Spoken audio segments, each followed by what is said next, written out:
He's managed to get himself on the inside, but he's caught up on the curve. Sean Allen, the outside special. We've had a huge crash. This can't be real. I think he might have this job done finally. The line gives him no space.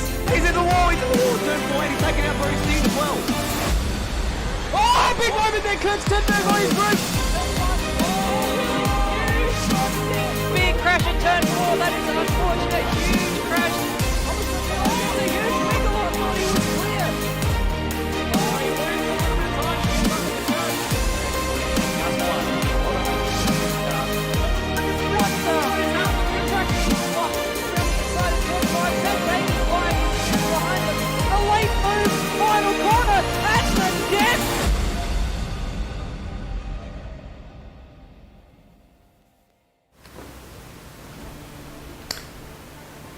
Good morning everyone and welcome to the Automobilista Supercars Bathurst 1000.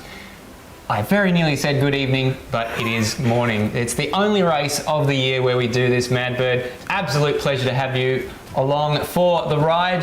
How are you feeling? I'm feeling nervous. I'm nervous as well. You saw me. I was doing all my beard stroking before we went live. I've now ruined that by doing it on the camera. But it is weird seeing sunlight coming through the windows because we're usually doing these of an evening, as you almost said. But I am absolutely thrilled to be here. Last year was bloody fantastic, and I can only hope that this year is going to be exactly the same. Absolutely. In addition to yourself and myself, we've got Michael Zalavari, we've got Josh Baggs and Matt Dunlop in the online Discord for us. We'll cut to them in a few moments' time. And we've also got these shirts. We do. We absolutely do. So provided to us by KART FX. So fantastic bits of apparel for us, and they've given us some stickers and some stuff to put on all of our screens. So greatly appreciated to them. Absolutely. They do a fantastic job for all the apparel needs for your racing team or go-karts. They do stickers and sponsorship like that. We've got these stickers actually, Madbird, to give away, and we'll actually be giving these away today. All you have to do is go onto Apex Reeling Facebook page, share the link for this broadcast, and then send us a message and we'll send you one of these stickers. So I think just under 20 of those to go. First in, best dressed, Madbird. Absolutely. Good to put on the back of your car or maybe on some luggage or something, show that you support Automobilista Supercars Championship. Absolutely. Speaking of KART FX, we've got Michael Zalavari standing by in the Tech Talk bunker. And Michael, what have you got for us? Hey Stairs, hey Madbird, welcome to the KART FX Tech Talk bunker. We've got a little setup in here with some whiteboard, a few of these little magnetic cars that we've got so we can do a little bit of analysis during the day. And we've also done a nice job of decorating the place nicely, making it look all nice and cool. We've got some helmets, some MotoGP pictures, some figurines up here, and as well, if you just duck over that side, some of my official hats and some memorabilia from the Bathurst 12 hours. So we've done a nice job of making this place look very nice and decorated, and it should be a good place for some analysis throughout the day. Back to you guys. Thank you very much indeed, Michael. That's going to be an absolutely cracker segment later on in the day, isn't it? Absolutely is. Can't wait to throw to him whenever we need to fill some air. And I reckon myself and yourself are probably going to have a bit of a play around in there as well. Very keen to get scribbling on that whiteboard, Stairs. Yes, that whiteboard. I don't know if what we'll be scribbling will be quite as cohesive as what Michael Zalavari did for us last night during the qualifying session. Some really good analysis. If you haven't seen that, definitely worth a look. After the race is finished, After the race is finished, if you want to go back and see how it all came to the fore. Absolutely. What we've got now for you is we're going to run through all of the entrants for this Bathurst 1000. I do believe there is some late mail coming through that there is some extra wildcard entries. What do you know about that, Madbird? Yeah, so I've heard that Roadies Racing may very well be a solo wildcard entry, and we did have a few people in the chat last night as well asking if there were still spots up for grabs, which there were. So we very well might see a couple more people that aren't on this exhaustive list, but we will obviously introduce them when the time comes. We certainly will. But speaking of introduce, let's introduce the runners that we've seen so far. This car, the number 93, this one will be driven by Ethan Warren and Colin Warwick. That was the same pairing that they had last year. They confirmed that very, very early on in the year. I actually spoke to Colin Warwick and Ethan Warren in February, and at that stage they'd already confirmed that they were going to be driving this car. This is the KART FX Black Shores Racing number 93 Madbird. Yeah, so obviously happy with their pairing last time out in the Bathurst 1000 last year, and judging by their timing sheets, they've done pretty well. They've been up there in the top couple of cars for the practice sessions and qualifying sessions, and starting out from second on the grid. So very excited to see them, how they do. That's right. Next car off the rank here, this is in the order they actually registered, Madbird, so no particular sort of logic. They're not in qualifying order or anything like that. Well, these guys qualified 7th. This is Hans Brunswick and Lewis Wedding. Hans was qualifying last night, Madbird. Lewis Wedding happy to sit in the chat and watch along. Yeah, so both drivers that we're aware of, Hans Brunswick obviously winning the AMS Oz Bathurst 500, so he's definitely got a bit of pace around Mount Panorama and some recent success. And Lewis Wedding, as we know, is he's no slouch in the driver's seat either, so expect them to be very, very strong. Bit of pedigree there. Hans Brunswick actually won the Super 2 races as well for ASC earlier in the week, so they are going to be a good pairing. Looking forward to what they can do in that Peter Jackson inspired livery. Yeah, not Lord of the Rings Peter Jackson, I thought. Yeah. The cigarette company. Yeah. Yes, not that we're spruiking cigarette companies at all. Goodness me, no. Race on Oz, this is another pairing which we have seen last year. This is Sean Allen and Brodie Steen in the number 2 car there for Race on Oz, and they've gone for a brighter, more yellow livery to what they run during the regular season, Madbird. Yep, it's Big Kev inspired, I'm led to believe, and Sean Allen and Brodie Steen are always very consistent and very quick in the main races, so expect them to combine to make a pretty decent result, I would expect today. They qualified down in, I reckon, about 5th or 6th. But they are always race specialists, and they always come good in the race. So that's right. They will be starting 5th, Madbird, and a little bit of an Easter egg with these cars, as well as being the Big Kev I'm Excited livery. They've also got their little nicknames over the back wheel arch. There's the Stig there for Brodie Steen. That's his nickname, and then on the other side you'll see Sean the Sheep for Sean Allen. So a nice little Easter egg for you Race on Oz fans. Next up is the Dane Liccardo Lachlan Burke car. They'll be starting out of 10th place, number 35 All Australian Races. Yeah, so we obviously are aware of Dane Liccardo. He's been a mainstay in the recent Automobilista Supercars Championship main game, being called up from Super 2 a few times, and he's shown quite a bit of pace, so very much looking forward to seeing him out there. And Lachlan Horan as well, a name we've seen a few times in the main game, so a good pairing. Most certainly is a good pairing. Looking forward to seeing what they can do. This is the number 50 car, the Steve Warwick RSM Latino car. I think there was some mention of Zimmer frames yesterday.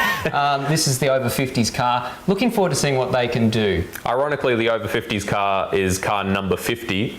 Which is 50, not over 50. But yes, we've got RSM Latino and Kurt Stenberg's father. Steve Warwick, do apologise, so Colin Warwick's father. He's in another one of the cars. Of course, so the over 50s, but they showed they've got some pretty decent pace, although they did unfortunately throw it away at the end of their shootout lap. But they were in the shootout, and there were cars that didn't make it. Absolutely, so obviously not quite as slow as they maybe were trying to make everyone think they were. So look forward to seeing what they're able to do in the race. Absolutely. Now this one is the odds-on favourite. More pedigree than the dog food aisle at Coles, this car. Number 1, defending Bathurst champion Kurt Stenberg, paired with champion-elect Dane Warren. Yep, so Dane Warren been absolutely dominant all season. If you've tuned into any of our races this season, you've probably seen him on the top step of the podium and on pole position, most likely both. And Kurt Stenberg obviously won the Bathurst 1000 last year for Automobilista Supercars Championship, and he won the championship last year. So it doesn't look like he's going to win the championship because Dane Warren has already locked that one out. But he can at least bring home the biscuits with another Bathurst 1000 win. And, well, I mean, Dane Warren put this one on pole last night. He did a 2:03.3 in the qualifying session and then backed that up in the shootout with a 2:03.5, both 4/10 faster than the fastest lap we saw last year. Absolutely dominant, just a qualifying and race specialist. There's not really a weakness to Dane Warren, and I very much look forward to seeing just what they can get done during the race. Next one up, number 8, the Dream Team. This one is Stenny and a claim bite, and look at it! Words can't describe how it is, mate. That is an absolute stellar livery. Looking forward to seeing how these guys do. Hoping that Stenny can have a little bit more luck this year with his pit strategy. He and Dodger teamed up last year, and they had an issue with their pit menu, and they ended up doing all of the race without being able to fill their tank all of the way to the brim. Yeah, I think it was about 2/3 of a tank they could put in, so they ended up having a bajillion stops, and we were staring at it just going, what are they doing? But yeah, Makes sense now, doesn't it? It does make sense now, so hopefully this time around they've got that sorted out, and I know that Stenny is very excited to see his car, so I hope you're looking right now, Stenny. Here it is. Yeah. We'll make sure you get some airtime during the 161 laps of this race. And another similar livery here, a bit of a Holden Racing team theme going on here. This is the pairing of Thomas McMillan and Luke Rosella, the number 248 AAR by Pleb Simsport car. As you can see, it's got a bit of a Mark Scaife Holden Racing team theme to it, with a green back. And the green back is an allusion to Thomas McMillan's Pleb Sim Sports livery that he runs during the regular season. Yeah, big VB sponsorship on that car, so that explains the green. So Thomas McMillan, we know, is an absolute weapon in the cockpit. However, sometimes the weapon can backfire and lead to him being in the wall. So he had a pretty good run last time at Bathurst, but was unfortunately undone by a technical issue. So hopefully not this time around, and we can see him get some decent running in and see just how high they can bring that car. That's right, starting third tonight, and you know what? They're my outside pick for a win today. Yeah. They're my outside pick for a win. Looking forward to seeing what those guys can do. Next up, we've got the DuPont car. This is Racing Beautiful. Auto, number 169. Same car that we saw last year, same pairing, Jack Handel and Instinct. A beautiful car. I reckon this is my favourite. I think we say that every time we see it on track. Just it is a beautiful looking vehicle, and we know that Jack Handel is no slouch in the cockpit, so it's definitely looking like a solid pairing. And they did pretty well in the qualifying session last night, so I look forward to seeing how they can get off on the start and where they can bring their car. Next up, we've got the mainstays of Zach Baker and David Nenedick for ZB Racing. The confusion around this ZB Racing team is that they don't drive a ZB Commodore, they drive a Ford Mustang. ZB obviously standing for Zach Baker, I'm assuming. That's it. Last year, they were running hot for a win, and unfortunately got held up behind a fuel-saving Dane Warren for a number of laps, which Ethan Warren, which put paid to their charge for the top step of the podium, but they still brought it home in second place, I believe. So they are very, very strong around Mount Panorama. So I'm very keen to see what they're able to do. Yeah, last year Zach Baker had the fastest lap in qualifying. Didn't start on pole because he didn't replicate it in the shootout, but he was in the 2:03s and he set the fastest lap of the race. So I'd say unlucky not to win last year. Qualified fourth last night. Yep, so starting out on the second row of the grid, so plenty of opportunity off the start to try to get up some positions. Next up, we've got the Trans-Tasman Racing entry of Jake Maloney and Joe Mugford. We didn't see these two last night. They'll be starting off the back of the grid in 13th place. This is quite a usual thing for Jake Maloney. Yep, we've seen him start from the back more often than we've seen him qualify, I think. So it doesn't seem to impede him at all. He ends up, sort of fighting for the lead within a couple of laps regardless. So expect to see, if Jake Maloney is starting the race, expect to see them siding through the field in the early laps. Next up, we've got the Race on Oz Young Lions of Alex Cattle and Benjamin Dahlia. So Alex Cattle's been running the satellite Race on Oz entry throughout the year, done a couple of Super 2 races, and he's teamed up with Benjamin Dahlia, who won the Super 2 championship this year. Yeah, so strong pairing. Alex Cattle's been sort of consistent all year. He hasn't been getting any podiums or anything, but he's always getting some solid points for that sister Race on Oz team. So combined with the consistent and quick Benjamin Dahlia, expect some good racing from these guys. And our final entry here, this is the number 11 Team Wildcat entry of Udrit Mishra and Pierre Roy. They'll be starting out of 11th place. This is a bit of a tale of woe from last week's AMS Oz 500, where poor old Udrit Mishra disconnected after 2 laps of the race. He was lucky enough to get a re-entry after the race was red flagged, and then disconnected on lap 2 of the restart, which, words can't describe the way it is, how gutting that could have been for him. So he's obviously not got enough running. He's come to join this race, and hopefully he gets a few more than 4 laps of running today. Yeah, hopefully 161 laps, but I guess we'll have to wait and see. Anything more than 3 laps presumably would be an improvement. It most certainly will, Madbird. So that is all of our runners that we've got confirmed. As we said, there are probably a couple of wild cards that are going to be on the grid that we haven't covered, so we will make sure to point them out to you once we are in the box and in the server. But those are all of the registered runners that were signed up before last night. That's right. Now, in the interim, since qualifying last night, we put our heads together, and Michael Zalavari actually has put this piece together about setting up a pass around this magnificent Mount Panorama circuit. Let's check it out. So here in the KART FX bunker before the race, we're going to be talking about something that you need to be doing during the race, because it's all well and good having the 1 lap pace around this mountain, but what's important around here is where you are at the end of lap 161, and to do that, you need to be thinking about setting up the pass. This is a problem around Bathurst because there aren't really too many opportunities to set up a pass here, and that means you've got to be thinking about your competitors. Now, late on in the race, when you're in stint 6 or stint 7, and you've got 10 laps left of this race, and the red mist is coming down, that becomes very, very difficult. But the things you've got to be thinking about is where is your pace advantage and how do you use your pace advantage. Now, this is part of where having the straight line speed at the end of the race is an absolute luxury, because this makes this equation much, much easier. So where are the passing spots here? We've got about 6 passing spots around this 6.213 kilometre circuit. The 2 most obvious would be at the Chase and at Griffin's Bend. You can chuck a sneaky pass up at the cutting or at the elbow, or one at the bottom of the mountain in Hell Corner and Murray's Corner. So let's have a bit of a talk about the Chase first.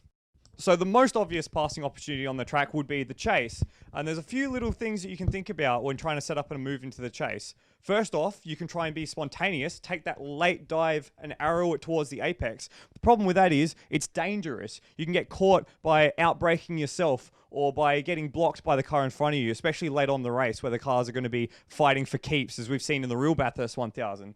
But what you can do to get it much better is to set it up.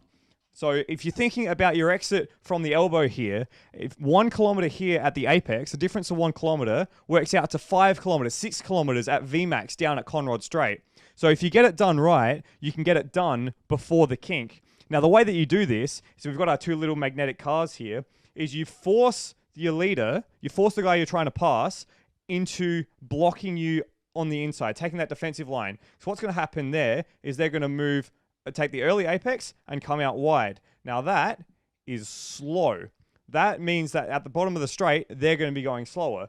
What you can do there instead is take this wide high line and arrow back in like the line at turn 4 at Simmons Plains, because that is fast. And if you get that done right, what that means is that by the time you get to the kink down the end of Conrod Straight, you've already got the move, you've already made that position, and you can charge on up the field. At Griffin's Bend, it's a similar sort of story. So if we remove this and head to Griffin's Bend, you do the same sort of thing, setting it up out of Hell Corner.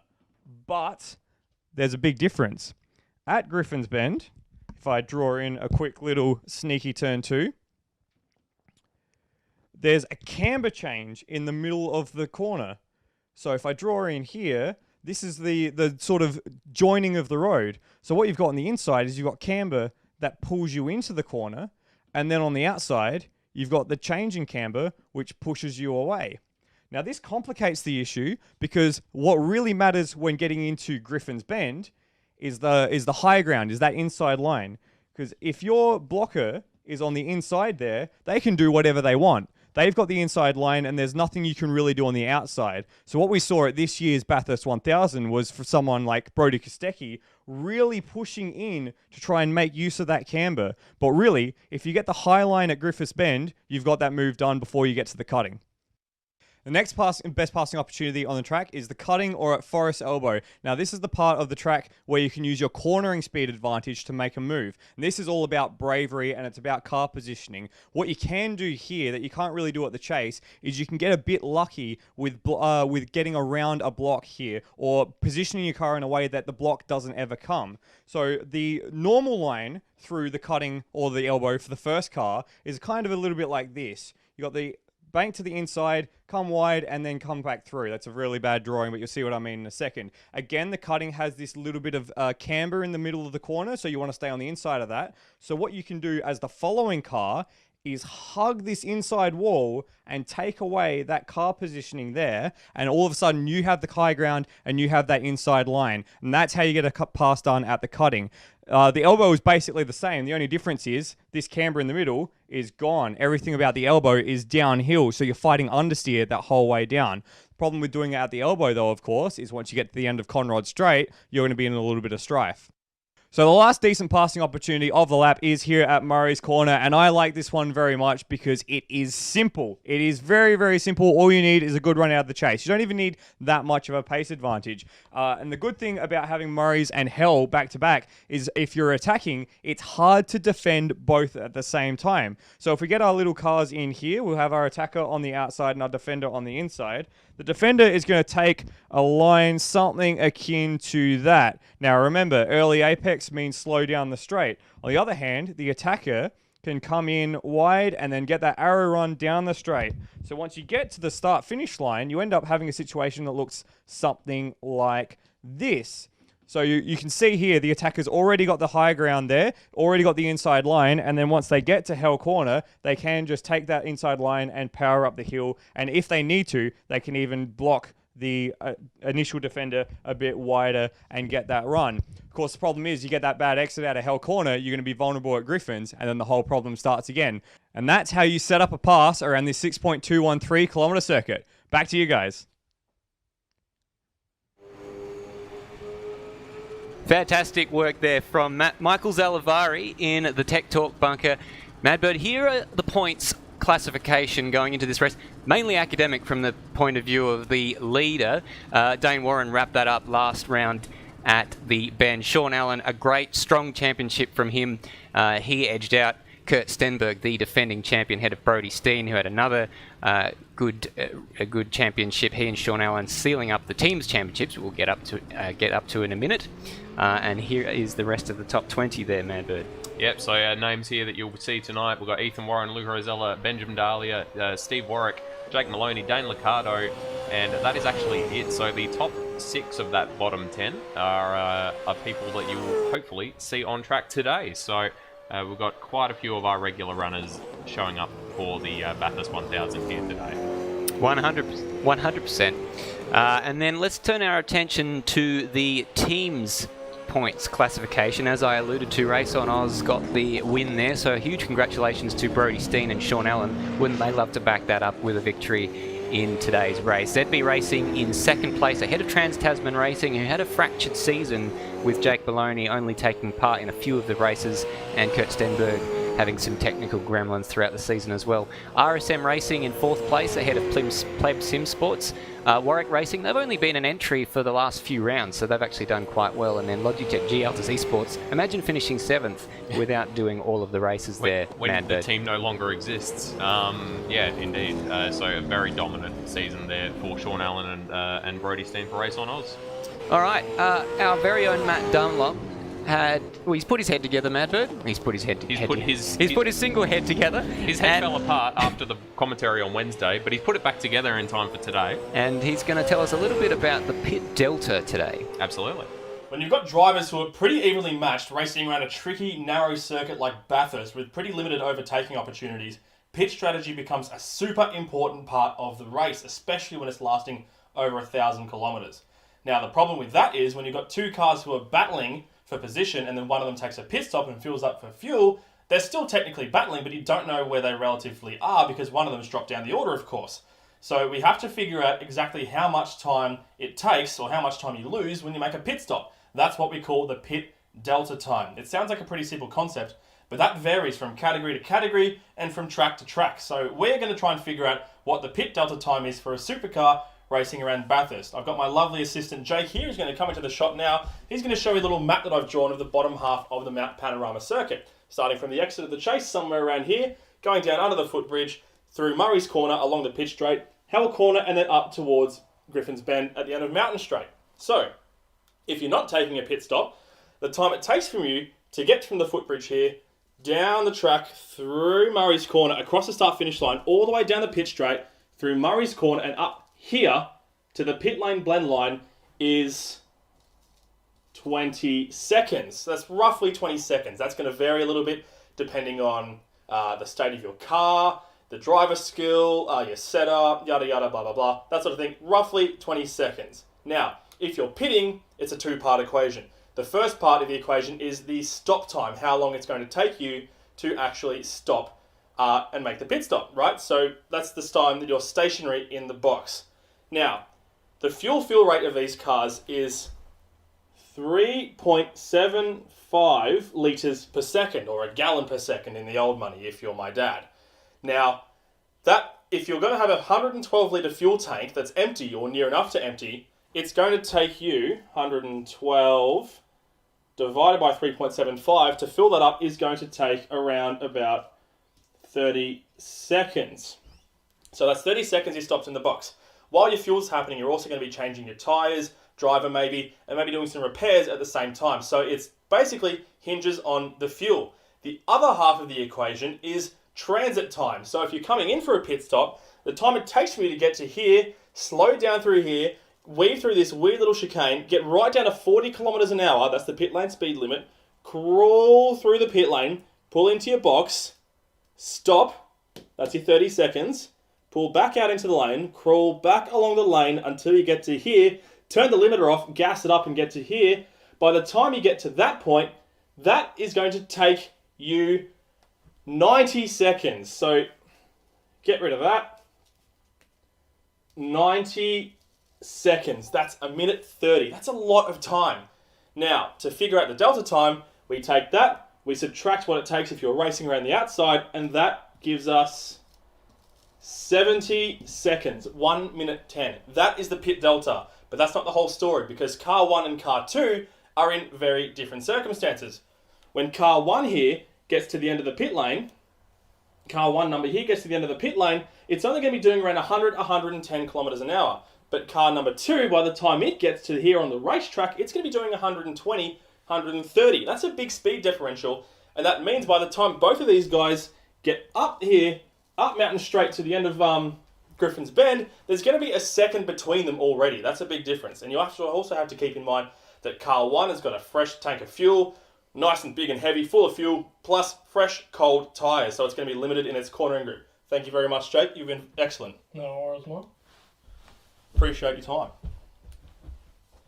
So 70 seconds, because of all the variables, like, car 2's tyres, car 2's fuel, the driver skill, setup, traffic, etc., that's going to make it pretty variable. So it's not going to be exactly 70, it's going to be 70 seconds plus having a little bit of a buffer so you can account for your new fuel and your new tyres. it's going to be around 70 plus a little bit more. So the problem becomes, what happens if you're 65 seconds ahead of somebody that you're racing and you want to take a pit stop for fuel, but you don't want to lose track position? Well, you've got two strategies. First, you can underfuel. That's where you come in, don't fill the tank all the way up, leave a little bit of room in there, pull back out so you shave a few seconds off your pit stop time, rejoin in front of that guy, and then hold that position, defend for your life while you stretch out that stint as long as you possibly can and make a fuel saving run. Otherwise, you can fill the fuel tank all the way up, sacrifice that position in exchange for having the flexibility of the extra fuel. And then you can kind of just hope that the guy in front of you has an issue of his own. Think back to Chaz Mostert, Jamie Whincup, Bathurst 2014. Strategy is absolutely huge, especially around that critical lap towards the end of the race, and absolutely when safety cars are involved.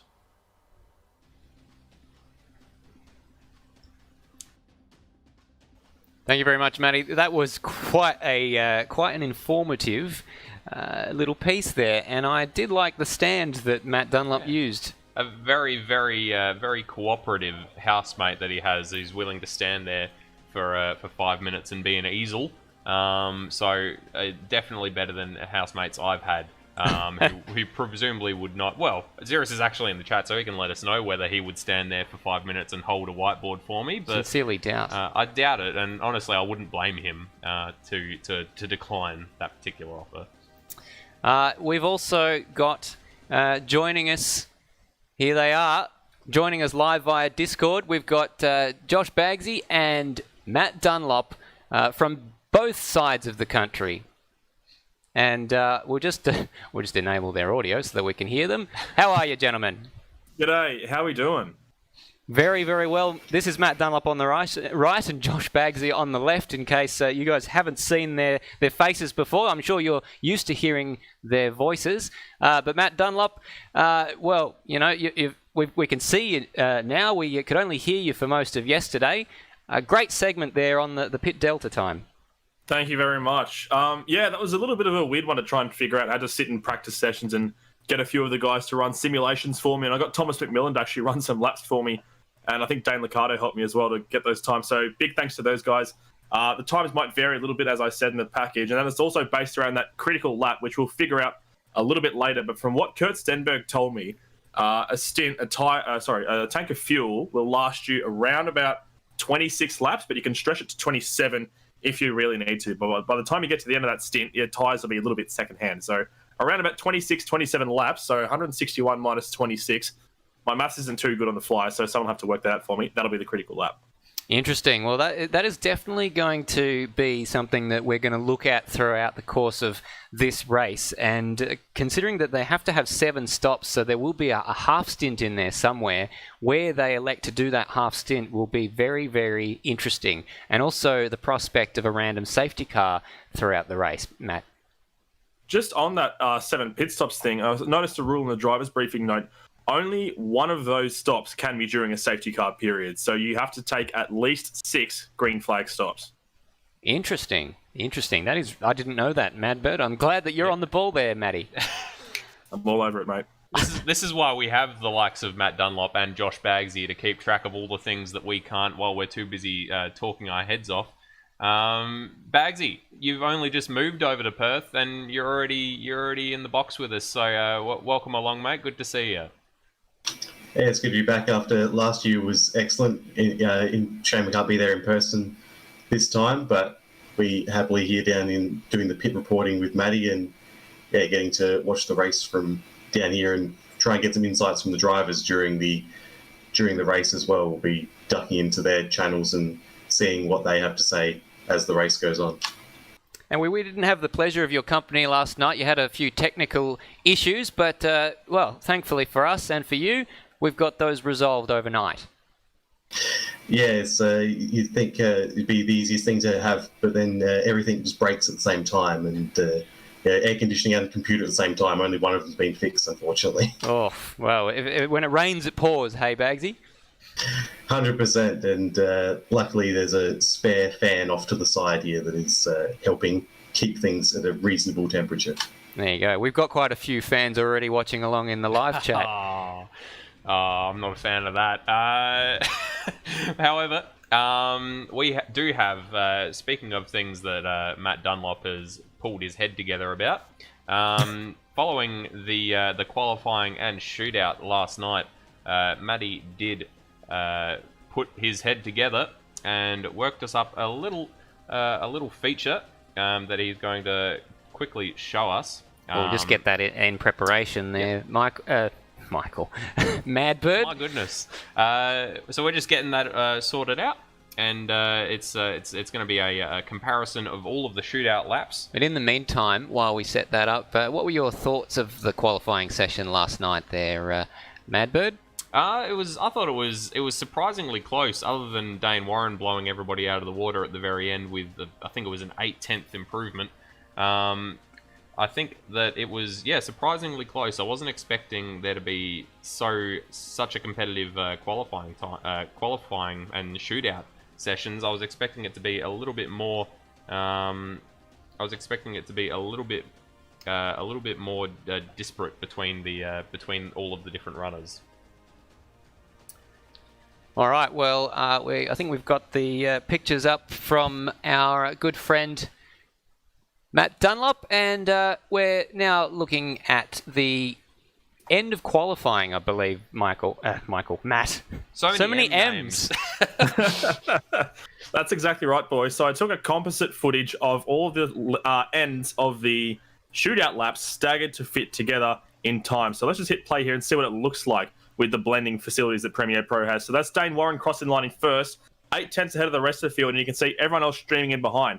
So it looks relatively close there, but that sort of plays out over the course of a race quite a bit. You can actually see not only was Dane Warren quite a bit ahead of second place Ethan Warren, but also Thomas McMillan was those top three were pretty separate from the rest of each other. But what I want to draw attention to now is I want to play that back again, but let's have the splits come up on the screen just so we can visualize it a little bit better. So it is 8/10, like he said, between Dane and Ethan Warren. But then look at these two groups here. So I'm just going to hit pause there so you can see what I'm talking about. Hans Brunswick and Benjamin Dahlia in the 7th and 8th cars across the line there are separated by only hundredths of a second, and the same goes for RSM Latino and Dane Liccardo at the back. So those four guys, we know they're going to have some really fantastic battles. Obviously, you can't draw too many conclusions from the shootout pace, but that's pretty good looking in terms of what that's going to be looking like as their race pace. Obviously, factor in Ujrit Mishra, and I think we've got another wild card in there as well, but I'll add to that a little bit later on. But also, I was having a chat to Kurt Stenberg last night, and it's easy to look at this and look at Dane Warren's previous form and say that he's a shoo-in for the race, but not so if you ask Kurt, his co-driver, because Kurt isn't actually feeling super confident as a driver here today. I was talking to him, and he said, even though he is the defending champion, when he was running in the 500, which is running a different version of the track that he's used to, that we ran last year in this year's 1,000, if you're keeping track of what I'm saying at the moment, for the 500 that had just gone during the week, he was actually outpaced by two drivers, he said, Will Devonish and Luke Rosella. So keep an eye on Luke Rosella. He's going to be pretty quick alongside Thomas McMillan in that number 3 car. And as you were saying, when I say number 3, I mean number 248, third in the shootout. Now, you were saying yesterday, Stairs, that Thomas McMillan, when he shows up, when he puts his mind to it, he can be an absolutely phenomenal driver. I think savant was the word used to describe it. That's right. They're actually my outside pick for a win today, Matty. Yeah, absolutely. And you really can't count out Ethan Warren and Colin Warwick either, because they're both very accomplished drivers. Ethan Warren, in the limited races he's run this season as well, has a few wins under his belt, and Kurt thinks he is the weakest of the co-drivers in that top 3. So that's going to mean that I think he's being modest, Matty. He may be being modest, but I'm going to use it for a little bit of sauce for the broadcast. So despite what you may be seeing on the numbers here for the shootout margins, that is not super indicative, because that top 3 is going to be a hell of a lot closer than you think. And of course, it's a 1,000-kilometer race, so absolutely anything can happen. There we go. Can we just see those coming across the line again? Because that is super neat to see, especially how close it's like Instinct right through to Dane Liccardo was. We certainly can. So I'll just replay now, and I'll show you what it looks like. So we're just coming around the corner, and the blending's not perfect, but it does a pretty good job of representing. And you can't see a couple of the guys because they're so close together. Like those last 4 guys in particular in groups there. So that's what it looks like. And yeah, It's a pretty nice little effect. I was inspired by, I think they used to use it in the Olympics a little while ago. Yep. Couldn't figure out how to make it look as flawless as they did, but I gave it my best. Absolutely. Just top content there, Matt Dunlop. Madbird, that was a very interesting segment and really just goes to show how dominant Dane Warren was. It does. In that session.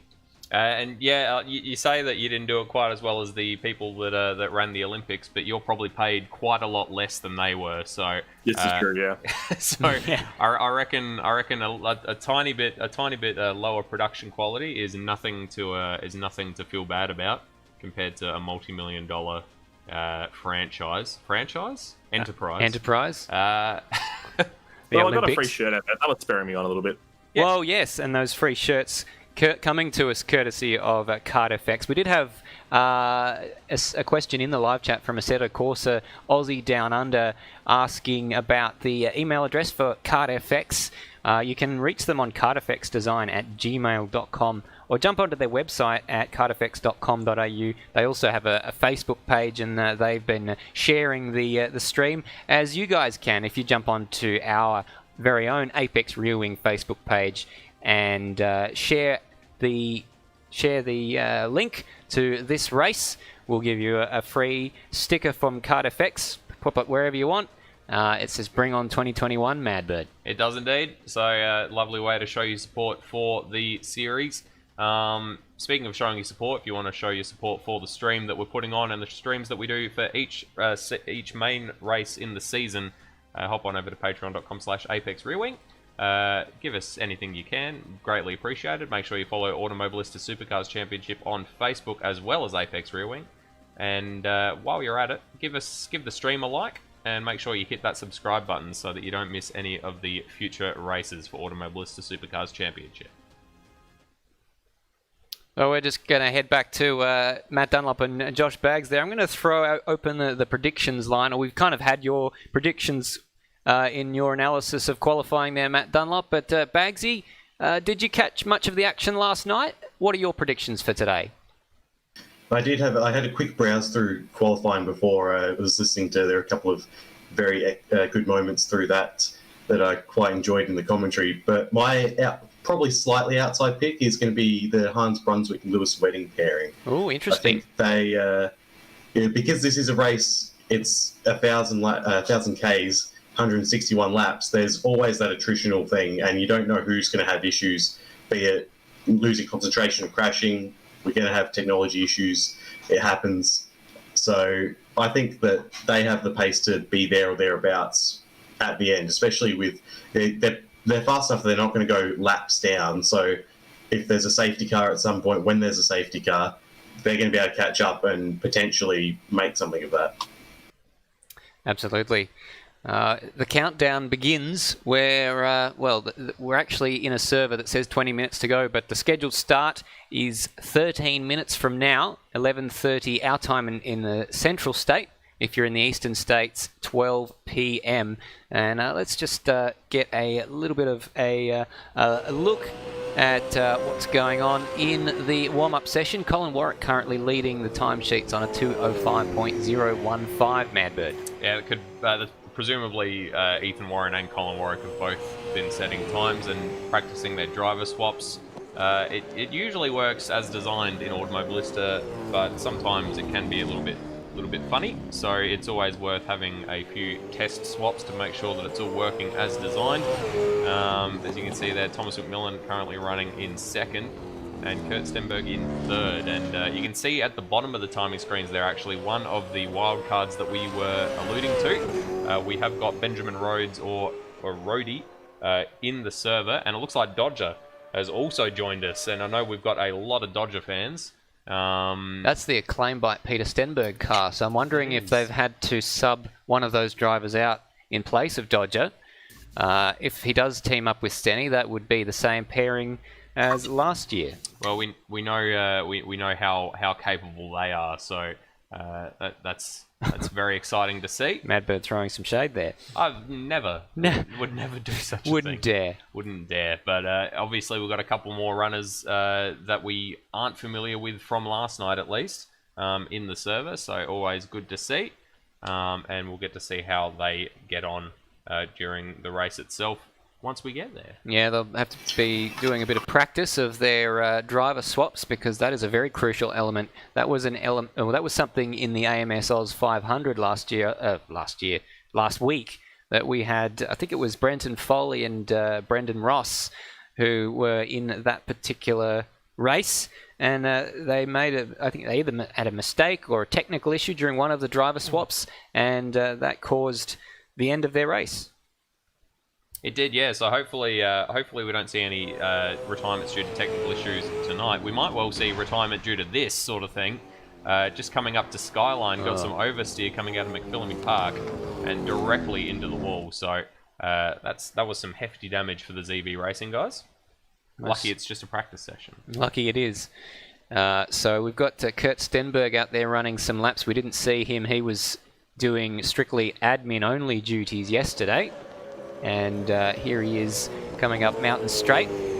He was happy to let Dane Warren qualify the car in pole position and sent us a few videos of himself drinking some bevies with his father and enjoying the broadcast. His father was very excited to see his car on TV, so hopefully we get to show a bit more steady footage during the race itself. Just got a Assetto Corsa Competizione Down Under series saying there's a lot of lag during the stream. Let us know if that's continuing. It should hopefully work itself out. Yeah, we're hoping so. We are juggling a lot of balls.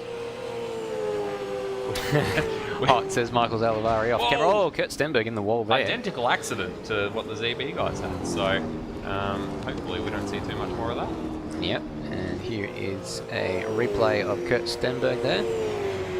So just coming out of, there's the grate, and then coming through McPhillamy Park, just gets out too wide on the curb and spears directly into the Love Heart NSW signs, which I'm sure NSW, that being New South Wales, is not particularly happy about. Getting some screen time, I guess. That's it. I have a question regarding the starting drivers. Absolutely. I haven't seen anything. I had a quick look around, couldn't find it. Is there anything about who has to start in the car compared to who qualified? Matt Dunlop, is that something that you've looked at in your? There's no rule. I heard Kurt discussing it with Colin last night, and I think Colin said that the strategy is generally going to be that whoever qualifies the car, whoever the main driver is, should start the car. But a few other guys might have differing opinions. But from what I understand, there's no concrete rule that says a certain driver has to start the race. It's good to know as we hear an enormous accident going through the cutting. Not sure who that was, but I heard an almighty crash. Everyone getting their willies out. I think it was the Race on Oz Young Lions car. It looks like it. Driven by Benjamin Dahlia. Moving slowly as he gets overtaken by Thomas McMillan, but better to get all these niggly bits out of the way. Oh, and at the end of that. Yeah, just having a little bit of lag on that. We'll endeavour to try and fix that before the start of the race. So you're just pushing a little bit too hard into the cutting, and as Michael covered during his setting up a pass segment, there's a bit of cambering on that corner. If you're a little bit too wide of the centre, then you just get pushed directly out and into the wall. So there's a few corners like that around here that you've got to be very careful about. So we've just got about 7 minutes left scheduled runtime until the until we go live for the race itself. Colin Warwick and Ethan Warren still at the top of the timesheets, with Kurt Stenberg and Dane Warren down in third. So everybody else sort of just slotting in behind them. Only the 12 runners showing on the timing sheets there, but I think we've got more than that in the server. Yeah, so I was hoping that we could get a bit of vision of Rody, but it looked like he was in the pits last time we checked. But he's driving the Coates Hire wildcard, number 13 ZB Commodore. Very all good, by himself. If he gets through those 1,000 laps, I will buy him a beer. 1,000 laps? 1,000 laps. I said that yesterday, didn't I? 1,000 kilometres. Which is a thing that I used to believe. Before I was into motorsport, I thought that the Bathurst 1000 was 1,000 laps of Bathurst, which I'm trying to figure out how long that would take. Benjamin Dahlia looks like he was taking a bit of a shortcut to the pit lane here, and then ended up missing the entry because I think he carried damage. Too much speed. Yeah. I reckon he just couldn't turn. Like That's that true. car. Well, we did see him have that moment at the top there, didn't we? We did indeed, and just skates directly off the track. So, what, 150 odd laps is about 6 hours. So how many times does 150 go into 1,000? That'll be a Michael under Zalavari 10. question while I've got my mind on other things right now. no, I'm just He's trying- getting the calculator He's out. getting the calculator out. 'cause I'm trying- 6.6. Yeah, what's that, Baggsy? I believe it goes in 150 goes in 6.6 times, yeah? 6.6 times. So 6 times 6 hours would be about a 36-hour race around Bathurst if it was 1,000 laps, which is quite a few laps and quite a lot of time to be racing around Bathurst. We see 12 hours here, but that's about... Has there ever been a 24-hour? Yes, there has, hasn't there? Oh yes, it's quite a classic event. They let there was still the race was still on. Am I thinking of the same race? The right race? It was a GRM thing, and the race was still on with laps to go. And the two team cars were told they could race each other, and they were like, "What?" At the end of a 24-hour race, You know, not hold position, none of that. might as well make it touch and go. Gary Rogers is an eccentric man, and my favourite quote of his was from, I think it was the 2014 Bathurst 1000 red flag, where they were patching up a piece of broken up bitumen at Griffin's Bend, and he said that's a little bit like trying to wipe an elephant's ass with a piece of cotton wool. Beautiful. Oh, we laughed. How we laughed. Lovely, lovely, lovely. We can only hope that we can fill such shoes as that with our commentary antics. Yeah, and he wasn't even a commentator. He was a team owner. Oh, well, my goodness. My goodness. All the live timing and results is available at liveraces.rocksolidmates.com. And that is something that we will certainly be making a lot of use of today, Madbird. We will, to keep track of all of the sector times, see who's on a hot lap at any given time, etc. So, we've just got a few minutes left to run here in this warm-up session before we hop over into the race session. Everyone getting their last-minute practice in. Here's Zach Baker, who's starting out of 4th position with his teammate David Nedidich. I imagine it would be Zach Baker starting that car, but you know, I guess who knows until they actually join the server itself. Yeah, it's going to be a surprise to all of us, I think, when we see who it is driving each car. So Rhodey's managed to set a time at 2 minute 12.7. It is the slowest in the server, but Stenny behind him hasn't set a time yet. John Buck Media just saying, yes, there was 2, both won by the Holden Monaro Force 27C. So I'm assuming that was my question regarding the 24-hour of Bathurst. Sad news that the 12-hour won't be going ahead next year, but we can all understand the reasons why that is the case. It's all a bit of extenuating circumstances at the moment. I'm sure everyone's looking forward to the Supercars sprint race that'll start the championship next year. Very much so. Tongue firmly in cheek. I did see a Claimbite's name pop up, so I reckon he is in the server as well, which would mean that Dodger might have just been getting a little bit of practice in.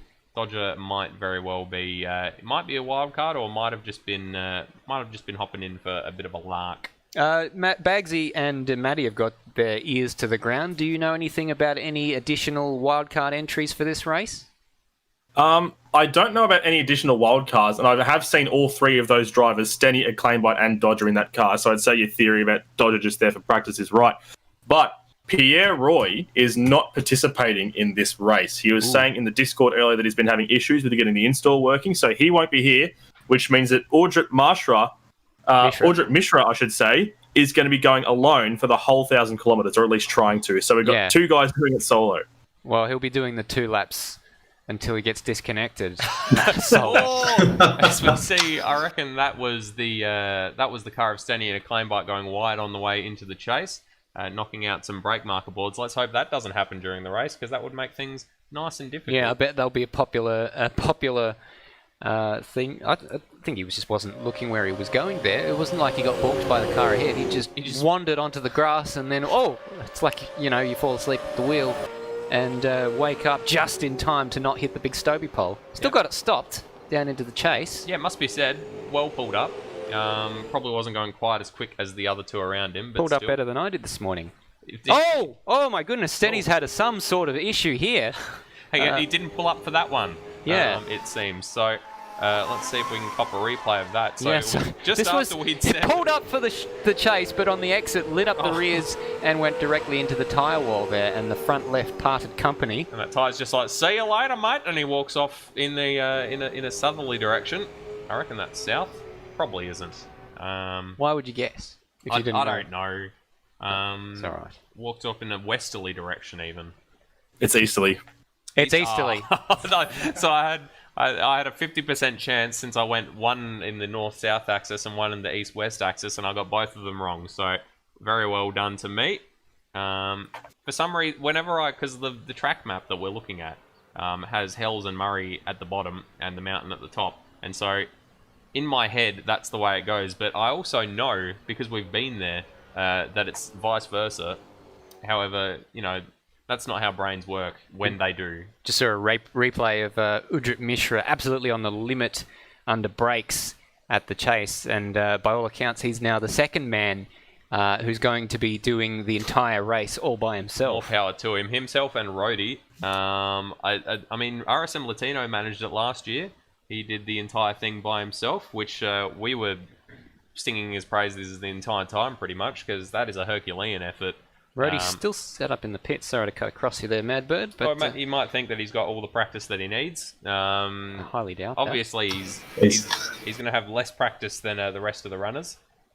He knows he's going to be doing 161 laps. So why tire yourself out more than you need to? I hope he paces himself, because we want to see as many finishes as possible. Last year, I was very, very surprised by how many people made it to the end. I thought it was going to be very much a race of attrition. We only had... I think it was 3 DNFs, and 2 of them were a technical issue and not a driver error. Yeah, it's a very long race to not have any to not DNF due to damage or silliness. So it's always good to see us land as many finishes as we can. Just watching Ethan Warren continuing to circulate here at the top of the timesheets. So getting in some last minute practice. I imagine he'll be starting that car. And he'll be trying to get the jump on his brother into turn 1, I can only imagine. It depends if Dane Warren is starting, because at the moment Kurt Stenberg is in the car making some... Well, he's not on the racetrack at the moment, but he's sat in the garage. It's an interesting state of affairs when you can say that Kurt Stenberg is the weaker driver in a team. Yeah, Kurt Stenberg and Colin Warwick, both the server admins for this championship. We were talking to them during the week, and they're like, we're actually both the co-drivers in our pairings, so that's quite interesting. And they're not slow, so it just goes to show how much quicker the Warrens are. And obviously we know how quick the Warrens are because they've been dominant all year. Dane Warren especially, and Ethan Warren has also had some excellent results when he has managed to show up. So very keen to see a nice battle between those two cars throughout this race. Just going for a wander down the pit lane. I'm trying to find the Coates Hire entry driven by Rhodes. I'm starting to suspect he's might have driven out of the garage without me seeing. That would be what you'd expect. Oh no, I found him. Oh, we found him because we just want to get a bit of footage of this car before the race starts, so we know what it looks like. And here it is. That is the Rhodey entry. So orange and black Coates Hire livery. He's obviously hired this car for the race, and looking forward to seeing what he can do today. He has, and because he borrowed it from Coates Hire, it was probably an absolute rort. But you know, at least it won't break down. And if it does, they'll refuse to come get it. I feel like that you've got prior on this. I don't know what you're talking about. So you should have gone to Kennards, because they would have made the job easy and you would have won. Exactly. Kennards, yep. I feel like we're spruiking a lot of hiring companies without them having earned it. I think Blackwood Hire is pretty good. Oh, yeah. I mean, they are very... That is a very specific locale, if we're talking about where you want to hire your stuff from. Baggsy, that's probably not an option for you, because you'd have to quarantine for 2 weeks on the way back with your gear. So that would certainly... Very expensive rental. It'd certainly make the expense a bit more costly. A slight commute as well. Just a little bit. Just a little bit of it. The most isolated capital city in the world you live in. I did see a cut price rentals, which is on Anzac Highway in Adelaide. I saw one of those cars driving, I can only assume to Melbourne, because it was on our way back from Bathurst. We sort of saw it just after we got past Hay. As we see it. We didn't see that on the broadcast, but Ethan Warren had a little bit of a moment there. They're clearly pushing the boundaries, just seeing what the track grip level is like. Better to push the boundaries now than during the race itself. Makes a lot of sense. You want to know where those boundaries are so you don't hit them. We've got the hashtag Rhodium going on in the live chat as well. Now that Rhodey is actually in this race. We were talking about it last night and it was completely irrelevant because Rhodey was not a competitor in this race and now he is. Yep, so it's almost like it's like I can't remember which horror character it is where you say their name 3 times in a mirror and they appear. Bloody Mary. Bloody Mary, I believe. You look in the mirror, you stare deep into your own eyes and you say hashtag Rhodium, hashtag Rhodium, hashtag Rhodium, and poof, he will appear and compete solo in your 161 lap race. So very good to see him. Hashtag Rhodium for prison, says James Prison? Donovan. For prison. My goodness. Not sure what he's done to deserve that. Yes. You missed the H out of Rhodium as well. Yeah. I say you, as if he's not standing behind us. Nathan Higginson saying he's also done a preview lap for the 5-litre Tourers mod. I'm assuming that's to do with Rhodey. Candyman as well? Question mark. Not sure what that's in reference to. If you're in the chat, we've just got a few more minutes here until we go live with the race. So make sure while we've got this quick little gap in proceedings, you give us a like on the stream. Helps out quite a lot. Give us a subscribe if you haven't already.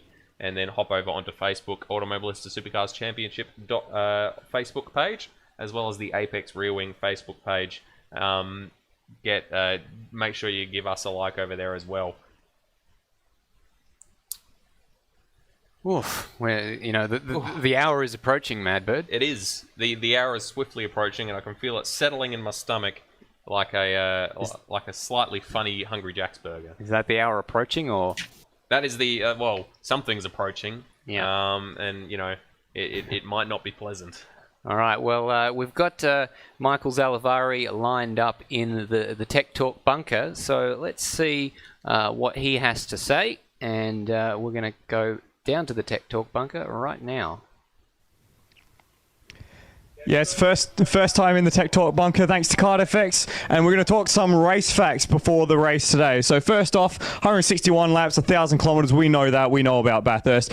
There is 7 mandatory pit stops today, and only 1 stop under the safety car counts towards that number. So you might see drivers not elect to take that pit stop under safety car and make that pit stop afterwards to make sure they get that minimum mandatory pit stop pit stop underway. Driver changes, of course. 2 drivers required unless you're a wild card.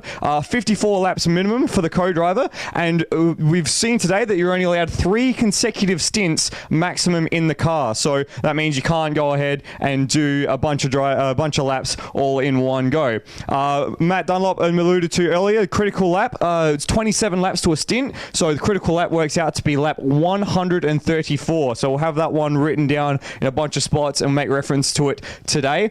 The thing is, this is going to be the longest race of a very long season, so there's going to be a lot of seat time, which means that we've got a few problems with that. Firstly, hardware. It's pretty warm in some of the eastern states today. It's been warm in Perth overnight, so you might run into a bit of computer issues. And also software. We've seen that Automobilista can be a little bit titchy, a little bit unhappy with longer races, especially if you've got your replays turned on. So we might see some teams elect to split their driver time so that way they can reduce the hardware and software requirements for their systems. Ultimately, at the end of the day, what's going to get you this win, apart from car pace, is keeping a cool head, which means that for the co-drivers, it's not just about what they're doing in the car, but it's also about what they're doing out of the car, keeping their main driver settled, keeping them up to date with what's going on, and making sure that come lap 161, they're in a good headspace to battle for the flag.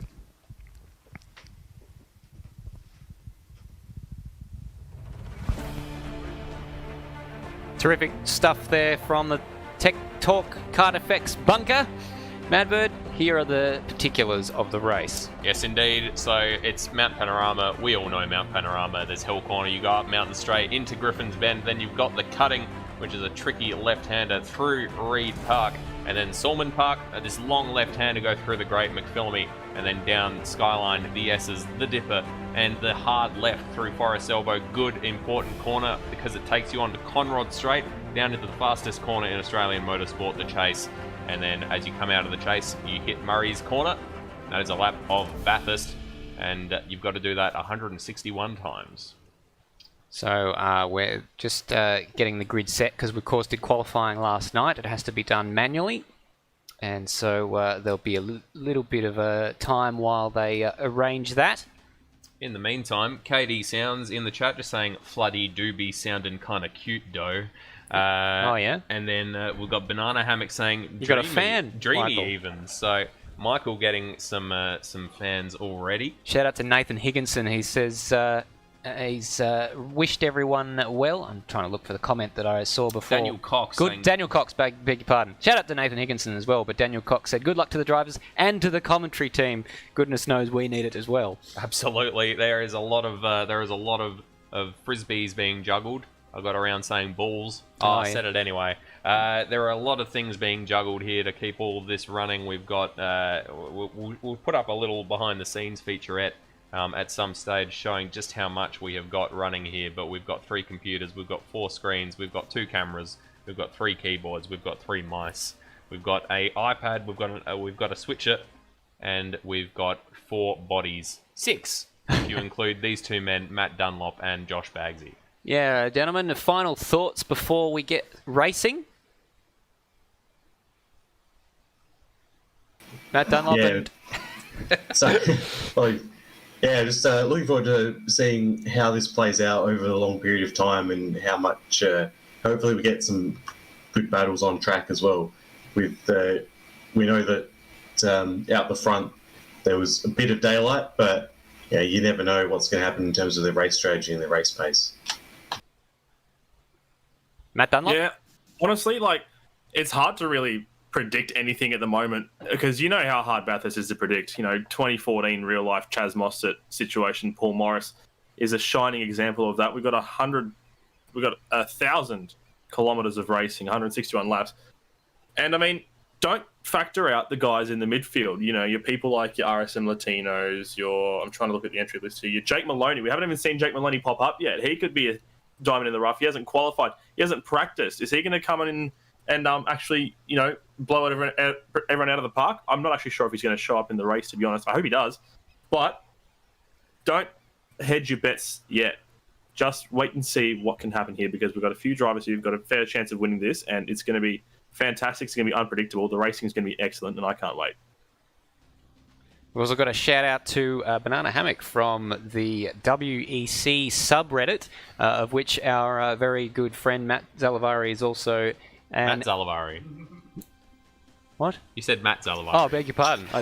Michael Zalavari. It's all the M's. So many M's. You did that yesterday. You said stairs when you meant to say something else. I can't remember. Yeah, I'm sure I did. A very good point brought up by Matt Dunlop, though. I have not seen Jake Maloney and Joe Mugford in the server as yet. Hopefully they make it in time. Hopefully they make it in time. We do have some runners going out onto track. I reckon we're just in a quick Bit of a warm-up session. We're just in a quick warm-up session while they set the grid. So we aren't racing yet. We've got a few more hashtag Rhodiums. Rhodie's Racing saying good luck everyone going for that hashtag Rhodium. And we've got a lot of Hans fans as well in the chat all saying go Hans. So let's hope that Hans can bring home a good result for all of his fans in the chat. Absolutely. If you want a free sticker, the KART FX Automobilista Supercars Championship stickers are being given away today. All you have to do is share the link. Go to the Apex Rear Wing Facebook page, share the link on your Facebook page, tell us who you're barracking for, and then send us a message and we will send you one of those stickers. First in, best dressed on that. I think we've got about 20 or so of those. Sounds about right. Big uns and little uns. Big uns. Quick update from the administrators. In approximately 3 minutes, we'll be going to the race. So once the time hits 52 minutes up the top, we'll be starting the race. There you go. Well, a little bit of a delay, but we don't mind that, Mad Bird. We're just we've got nervous energy here in the commentary box. I'm just ready. I'm ready to start screaming in a nice way. Like I'm ready to see someone go wide at turn 1 on the first lap and for there to be a huge kerfuffle. I don't want a huge kerfuffle. I want lots of cars to finish the race. A kerfuffle, a minor kerfuffle. A minor skirmish. Yeah, a little skirmish, a le petit kerfuffle. Ah, le petit kerfuffle. As the French would say. Foppishly. We saw a monster moment on our other monitor by Benjamin Dahlia, which we're just going to catch in glorious slow motion in a moment here. Right out sideways. Right outside. Now, ladies and gentlemen, you're going to have to get your Scaife bingo cards out. I think we'll have to get one of our guys on it to share it on the Apex Rear Wing Facebook page. Tick off the Scaife bingo isms as they come along. We've been set the challenge to get through as many of them naturally as we possibly can. We don't want to ham it up when it's not required, but if the opportunity presents itself naturally, then why not have a little bit of fun with that? Don't want to force it. You want them to happen organically. Which, I mean, that car was right out sideways, so I feel like that was fairly organic. Kept it out of the fence. He did keep it out of the fence. At least he didn't have the accident going down the fastest straight in Australian motorsports. See, now we're forcing it, so that's... Yeah, but they don't count. They don't count if they're forced. Now, Udrit Mishra, I thought we'd give him a bit of screen time before he disconnects on lap 2 of the race. Let's hope not. This poor guy... Oh, we've got a bit of a problem with the sun there in that shot. This poor guy is going to have to do this entire race all by himself because of the technical issues that have beset his teammate Pierre Ross. Pierre Roy. I thought I was getting that wrong while I was saying it. Pierre Roy. So Udrit Mishra is no stranger to technical issues himself with what we've talked about in the pre-race about the disconnections that he suffered last week. Let's just knock on wood for Udrit Mishra that he can bring it home inside the top 10 and get himself a satisfying result today. Absolutely. Anything above 2 laps presumably would be a huge accomplishment for him. But let's see if we can go even further than that. Maybe 161 laps even. So I think he'd be very happy with finishing on the lead lap. I reckon he would be as well. We'll see what happens. We know that there is the potential for a random safety car throughout this race, and that is definitely going to throw a cat amongst the pigeons, especially with what Michael and Matty were talking about with the pit stop not being a pit stop not being able to be taken. One of your 7 pit stops, only one of them can be taken during the safety car period. Our friend Steve DeVries from Outworld Broadcasting just letting us know that Mishra is based in the Philippines, and there was a storm on the day of the 500, so that should hopefully mean that if that's not the case today, that won't be an issue for him, although I do believe he comes from a part of the world that does suffer from storms fairly frequently. I will say I did a couple of flights around the Philippines in Flight Sim a couple of weeks ago. The weather was lovely. So did you have live weather on? I did have live weather on. I mean, what's the point otherwise? Like, if you got perfect weather on at all times, it's boring. You need some storms occasionally. A little bit of fun, as we see all the cars are now heading out onto the grid. Oh, that is a glorious sight, isn't it? It absolutely is. They're all getting ready to start their formation lap. You can see the top left there, lap 1 of 161. That does not include this one they're about to set off on, which is their formation lap. But they are all ready and raring to go for this full 1,000 kilometre race. Almost said 1,000 laps. I had to stop myself once again. I've done it twice already. So they are off on the formation lap.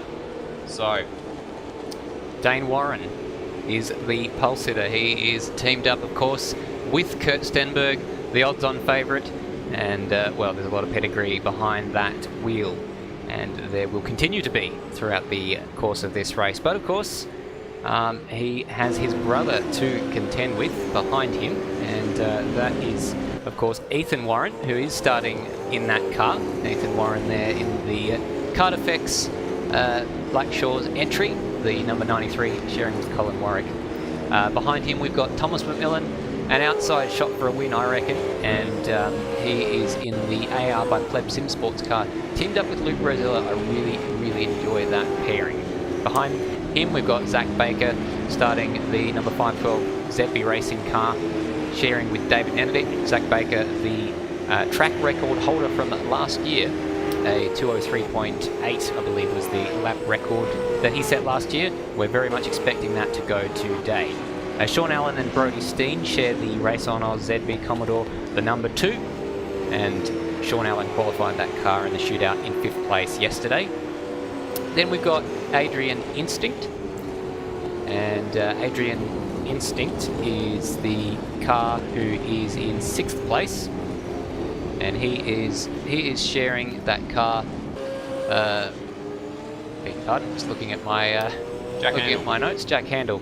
That's one of our favourite liveries there, Mad Bird. Absolutely is the DuPont Racing car.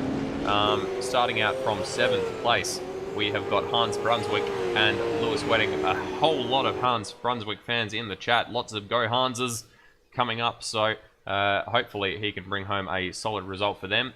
Brought home the wins in both the AMS Oz Bathurst 500 and the Super 2 Bathurst 500, was it, that they did for the Super 2s for ASC? No, they just did little short sprint races. Short sprint races, but he brought home the wins in those as well, so obviously he's got a bit of pace around Matt Panorama, so hopefully he can bring home a decent result today. In 8th, we've got Benjamin D'Alia and Alex Cattle in the Race on Oz Young Lions, sort of a sister team to Sean Allen and Brody Steen. Looking for a good result for them. Nice and consistent drivers, the both of them. RSM Latino and Steve Warwick in the over 50s car, the RSM / Blackshaws Racing Commodore. Behind them, Lachlan Burke and... Oh my goodness. Lachlan Burke, and who is Lachlan Burke teamed up with? That's Dane Liccardo. Then we've got Udrit Mishra driving all by himself in the Team Wildcat entry. Then we've got Stenny, and we think it's going to be Acclaim by partnering him, but we're not quite sure. And then the Coates Hire entry of Rhodey rounds out our grid. And Absolutely. We're not too far away from a start here, Madbird. No, we're not. Revs are rising. Lights are on. And away they go. I think Ethan Warren got a slightly better start there as they go down to the first corner. Dane Warren is on the inside though, and the two Warren brothers go side by side. Dane muscles Ethan out to the edge of the racetrack, and Dane Warren leads the train of cars. They're all through turn 1 cleanly, and look at Ethan Warren. They're bump drafting up Mountain Straight. Thomas McMillan wants to get his way into there as well. Thomas McMillan up the inside.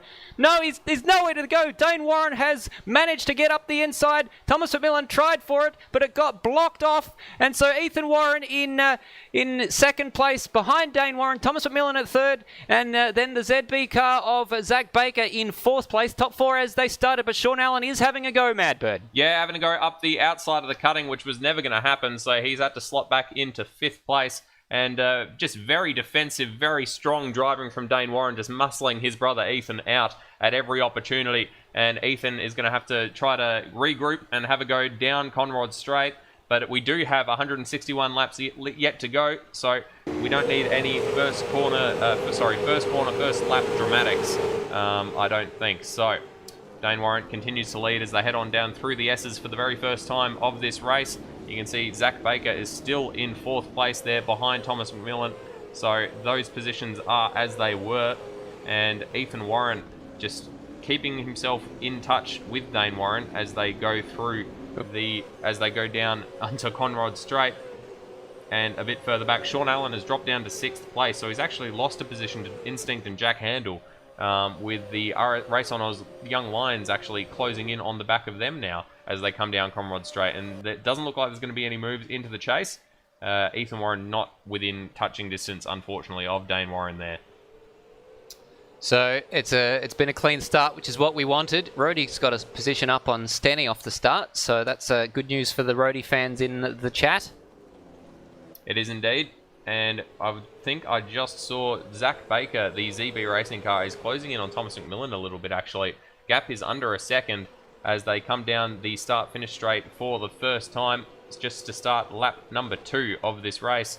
And Zach Baker not within touching distance for a run into the first corner, but he's going to have a slipstream all the way up Mountain Straight stairs. Most certainly is.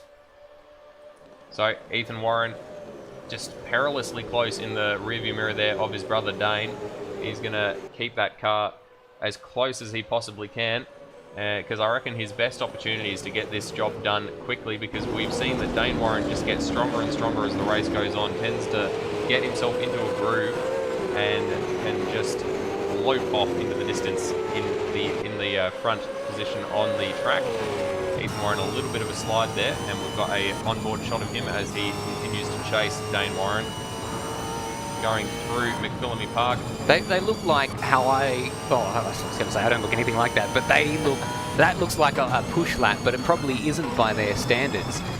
The amount of the lack of margin as they're going through these walls, absolutely unbelievable.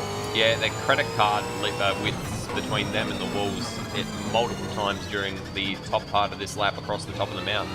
Looked like a little bit of a slow line there for Ethan Warren through Forest Elbow, and Dane Warren's gotten a little bit of a better exit as they push on down Conron Straight, and Ethan Warren not going to be close enough to have a go into the chase.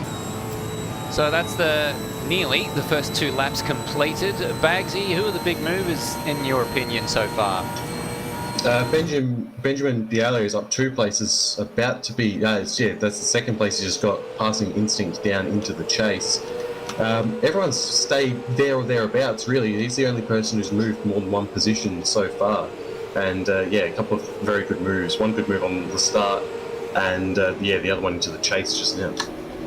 Absolutely. So Benjamin Dahlia for the race on Oz Young Lions showing his nous, as we're going to see it here. So he got the job done before the chase even began, and was able to get it pulled up in time. So looks like it might have been a bad Forest Elbow for Instinct. So very wide. Oh, I think he might have tagged the wall and it was just hidden there behind the race on Oz car, because carried too much speed in there and incredibly slow. Definitely hurt his exit. And Michael Zalavari went through a lot of that with us earlier in the broadcast, talking about the difference in speed out of the elbow based on your line. And there it is in evidence, but still very close here with Instinct. Like he's lost another position to Hans Brunswick. Yeah, I think Hans Brunswick qualified a little bit lower than what his potential was, maybe a little bit nervous and just taking it easy in the shootout, knowing that the race was still to come.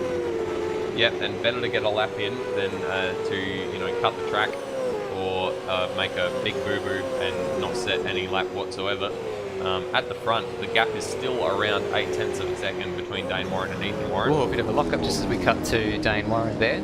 So Ethan isn't giving him a break yet. This gap has remained at about the high 0.7, about the low 0.8 between the two of them.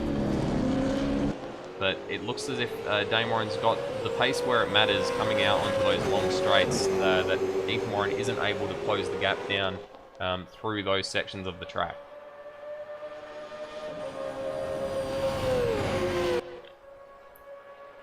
So they've gapped Thomas McMillan by nearly 5 seconds already. Thomas McMillan is operating in a little bit of a bubble with Zach Baker a further 3 seconds behind him. So that's my pick for the win. Well, he's taking a measured approach. We really won't have a great sense of where everyone is until we see the pace of the co-drivers. Now we've got a great battle going on between Benjamin Dahlia and Hans Brunswick. In fact, there's a third car involved in that as well. Although he has dropped off in the last few corners. And these guys, they're not too far behind Sean Allen as well. So these guys who are operating a Super 2 most of the time, they're looking like they're ready to bring the fight to some of the main game drivers today. Yeah, Hans Brunswick with a good run through Hell Corner. And now as they ascend out of Hell towards Griffin's Bend, he's going to have a slipstream behind the Young Lions Race on Oz team. He's right up behind him as they come up and into the turn number 2, but is not able to get the job done. Did not quite have the pace to get up alongside, so had to slot in behind. Oh, someone's lost a mirror. That looks like a blue mirror from the ZB entry of Zach Baker. Who just got run over by the jack-handle Instinct car. There shouldn't be any punctures to worry about simulated in this game, at least not for that cause.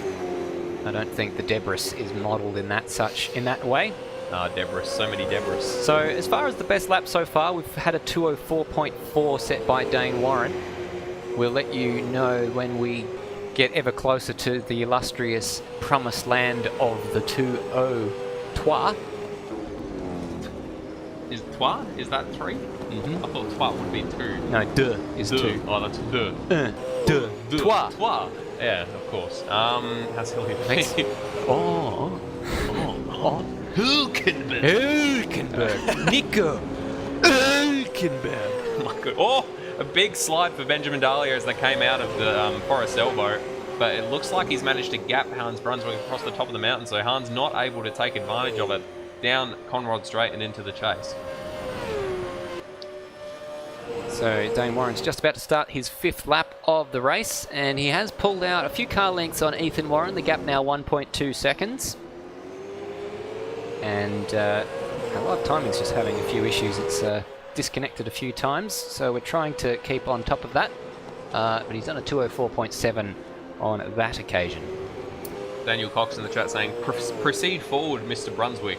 And he is attempting to, but unfortunately currently being held at bay by Benjamin Dahlia for the Race on Oz Young Lions team.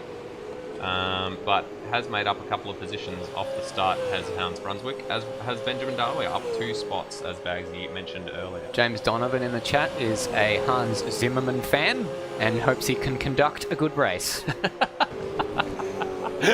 Very good. Well, I wonder what the score is. What? Score. Oh. Movie composer. Yes, no, I've got it. Yeah, very good. Slow clap. Oh, have we had a DNF? It looks like Stenny. Yep, so that didn't take very long. So Stenny and a claim by the Dream Team entry. Oh, the Dream no. has ended prematurely. He's had an accident down at the chase. Accident at the chase, as Baggsy has just advised us. So we'll see if we can find a replay of that. But that's very quick. Oh no, it's the same spot we saw him go off in the practice. Almost the same accident. Yeah, So we're going to catch a replay just now of what happened to poor old Stenny 5 laps into the race. That is gutting. Lost it on exit and straight into the wall. There's no way you're recovering that. They can't fix a wheel parting company. And that is it for Stenny. What a huge shame. I guess he'll be sitting on the couch watching his son for the rest of the race. But that's it for the Dream Team car. I'm glad it got a little bit of coverage throughout the broadcast, but huge disappointment for himself and Acclaim Bite, who he was sharing that car with. Yeah, hopefully not too many of those throughout the rest of the race. So the Dream Team, it ended up being a premature wet dream. Very sad. In the end, because moving swiftly on from that. But yeah, so that unfortunately means that Rhodey, who is up, he did make that spot legitimately off the start. We've had another DNF. It's Ujrit Mishra. No. He's made it 5 laps into this race. Oh no! So that's already more laps than he did in AMS Oz 500.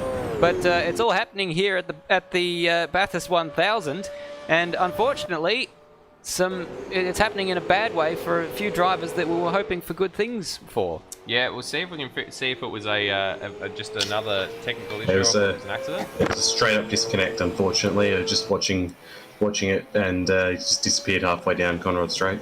Oh, what a huge shame. So potentially some more storm stuff happening. Well, yeah, it is that part of the world there. They do get some tropical storms. I don't know exactly what their season is for tropical storms, but commiserations to Ujrit Mishra. Just nothing going his way this week. But at least he nearly got to a cumulative 10 laps of racing time between AMS Oz 500 and ASC. Once you include the formation laps, I guess he's technically completed over 10 laps during race sessions. So that's something. And we did say that anything other than over 3 laps would be an accomplishment. So very well done. I will say that that has promoted Rhodey up into 11th. So in just 6 laps, he has made 2 positions. I was going to say, because he wasn't last. Could we be looking for an hashtag Rhodium? I hope we don't lose that many cars. Now, we're looking now at the ZB and Race on Oz cars, and not too much to choose between them. I reckon this is a battle that could rage on throughout the course of the day. Zach Baker and Sean Allen and their respective teammates, David Nenovic and Brody Steen. Always very competitive. They're the two mainstay two-car entries throughout the main series. And so they're very much eager to beat each other. At the moment, ZB getting the jump on Race on Oz. Let's put a bookmark on that one and come back to it. Yeah, Sean Allen slowly closing in on them. Obviously, the team's championship has been decided in dramatic fashion. Sean Allen and Brody Steen for Race on Oz have taken that one out by a hefty margin over ZB Racing, but there's still a little bit of pride to be won back by taking out the biscuits at the Bathurst 1000. Now Hans Brunswick still holding on to 7th place here from Instinct, and they're not too far away from Alex Cattle. Sorry, it's not Alex Cattle in the car. It's Benjamin Dahlia who's sharing the Race on Oz Young Lions car with Alex Cattle. But looks like at this moment, Instinct might have a little bit more pace. Unfortunately, our live timing is struggling a little bit at the moment, so we can't really compare the lap times too consistently. He was actually stretching away from Instinct and catching up to the back of Benjamin Dahlia, but now he's slowly falling back into the clutches. So maybe he might have made a mistake. Might have had a lock up somewhere and is having a bit of a 50-cent piece tyre action. Maybe a good time to get his half stint out the way. Maybe. Ujrit Mishra has joined the chat just saying Bathurst is cursed. Yeah, it is. Bad luck there, Ujrit. Commiserations to Ujrit Mishra. We feel your pain. Alright, so what we're looking at here is the closest battle on the track with Hans Brunswick and Adrian Instinct. Out front, Dane Warren enjoys a 1.8 second lead. Oh, a bit of a brush on the wall there for Jack Handel Instinct, who's paired with Jack Handel in the Racing Auto DuPont car. I reckon we're going to probably use the co-driver's name when the other driver is in the car quite a few times. So you'll have to apologise. We'll have to apologise for that. But there are a lot of names to keep track of, obviously. Hans Brunswick currently in the lead as they go through the chase, and Instinct not quite close enough to mount a overtake. Of the two, Hans Brunswick and Instinct, Hans Brunswick does have a faster personal best lap in this race, but only by 10, or if I'm being right to the millisecond, 12 milliseconds. So very close. Very, very closely matched, those two. So the difference may well be in their co-drivers. How does Lewis Wedding compare to Jack Handel? It's a good question. It's a very good question. Yeah, as you said about your own question. Sorry, I was just letting it breathe for a moment. Yeah, fair enough. Like a fine 7-Eleven Bordeaux. Exactly. You know, you've got to open it. You've got to let it enjoy the smoky campfire air for a little bit before you pour it out. And perfect ailment for a sore knee. Absolutely. I don't know if that helped my knee at all. No, probably not. I think the warmth of the fire and not walking downhill on it for several hours probably helped my knee more than the 7-Eleven Bordeaux, but who knows, maybe it has some miraculous healing qualities that I'm not familiar with. So it's already transforming slightly differently to last year's Bathurst 1000 with 2 DNFs in the opening 10 laps. I reckon we got almost halfway before we had our first DNF last year. Yeah, it was almost a blessed run last year with no DNFs for the majority of the race and only the 3 in the end not finishing. So we're two cars towards that at the moment. Let's hope that we don't get any more. We would like touch to see, wood. Let's not talk about it. Like to see as many cars as we can finish the race. So a little bit of a lock up there for Hans as he comes through the cutting. He's pulled a bit of a gap on Instinct on this lap though. I don't know if Instinct made a mistake or Hans has just turned the wick up a little, but there is a bit more distance between those two cars. We did hear one of them brush the wall, so perhaps it was Instinct. That's true, we did. I reckon it was. I don't know if that was... Maybe he had to get out of the throttle and that cost some time. Potentially. It's pretty dicey across the top of the mountain. You're very close to a lot of walls. It looked like there was a little bit of a lock up there for Instinct as they were going through the chase as well. So I reckon Sean Allen is just ever so slightly reeling in Zach Baker as well. So that's starting to brew. It is brewing like a potion of +5 racecraft. which hopefully we'll get to see one of them drink and then show off the effects of at some stage in the near future. It's a weird anecdote for me to go with. Well, it certainly was. But nevertheless, I am running Pathfinder tomorrow, so I've got fantasy RPGs on the brain. I do apologise. Oh, that's quite alright. I've no idea, honestly, what you're talking about most of the time, but I'm just sort of sit back and like think he's enjoying himself. That's good. That's pretty much how I've looked at your entire life. Oh, okay. You don't understand it, but you just sort of pleasantly watch from the sideline. I'm just, you know what, he's having a good go at it, and he seems to be pretty happy. So more power to him. You'll say, oh yeah, I did this with this program, and then I had to go do this, and I was this guy for this particular production. I'm just like sort of smile and nod, and just trust that you're looking after yourself. Just want to jump in, guys. We've got a local yellow flag down at Hell Corner. Roadie's gone off the track onto the runoff. He doesn't seem to have too much damage at the moment, and he's going on. We're just having loose 89 in the chat. Lewis Wedding has said that KART 35 has also hit the fence as well, and he's missing his front bar. So we've had a little bit of action happening. Did you say at the chase? Because we're just seeing him into hell here, going deep. He did say I must have misspoke. I did mean Hell Corner. All right, because I was wondering if that was a second thing. I think he's kept it out of the wall. There's a little bit of an issue with the bounding box, or the collision box in that concrete barrier, which is lucky for Rhodey, because otherwise he would have hit it. And I think he's got away without any damage there. As we cut back to Zach Baker with two wheels on the grass. That might very well let Sean Allen get a bit more of a look, and you can see he is a couple of car lengths closer as they come down towards Murray's. Sean Allen getting a lot better pace through there, and unfortunately gets a little bit wide on the exit and has to get out of the throttle just a little bit. So, but he is pressuring Zach Baker, and you can Zach Baker locks up a little bit, goes a little bit wide through hell, and Sean Allen is well and truly within the slipstream as they go up Mountain Straight. So this is probably the battle to look at right now, because I think the other battle between Hans Brunswick and Instinct has just stretched out a little bit, with Hans gapping Instinct by 3 seconds now. It's Sean Allen, the man on the move. It is indeed. We're having a pit stop from Lachlan Burke, who's lost his front bar. Which Matty did mention. Yes. So we'll endeavour to catch a replay of what happened to Lachlan Burke, but good time to come into the pits, perhaps do one of his 7 stints, and or one of his short pit stops, and get a bit of a repair job on that car. Absolutely. So get one of the.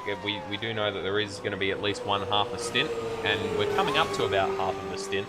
If the stint is about 27 laps, which is what Matt Dunlop reckons it'll be. So it might not be too big of a loss for him to have a quick pit stop here. Meanwhile, Sean Allen is right on the back of Zach Baker as they come down and into Forest Elbow. He is going to have one hell of a run down Conrod Straight if he can get a decent exit out of Forest Elbow, and he does. He's on the back of the ZB racing car as they come down towards the chase. He's already looking to get out of the slipstream, but he's not quite there yet. Yeah, Zach Baker going very defensive. Now, he's not going to lose the position into the chase there unless he locks up. Here's a replay of Lachlan Burke. The worst part of the track to have an accident like that, because he's got the entire lap to go around until he can come in and repair that damage. So what a shame for Lachlan Burke. Hopefully he can get that repaired without too much loss of speed.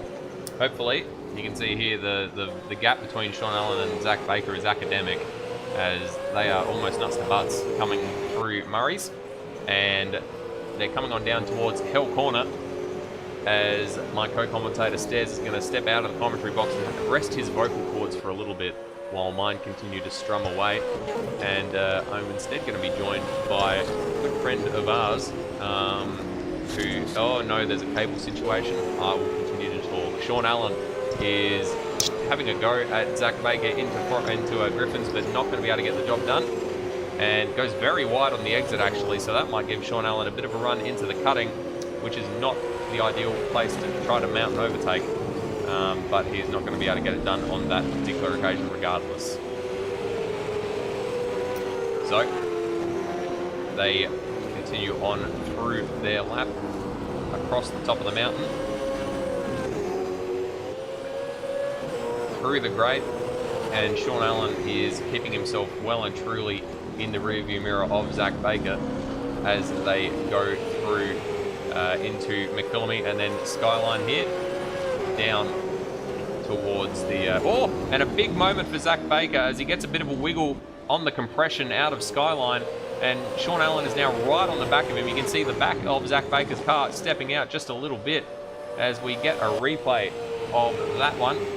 So coming over the crest into Skyline, down, hits the curb, and just a bit of a wiggle, loses the grip just a tiny bit.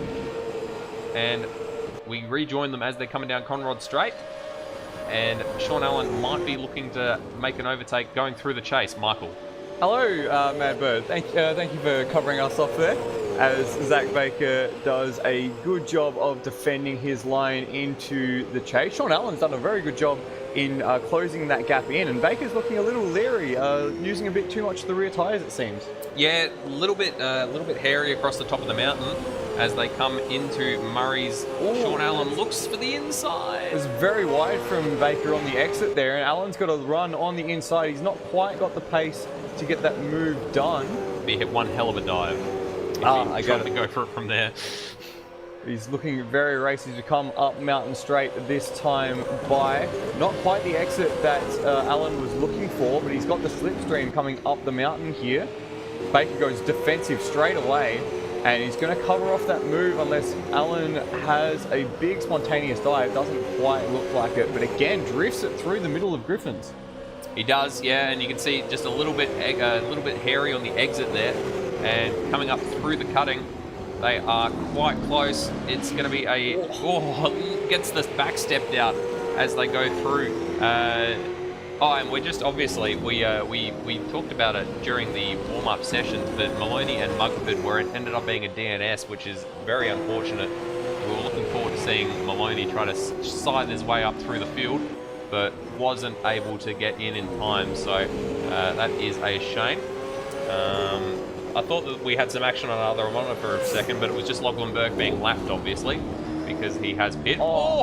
Big slides from Zach Baker there as he's falling down the mountain. He's very vulnerable here. Allen's got a good run coming into the elbow. Is he going to dive to the inside? Not quite. But let's see if he can get the run as Zach Baker gets the rears lit up again, and Allen gets them lit up in response as well. I wonder if they're starting to suffer from tyre wear. We're not even halfway through what we reckon a stint will be, but especially Zach Baker, he seems to be a little bit all over the place. He goes very defensive down Conrod, doesn't want to give Sean Allen any slipstream down the outside into the chase, and manages to defend that position, but he's wiggling under brakes. Is he going to get it stopped in time? Only just. And now he has to go off. And this is going to give Allen a free kick there, and he makes the pass very nicely. So it was all pressure there from from Sean Allen that makes that pass and gets that position done for fourth place. Yep, so Sean Allen up into fourth, which he'll be very happy with, and can set off trying to cut down that deficit to Thomas McMillan, which is currently about 8 seconds that Thomas McMillan has on Sean Allen. And a little bit in no man's land because he's about 15 seconds behind Ethan Warren with another 9 seconds back to Sean Allen. So Thomas McMillan, a bit of a lonely race in third at the moment. Let's just take a quick look at the replay from Sean Allen's perspective on that move. You can see big dive here, big wiggle, gets on the grass, does Zach Baker, and the rear steps out on him. He had nothing he could do to hold on to that one, and that was all she wrote.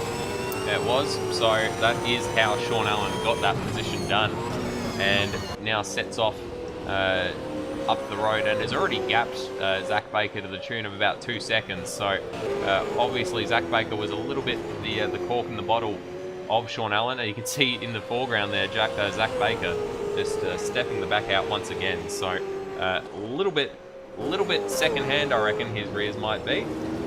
And the next one for Allen to try and chase down is this man on screen now, Thomas McMillan, who's running a pretty lonely race at the moment. He's got 13 seconds to the car ahead and 9 seconds to the car behind. So a little lonely for McMillan and for Luke Rosella, but sitting quite comfortably in third. Yeah, guys, just had a moment. Sorry, just got a butt in there. Hans Brunswick has had a spin on the exit of Hell Corner. similar to what we saw from Lachlan Burke earlier. He hasn't copped any damage, but it's dropped him down to 9th position behind RSM Latino on the track. So that's a shame for him. So we've got a lot of Hans fans in the chat, I'm aware. So and we did have Loose89 in the chat just mentioning that the car number 35 was in the fence. So we'll see if we can get a replay of that. But he was tracking down Benjamin Daly for that 6th position, down to 9th now. So that's unfortunate for him. But obviously we do still have the better part of 140 laps yet to run, 147 laps yet to run even. So quite a bit of time. Something else we missed in all that battling between Sean Allen and Zach Baker was the first lap runner. So Lachlan Bork now is a lap down on the 2 leaders, and Ethan Warren in particular had a bit of a troubled time trying to get through on the lap runner on Lachlan Bork, getting stuck just through the fast section into a skyline. So the gap's opened up a little bit now. It's just over 3 seconds for the leading pair. Yeah, so Ethan Warren just not able to live with his brother quite so much, but obviously we do still have the co-drivers to get in, and Colin Warwick is no slouch in the cockpit, so look forward to seeing if he's able to close that deficit once they make their driver swaps, if indeed they do make their driver swaps. And we found that moment for Hans Brunswick. Here it is. So just coming into Hell Corner, a little bit over the curb, and it just snapped on him, and he took a little while to recover that. So not exactly where Hans would have liked, but he's back on track and away. He is, and we just had Loose89 or Lewis Wedding in the chat just saying Hans had a slight lag incident which caused the spin. So there we go. So there's those software issues that that you were talking about pre-race, Michael. Already starting, Madbird, already, and we're only 14 laps in. We're not even 100 Ks down yet. No, goodness me, no. We're not even a tenth of the way through this race, so we have got quite a long way yet to run, but that obviously means that there is a lot of time to make up for those sort of errors, and it looks like Hans Brunswick is getting quite close to RSM Latino that he dropped behind on track. So Dane Warren there just overtaking Rhodey to make him the 2nd lap runner.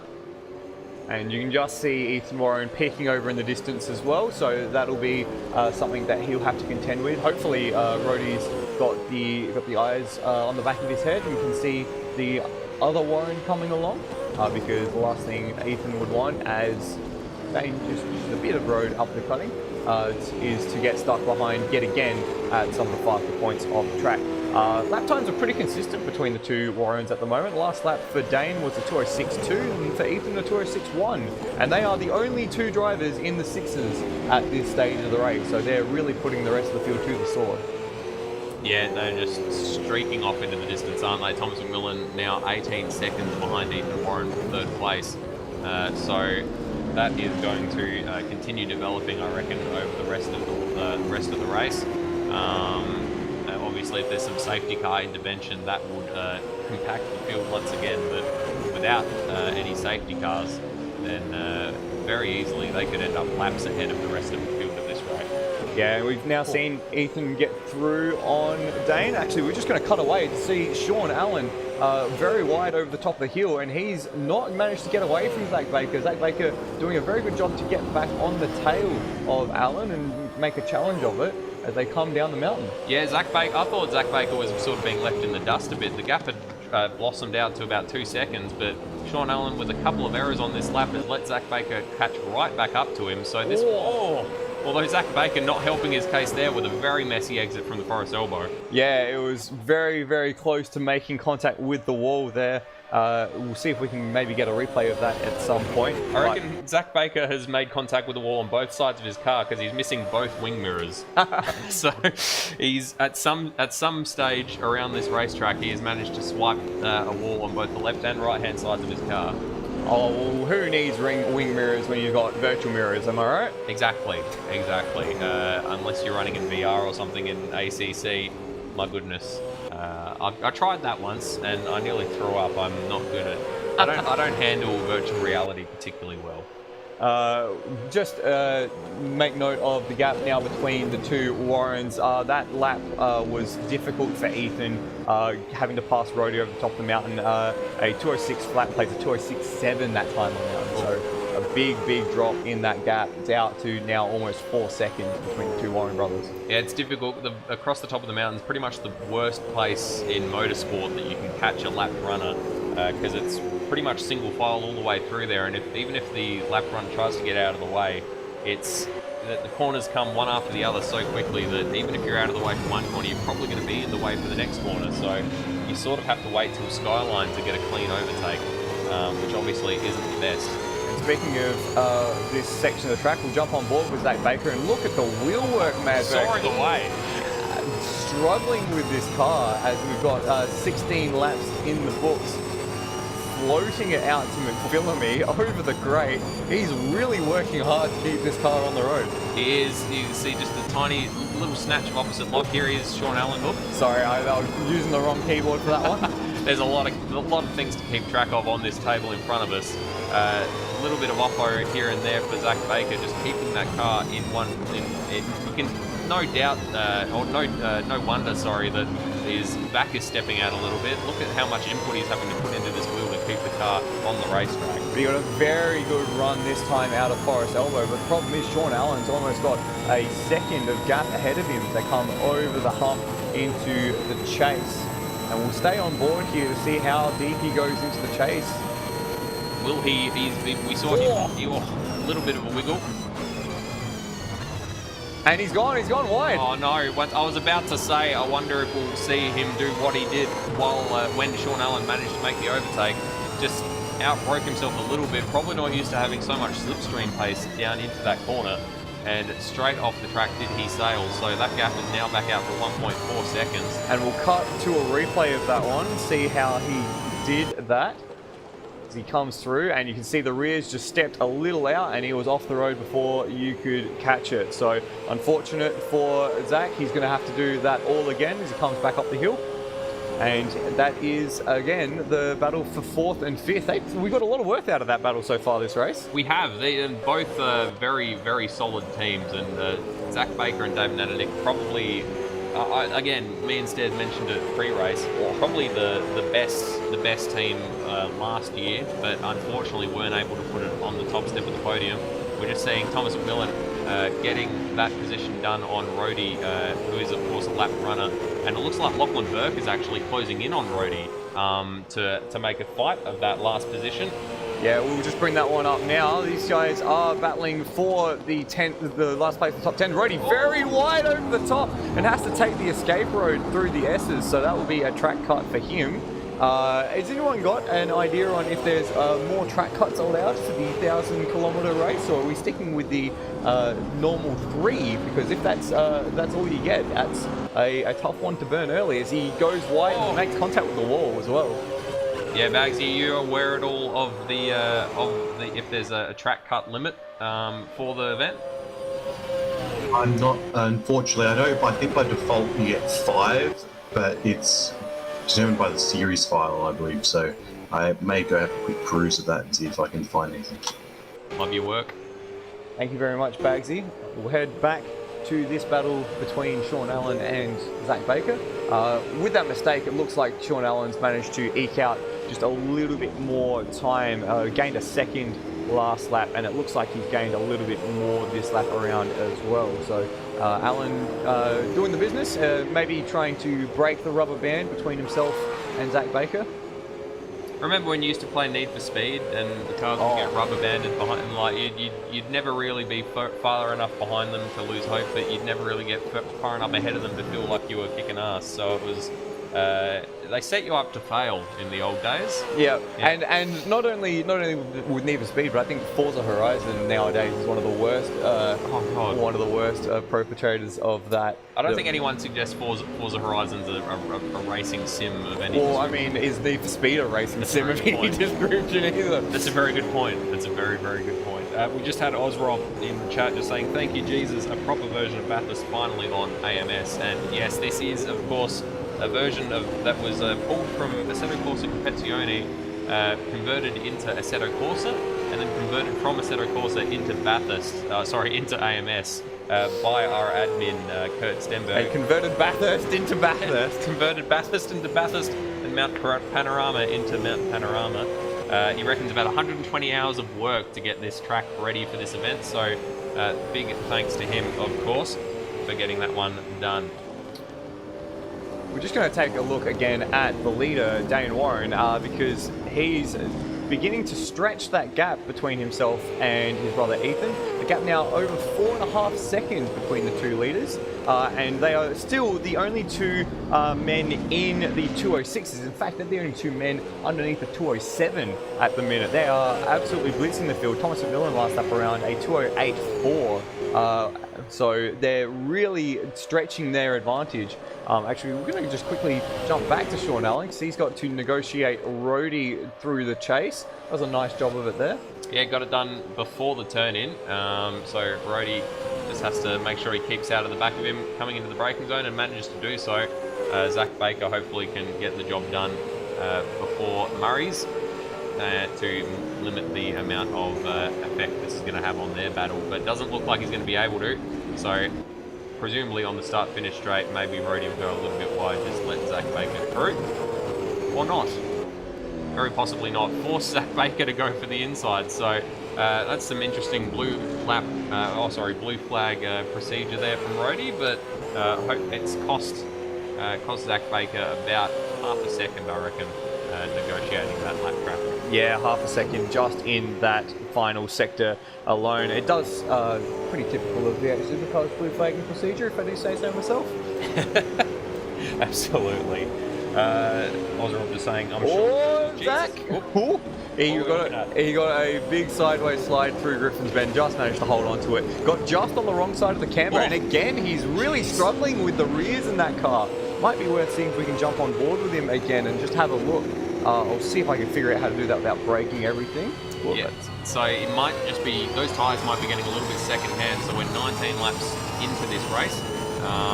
We did get told that... look at the wheel work! He had to fully come out of the throttle there to get through McPhillamy Park. Yep, so I reckon we're reaching sort of the point where the tyres are going to start going off. Matt Dunlop did say earlier that the stint can be pushed out to 27 laps, but the tyres will be getting pretty second-hand by that stage. So presumably they are wanting to stop before that, so we're looking about lap 24 probably for the first set of lap times. Not for the first set of lap times, for the first set of pit stops. Zach Baker shoots down Conrod straight, and that gap is out now to 2.7 seconds. So unless Sean Allen makes some more errors, I don't think we're going to see much more change for this fourth place before the pit stops at the very least. And we'll be seeing those pit stops fairly shortly as Zach Baker bowls another wide at the chase. He's bowled almost an over of wides down there already. It's an interesting discussion to have already this early in the race about cutting your fuel stint short in order to keep the tyres alive, because that might throw into question that critical lap that we were talking about pre-race. If you can't manage to do more than, say, 20 or 22 laps on a stint for tyres, all of a sudden that means you lose a bunch of flexibility coming towards the end of the race. I'm just looking at our live timing, and the gap between first and second and third place man Thomas McMillan was basically the entire length of Mountain Straight. So just to give you a little bit of a visual idea of how big the gap is, that is it. Just in the chat, we just had Josh Cook say how many drivers in each car. It is 2 drivers in each car, except for Rhodey, who is doing it solo. And I believe he's the only solo runner that we've got, because we did have Ujit Mishra, but unfortunately, as in his words, Bathurst is cursed to keep a DNF on lap 5. So we'll just have a quick look, if we can, on those gaps as they come into the chase. I'm just trying to sort out our cameras. So you can see here now, there is our race leader, Dane Warren, coming into the chase. There is second place Ethan Warren, just entering the chase now. We've got a little bit of time to wait before we get to Thomas McMillan, as Ethan Warren powers out the other end. And how are we going? 10 seconds, 11 seconds, 12 seconds, 13, 14, 15. Where is he? Where is he? As you can just see on the screen, Dane Warren's just come across the line, and there's Thomas McMillan. That kind of gives you an idea of the gap between first and third place at the moment. Thomas McMillan using a lot of curb there to get around. There is, I think, a lapped runner. That looks like Lachlan Burke, I believe Thank that is. you. Yep. There's Sean Allen, and here is Zach Baker.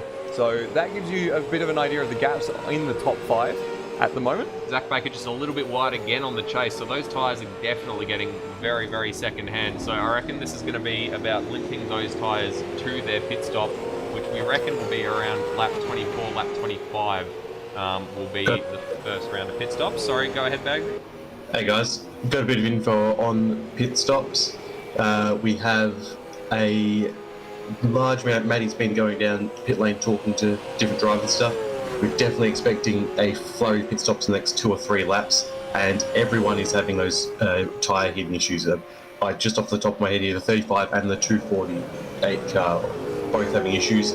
I think some people are going to be changing their tyre pressures as well, because it seems to be partly a setup problem, not just a wear tyre, as RSM Latino is the first person to pit in sequence. We'll see if we can get some vision of the pit lane, and here he is. So the over 50s car of RSM Latino and Steve Warwick coming in as our very first pit caller, other than Lachlan Burke, who obviously is very, very out of sequence with some damage in the early laps.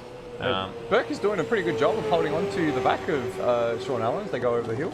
Yeah, so it could be very important. If everyone sort of circulates through their pit stops and then there's a safety car, he will be on the lead lap once again, which is quite important. So showing a bit of pace here, Lachlan Burke, and holding on to that fourth position, although it is a lapped position. He's doing quite well. Hasn't let Sean Allen really get away. Let's just have a quick look at his lap time. A 2:10 last lap around, so maybe a little bit of I'm not sure. Maybe Sean Allen made a bit of a mistake. A very slow middle sector for Sean Allen, so maybe that's why he was able to hold on there. As we've got RSM Latino just exiting the pits now, and I think that also puts him a lap down. I'll just see if we can find our race leader. And the race leader's currently coming up to the cutting. Yeah, so we'll just cut there. You can just see, might just see through the trees, Ethan Warren ahead of RSM Latino. So that's another rider, a driver, a lap down. So that's now the top 8 cars on the lead lap. Yep, obviously still pit stops to come, and according to our diligent pit reporters, Matty and Baggsy, we'll probably be seeing a fair few of them coming in the next few laps. So definitely have our boys keep a weather eye on that pit lane. Listen out for the whew of the siren. Ethan Warren rubbing the wall coming through McPhillamy Park. That was no margin there between his car and the wall. Not even a cigarette paper, as they say in the business, as he plummets down the mountain once again. We're on lap 22 here, so already an eighth of the race gone. That went really quickly. That's gone bloody quick. Yeah. Very, very quick as we watch Ethan Warren continue on his way. The gap now at the front out to 6.1 seconds as we cut to Hans Brunswick. Some Hans fans in the chat saying go Hans, etc. So hopefully can continue to gain some positions. Hey guys, I've returned on my quest to find out about the track cuts, and really by quest I just asked Batty to ask the admins about it. So there's 20 track cuts per team, 10 per driver essentially.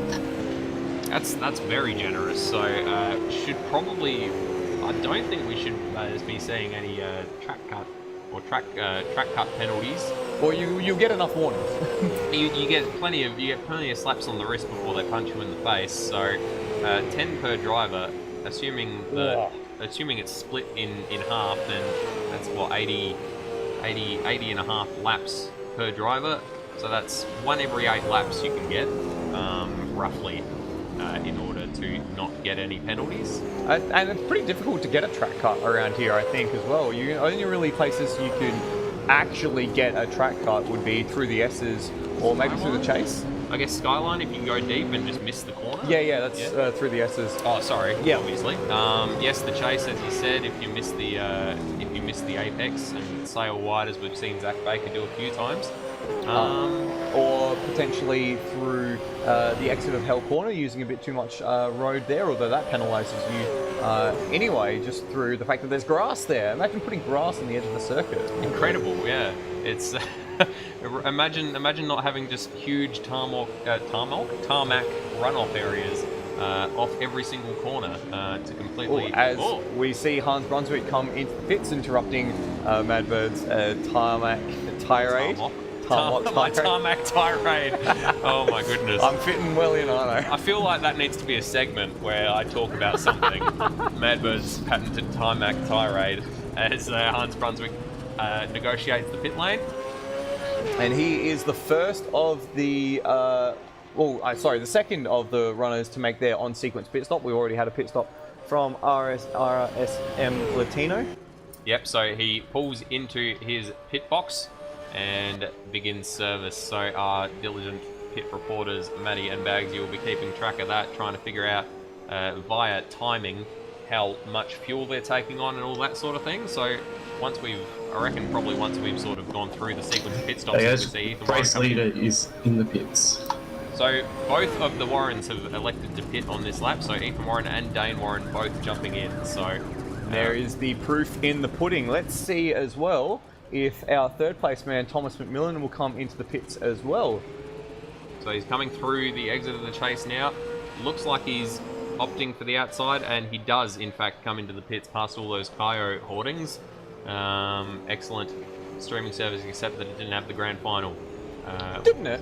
No, it's because the Channel 7 has complete rights to the grand final. Well, so. There you go. So I think that was an issue for my friend Stairs, whose team was in the grand final, and unfortunately he was on a houseboat and was unable to watch the grand final on his streaming platform of choice, which is KO Sports.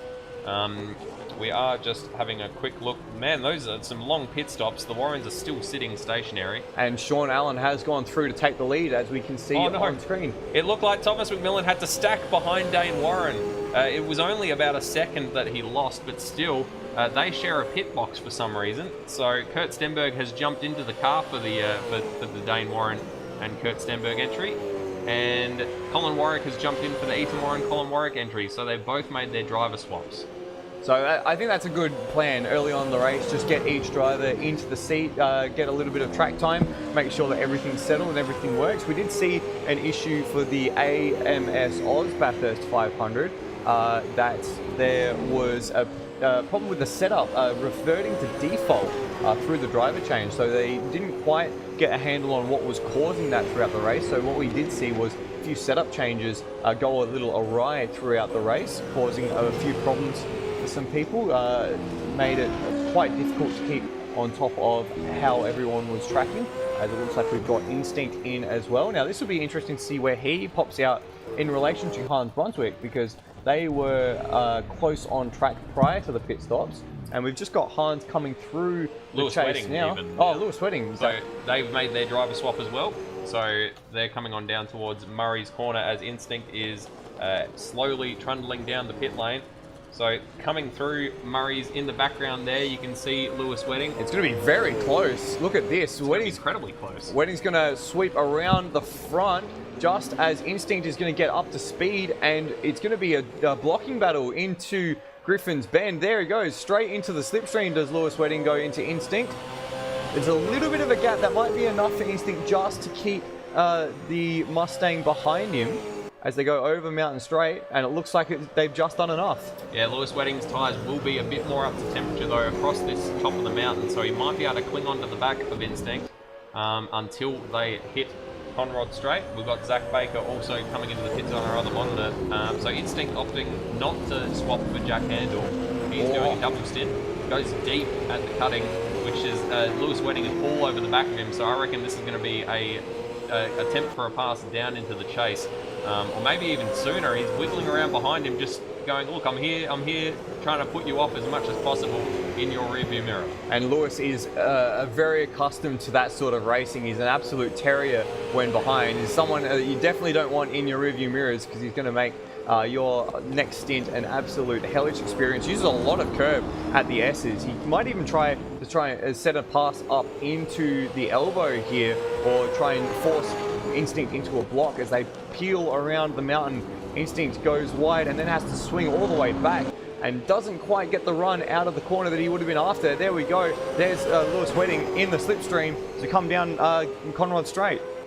Yep, so he's going to have a go down into the chase. I reckon he's well and truly in the slipstream as they come down towards the corner. Is he going to have a go? It looks like he's trying to go. He caught up just as they hit the turning point, basically, so he didn't have anywhere to go. He had to lift out of the throttle. Bit of a lock up to Instinct on those fresh new tyres. They won't be particularly happy with that. No, it was very, very close there. Lewis Wedding just caught the back of Instinct at the wrong time and swapped. Didn't quite get the run that he needed, as we're doing a little bit of a commentary dance in the box here. Madbird is stepping out, and I'm joined in by Stairs. Welcome back, Stairs. Good to be back, Michael. It's been an interesting flurry of pit stops, because I think they've come earlier than we were expecting them to. Oh, certainly. We were looking at the fuel numbers, and they were telling us, based on what Kurt Stenberg told Matt Dunlop, that there was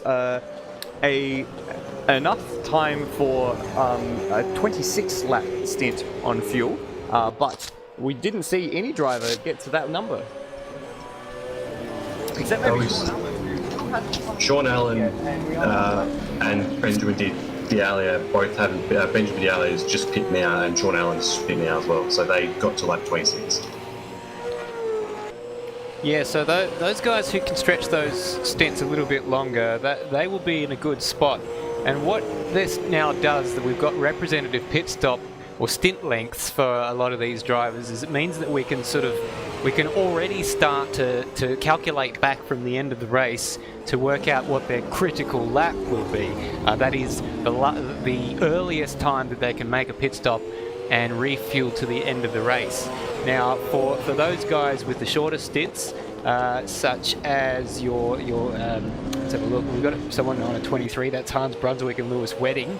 Assuming that they did run that tank all the way to the bottom with that 23-lap stint, that means that they can't make their last pit stop until lap 138. RSM Latino and Steve Warwick are even worse with a 21-lap stint. Their critical lap is 140. Whereas those on longer stints, such as Sean Allen and Brody Steen and Alex Cattle and Benjamin Dahlia, who did 26 laps each, they can have their last pit stop around lap 135. I've just brought up Luke Rosella on screen. He's stepped into the Thomas McMillan number 248 car. Brought him up because he set his personal best, a 2:05.7, and he's the fastest man on track at the moment. So all of the top three changing over their drivers: Kurt Stenberg, Colin Warwick, and Luke Rosella in the car. In fact, Brody Steen, David Nenadic, it seems like Instinct and Benjamin Dahlia and RSM Latino are the only ones not to change drivers at this point. So we'll see a little bit of the pace of the co-drivers as we jump on board with Luke Rosella on the bonnet cam going down into the elbow. Rosella was the winner of last week's AMS Oz Bathurst 500, taking that one alongside Lime Mitch McGovern, who I think we've seen in the chat at some point either tonight, or today rather, or last night. No relation to the footballer, Mitchell McGovern. I mean, it could be. It could be a secret side job. There you go. A sim racer who constantly places in fourth. Or maybe he's a cousin with the exact same name. So, I mean, Luke Rosella is one of those cars that I was talking about. We really didn't know. Well, we knew that Thomas McMillan wouldn't quite have the pace of the Warrens. That was kind of as read. But no slats, of course. And Luke Rosella, well, it's how his pace compares to the co-drivers in the other cars. That's what will determine the race. So what are we looking at? 2:05.7. Yeah, that's what you were talking about, isn't it? That's been matched this time by Colin Warwick, who's also set a 2:05.7. But Kurt Stenberg, a 2:06.4. I'm not sure if he's caught some traffic on that lap, or is he's just maybe a little out of practice around this circuit, as we've still got Luke Rosella on screen. Rosella's been a breakout driver this year for AMS Oz, doing well in the Porsche Cup that's currently running on Tuesday night. Some AMS Oz stuff. AMS Oz, yeah. As long as it doesn't clash with my Apex, broadcast. no. There's a little bit of a rivalry going on there. We haven't really seen Kurt Stenberg in the car. Here he is, having taken over from Dane Warren. And the lap times at the moment, a lot of them in, looks like the sevens. Kurt Stenberg did a 206.4 last lap around. Not too bad considering full tank, just got into the car early in the race. No real need to push it too far. A lot of curb from Kurt there in the chase. We didn't see Dane Warren go any better than a 204.4. He set that very early on in the race, and then I think he was just happy to baby it a little bit from that point onwards. Well, both Dane and Ethan Warren had the luxury of being able to set fast, consistent lap times without appearing to push too hard. They were the only ones under the 208 barrier, setting 206s while everyone was doing 208s for a lot of that middle stint. So if they're able to have that luxury, then they're laughing. Baggsy, over to you. We've just had battle for 7th this day heat up. Lewis Wedding is caught right up to Instinct, so he's not only had to battle from Hans trying to overtake him, but now Wedding's wanting to have a shot at overtaking him well. Instinct in from the start of the race, so probably getting a little bit fatigued at this point. Wedding's nice and fresh and only been in the car for 3 laps. Yeah, Lewis Wedding is no slouch whatsoever. He can hop into any sim with very little practice and be very competitive straight off the bat. So I suspect he will have had a few more laps of practice now, and so he and Hans Brunswick I expect to be fairly evenly matched for pace throughout the course of the day. And the fact that they've done their first driver swap at their first pit stop says to me that perhaps they're going to continue to go in that vein and just sort of swap at each pit stop so that they both remain fresh throughout the race. Yeah, Lewis, he had a run at Instincts at the very first lap that we caught on stream. Instinct's done a good job to repel his advances, but he's not quite gotten rid of Lewis Wedding just yet. So expect that battle to rage on for the rest of the stint, as we've got a resumption of the battle for 4th between the Race on Oz Brody Steen car behind the wheel now. Both of them with different drivers behind the wheels of those respective cars. So this will be interesting. I wonder if David Nenadic perhaps has a bit more pace than Brody Steen, because that car seems to be coming back at the Race on Oz entry. It was Sean Allen who got the job done in the first stint. Let's have a look at the lap times from David Nenadic. What did he do last time around at 207.5, and that was quite a lot faster than Brody Steen, who was in the high 8s. 208.8 for Brody Steen. I don't know if that was a mistake or whether he's just taking it easy in this early section of the race, but I'm expecting a bit of a change of position here. Well, what might be happening is that we saw last stint that it was very tough to hang on to the tyres, and I think Zach Baker, when we jumped on board with Zach Baker and saw the wheel work that he was doing, you see how difficult it was. So maybe Brody's taken that on board and is trying to ease the tyres through the stint and try and be more consistent across the stint. The problem is David Nenadic is looking very racy as they go into the chase.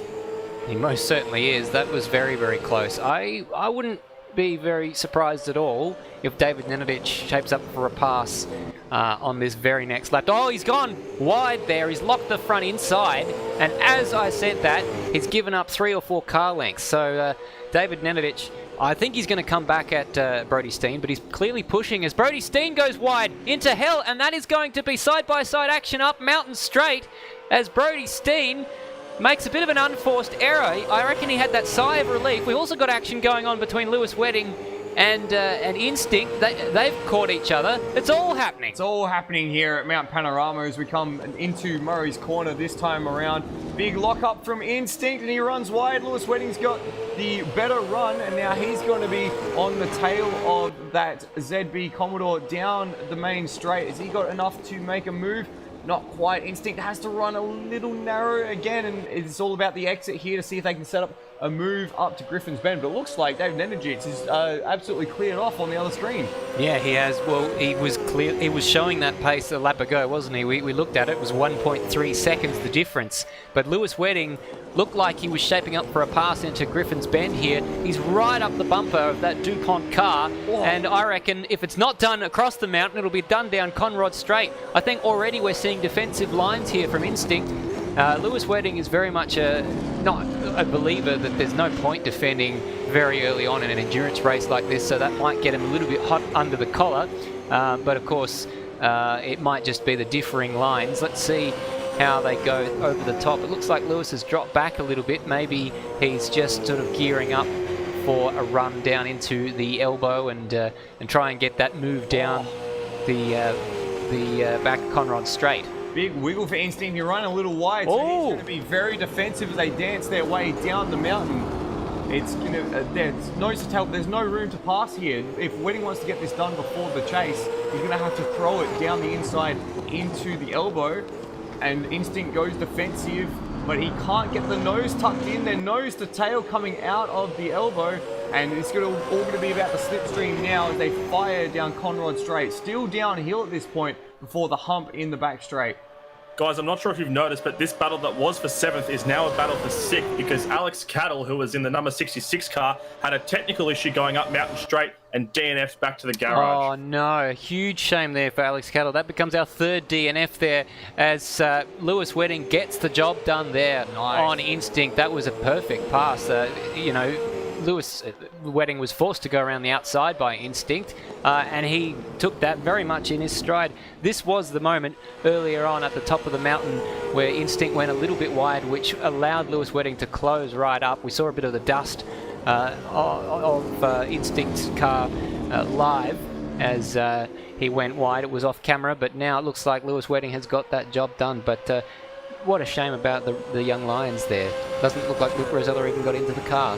For Alex Cattle and Benjamin Dahlia, yeah, real shame. They were very sorry, not Luke. Yeah, not Luke Rosella. Beg your pardon. Luke Rosella's in the car now. Yeah, Benjamin Dahlia. Unfortunate. They were very well positioned, doing a good, clean job, and it's unfortunate that they got taken out by a technical issue. So that brings us down to 10 runners with 130 laps remaining. And in a race with 10 cars, Rhodey is 11th.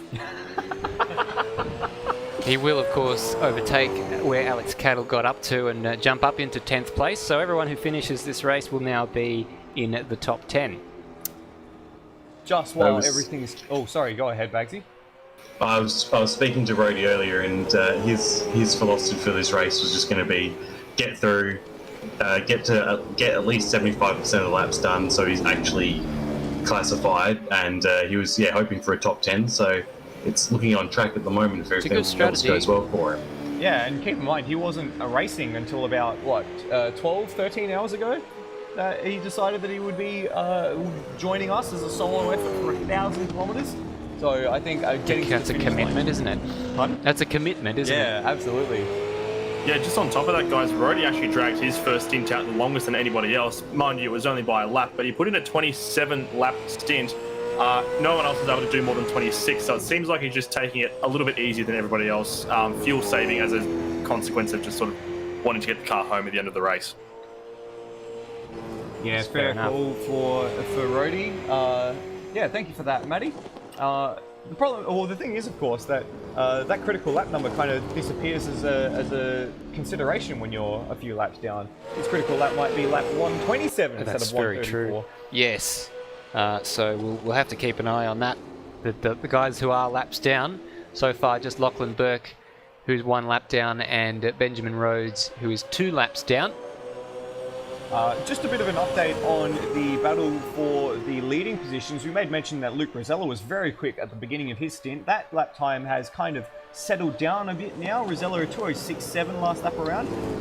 Colin Warwick a 2:06 flat, so he's got the eyes on us. We're still watching this battle between Lewis Wedding and Instinct. They're still very close. Wedding hasn't been able to break the elastic for Instinct, and Instinct's holding on to him as they go up the hill. It's almost a bit of a need for speed. Pardon? I was going to say need for speed. Yeah, I was going to go more of a carrot and the stick type of thing. So some people find it very hard to defend. So when they get defensive, they lose their rhythm. They get in their own head.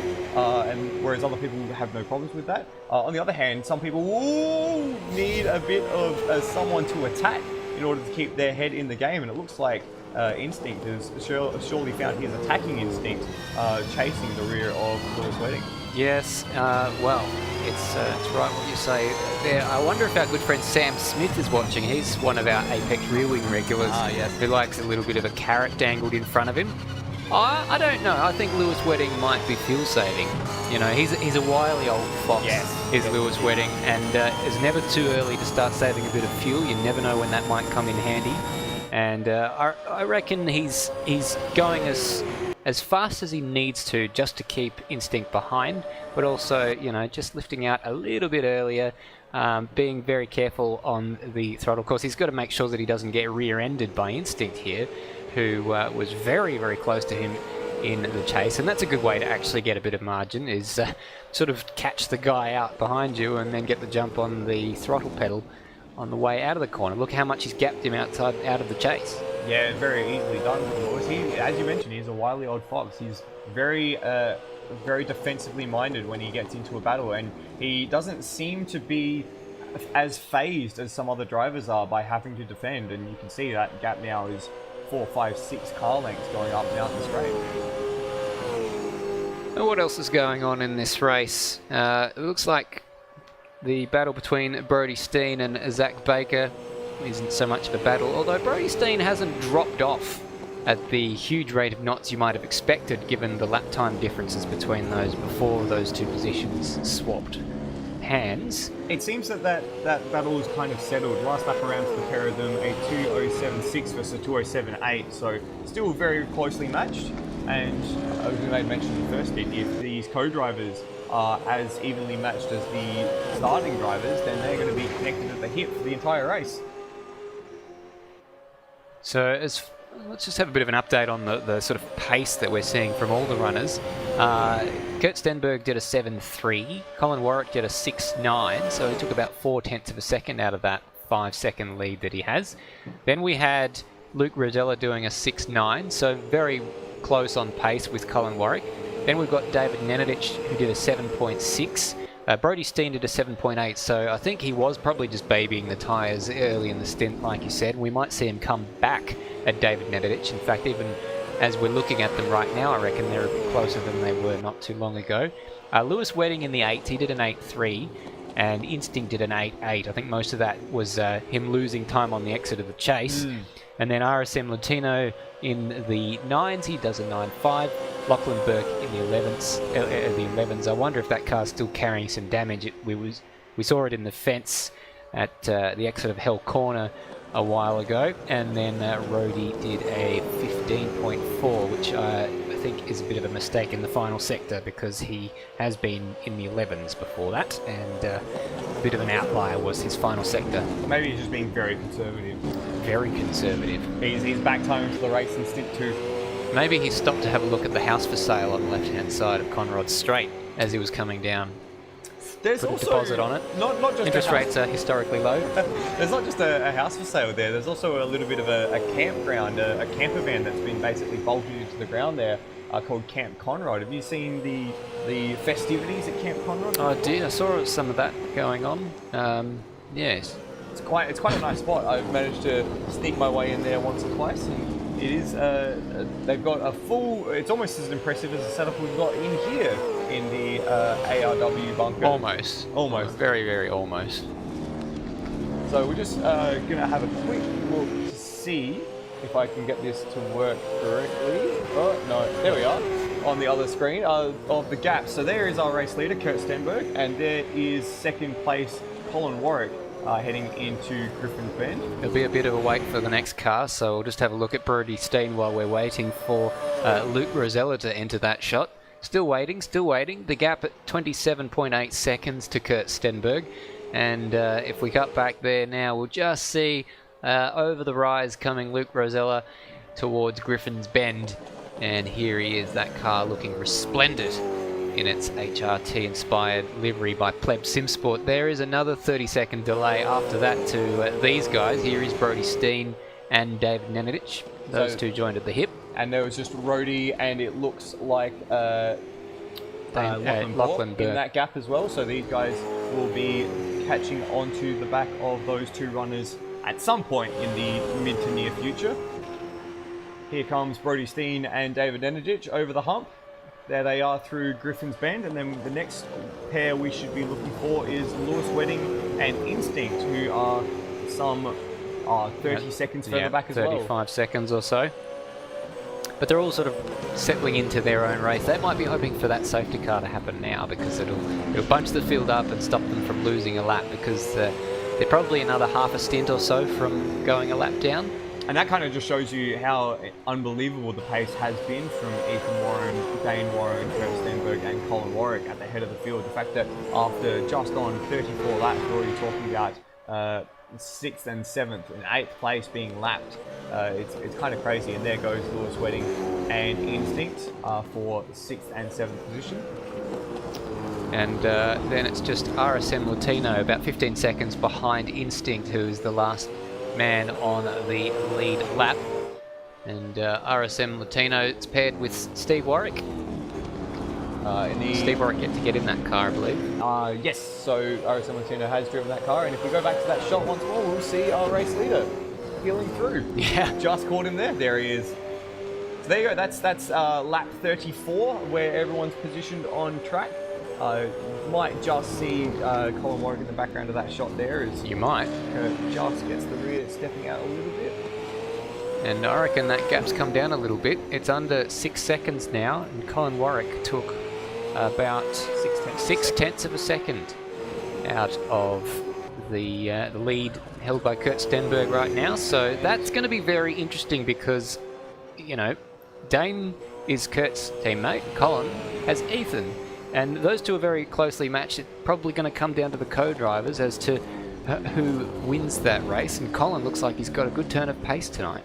Yeah. So this morning. This afternoon. This afternoon. Oh, it's all, we'll cut it off every time. In case I don't see you, good afternoon, good evening, and good night. Good night, exactly. And to those watching potentially from other parts of the world, we've shared this little stream of ours, this big stream of ours, this very big stream of ours, to some groups, including, I think, Ozrob sharing it to the Automobilista Europe page, and I've shared it amongst my own community at r/WEC, the WEC subreddit. So we're getting some international viewers as well. So to all of you, good morning, good evening, or good night, wherever you are in the world. And do, if you would like, share it to your Facebook page. Let us know who you're barracking for. Give us a tag, Apex Rear Wing, and give us a message. We'll send you some stickers. We've got some giveaways today, courtesy of our friends at KART FX Design. KART FX, also the sponsor of this Colin Warwick, Ethan Warren car. Oh, as we've got a spin, Brody Steen at Skyline. He's had a bit of a moment, and he's backing it down Skyline. Huge issue here. So he's trying to find an area to turn it around. He's got a big gap behind him, so he doesn't need to worry too much about that. But that is a big moment in his battle with the ZB car. So he's given up a huge amount of time there. Yeah, very unfortunate. Very lucky that the S's weren't gravel trapped like they were back in the day, because otherwise he would have been stuck in that little gravel trap. We've got a replay here. So he just got a wheel on the curb and a big swap, and very lucky not to make significant contact with the wall there. Just a brushing, glancing blow in the end. So he is very lucky. So lucky. So lucky to keep that out of the wall. Yeah, there's no such thing as a small moment of infamy, and the fact that he's still running after something like that is a bit of a I don't know, a lucky, bit of a miracle, in fact. He just dipped a wheel into the grass, I think. Oh, so close. Barely over the curb, I think. But that was just enough to unsettle the car. Maybe he just picked up the throttle a little too aggressively, and he's realised he's in trouble. He's already on the brakes. He knows that the car's going around, and he's just hoping that it doesn't go into the wall in a big way, and thankfully it didn't. His teammate Sean Allen is doing some fine work, lads, just before that happened. Almost commentator's curse. Yeah, I wish these guys well. I wish them all well. I try and stay neutral in these battles, but Brody Steen and Sean Allen, two very, very nice guys, and that's something that they'll have to recover from. They get another life. Yes, and sometimes you need another life at the mountain. 13 seconds lost by Brody Steen. That's not too bad in the scheme of things. Yeah, at the very least they're still running, which is a miracle in on itself. But the fact that they didn't lose any positions either, as you got Sean Allen in the live chat saying a minor heart attack. Minor heart attack. Yeah, holy something, he said. In the live chat, there is an automatic health review thing for any, I guess, words that it deems as swears. But that is David Nenadic breathing a sigh of relief, because he now has quite a bit of breathing space. He doesn't have Brody Steen breathing down his neck. Let's say breathing again. Yeah, probably breathing a little lighter now. Well, Sean Allen's asking how many lives do sheep have. It's not Sean the sheep in the car. It's the Stig. Some say he kept it out of the wall. Others say he's called the Stig. We've also got in the live chat Jackal Main asking, is Lachlan Bork racing? Yes, Lachlan is racing. He is in...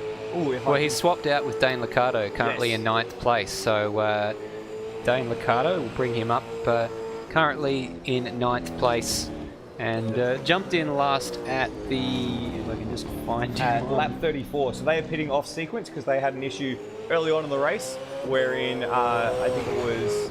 Lachlan Bork had a spin and made contact with the wall at Hell Corner, if I'm not mistaken. So they're doing 24 lap stints, so that's a bit more representative. They were the last guys. They had an early pit stop. They came in on lap 10. Lap 10. So basically, that means that we didn't really get a read on where they are sitting from a strategic point of view until that last pit stop. So they're the guys who are out of sync. Everyone else is sort of doing the normal thing, and so that means that they've got their half stint out of the way early.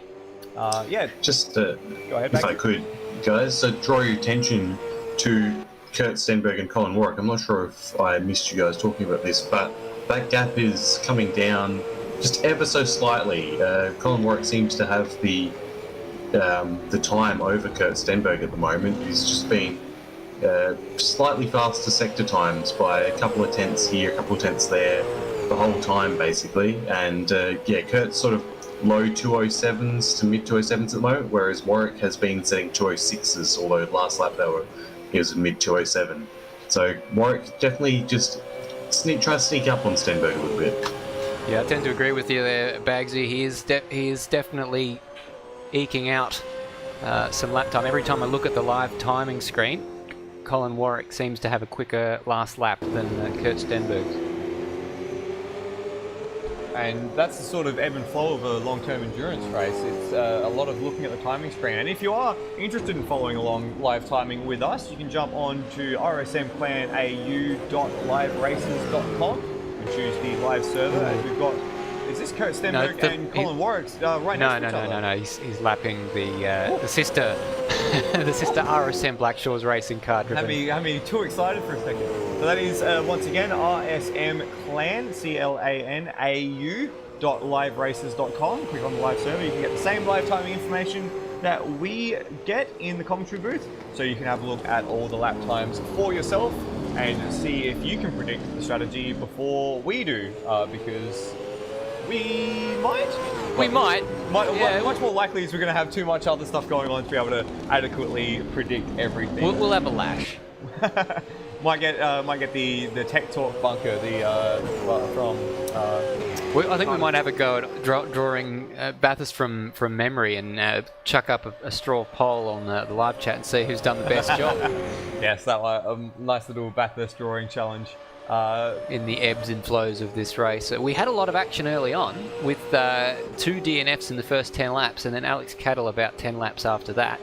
And I think we'll get to a point once those sorts of things iron themselves out, then we should settle into a bit of a rhythm. And those who those are in for the long haul, they will stay in the race. That is what I'm thinking. Touch wood, of course. And we'll see. But it is a huge commitment to do a 1,000-kilometre race. You know, anyone who says that men fear commitment, well, here's your example here. of my counterpoint to that thought. I was about to respond with at least 1,000-kilometre motor race won't hurt you, but oh boy. Oh, it will. Yeah, I think it might take longer to get over that sort of depression than some breakups. Some breakups. I think who was it? Shane Van Gisbergen is still very sore about the 2014 Bathurst 1000, which we had in the bag, absolutely in the bag, until the starter motor failed on him, leaving the pits on the winning strategy, mind you. Oh, instinct into the fence there. But yes, I agree. He's finally made amends. But you know, a driver of his caliber, he's been very unlucky to only have one Bathurst and have only just won it last month or this month. Yes, in the last month. It is still this month. We are on the last day of October as Instinct lights up the rears coming out of the dipper. We have Wayne Taylor in the chat. Wayne Taylor of Wayne Taylor Racing, perhaps, saying that he found this stream through the V8 Supercars subreddit, which I'm also a part of. So saying not sure if it's due to me being in the US, but the link doesn't work. Is that the live timing link? Yes, quite possibly. We were talking about the live timing just a second ago, so maybe someone in the chat could shoot Wayne Taylor the link and see if he can get... Should be rsmclanau.liveracers.com. It seems to be pretty stable for us now. We were having some issues with it earlier on in the race, but it seems okay for us now. And thank you for joining us from the US of A, Wayne. Absolutely. Pleasure to have you with us. What time is it in the US now? I'm trying to think. I think it's a 14-hour time difference to the East Coast, so it would be about 9 p.m. if my maths is correct. Ah, perfect time. Yeah, right in prime time on your Saturday night. Yeah. Saturday night motor racing, just before you watch the IMSA WeatherTech Racing at WeatherTech Raceway Laguna Seca this weekend as well. And qualifying for the Emilia-Romagna Grand Prix at Imola. And racing at Portimao for the Michelin Le Mans Cup and European Le Mans Series this weekend as well. Portimao's getting a bit of use lately. Oh, well, it always got a bit of use in sports cars. It's just all of a sudden everyone knows it from F1 now. So there's a game, not to spruik a rival sim, but Race Room Experience. I believe it's free content in that, and it's just a splendid racetrack to drive. Ooh, Instinct is really pushing the limits heading up to the cutting. So we saw him suffer with a little bit of tyre drama. We saw Zach Baker suffer with tyre drama late in the stint. He has been in that car since the beginning of the race. We've made mention of that once or twice. He's not expected in for another 9 laps or so. So potentially there'll be a driver swap around about lap 48 when we are expecting to see him come in again. Yes, it is Friday night over in America, not Saturday night. At 8:44 p.m. Mountain Time. I didn't do too bad. I said 9 o'clock. I was pretty close. There you go. Friday night over there, yes. You're right. That makes sense. Well, even better. You've got the whole weekend ahead of you, and you've got a whole 122 laps left in this race. Yes, we're almost at the quarter race point. Kurt Stenberg just coming through the dipper now on our other screen. And now on our main screen. So they're going. So we're almost at the 250k mark. So almost a quarter down. It's gone like a flash. Now I've also got to say a shout out to our friends at Apex Rear Wing, Berto, Goof, and Pablo, who are doing the ACC 9 hours of Kyalami. Those guys have teamed up in the past with our dear friend and commentator Madbird for a lot of 6-hour races, but this is another 3 hours. So good luck to them. Kyalami is another splendid track that would love to see in F1. And in sports cars as well. That's burst onto the scene recently again with improvements made to that track. 9 hours of Kyalami, of course, an SRO event, so run by the Stefan Rattel organisation, who also run the Bathurst 12-hour as part of the Intercontinental GT Challenge, which has become the unifying Intercontinental GT3 championship, making a championship out of all the marquee events around the world. They just had the 24 Hours of Spa, I think it was last weekend as well, as the crown jewel of that championship. Wayne Taylor saying, funnily enough, I was actually looking at picking up AMS2 for the supercar, so this is perfect timing. We would be running AMS2 if it had a little bit more mod support, but AMS still, for its age, does a good job of providing us with a platform with which to have a series that directly follows the actual supercars calendar. And it's been a bit of a challenge this year. We've followed the initial actual supercars calendar, and then throughout the period of time where they weren't racing in life, in real life, we were following that calendar, and then when they got back to a revised calendar, we followed that. So we've had the best of both worlds in this series. Yeah, what part of the luxury of being a racing simulator, isn't it? Yep. Just bringing us back to the action on screen. Oh, now, Colin Warwick he's been pushing. He's taken another 3/10 out of Kurt Stenberg on the previous lap, and Luke Rosella was about 3/10 of a second faster still. So the top three, although they're separated by about half a minute, they are gradually converging upon one another. You took the words right out of my mouth, Stairs. It must have been... Nah. We all knew where that was going. Baggsy, do you have something to add to that, or are you just smashing on the keyboard and laughter? Oh, it was a bit of both. I was about to mention that the gap at the front had got under 5 seconds, but that mistake from Colin has bumped it back out a little bit. Where the gap at the pit stop, though, was much more significant. I believe it was up close to 10 or 11 seconds. So this has been a very solid stint from Colin. It's been halved, so we're expecting them in again around about lap 48. So they're past the halfway mark in this stint. So at the rate that Colin Warwick is coming back at Kurt Stenberg, I don't know if he'll be able to catch him before the end of the stint. If they change drivers, it might stretch out again. Colin Warwick might elect to swap over to Ethan. Kurt Stenberg might elect to stay in the car. That could have a bit of a bearing on what happens to that position. Yeah, and this is part of the variability and the flexibility that you have in a longer endurance race. Ethan might be a little quicker than Colin Warwick and Kurt Stenberg, but once Dane gets in the car, they might have to pay that back when Dane gets in, perhaps against Colin. So it's going to be a little bit of an ebb and flow here, but this is going to be an enthralling race as we progress past the quarter mark.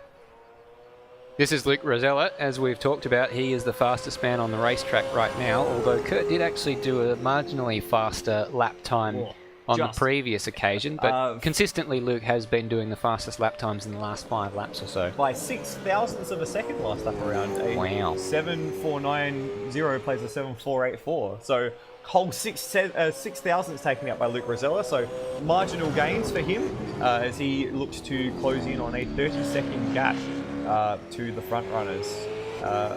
I was expecting McMillan and Rosella to be a bit more closer to the front battle, but we'll see whether or not they can play themselves in later on in the stint. I think McMillan, Baggsy, if I recall correctly, said was one of the ones struggling most with the tyre pressures. Well, those gaps have really been based on the Warren brothers stretching out those gaps to start with, and so Thomas McMillan is a bit more of a regular person's gap, whereas we've had the aliens in the cars for the first stint to establish those gaps, and they're just being maintained by by the drivers who are in the cars at the moment. Guys, just quickly, RSM Latino's just coming through a pit stop and he's swapped out, so Steve Warwick is now taken to that car for the first time.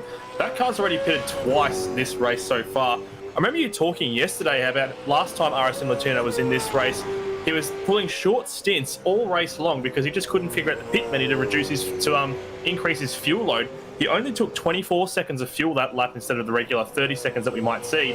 And his last 2 stints have only been about 20, 21 laps each. So could we be seeing a similar issue here for him again? Quite possibly. They only went 21 laps on the first stint, though, so surely they didn't elect to start the race without a full tank. Maybe they just got incredibly bad fuel economy with the way they're driving that car. Something about the setup? Has RSM Latino traditionally been very heavy on fuel use? I know Sean Allen, for example, is generally one of the more conservative drivers when it comes to fuel use. I just want to hear if they're topping out down Conrod Straight. Steve Warwick in that car now for the first time. They're hitting the limit. Yes, they are. That's why. The setup has very short gears. They're probably going to blow an engine before the end of the race at that rate. I wonder if they've had the setup issue that I was talking earlier about the AMS Oz 500, the fact that when they did the driver change, it was actually reverting the setup to default. I wonder if they've encountered a similar issue. I reckon that's why they're using so much more fuel. It's costing them 2 or 3 laps a stint.